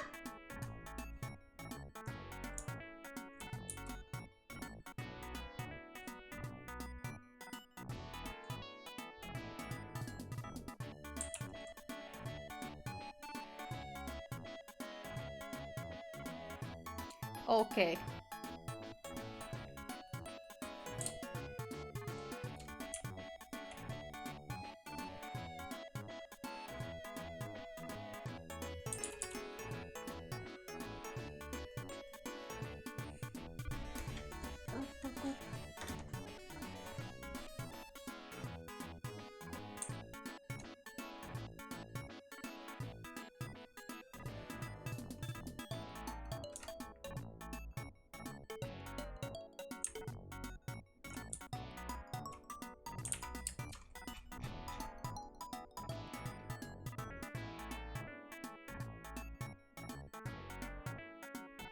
Okay, I'm finished for tonight. Good lord. My hands are okay, but wow.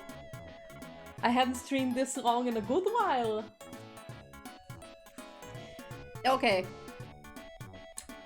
That's it. That's it for today. I have to go to bed. It's very late. It's a little bit past midnight, and I have to wake up for work tomorrow. Let me just look over here on Twitch for a second.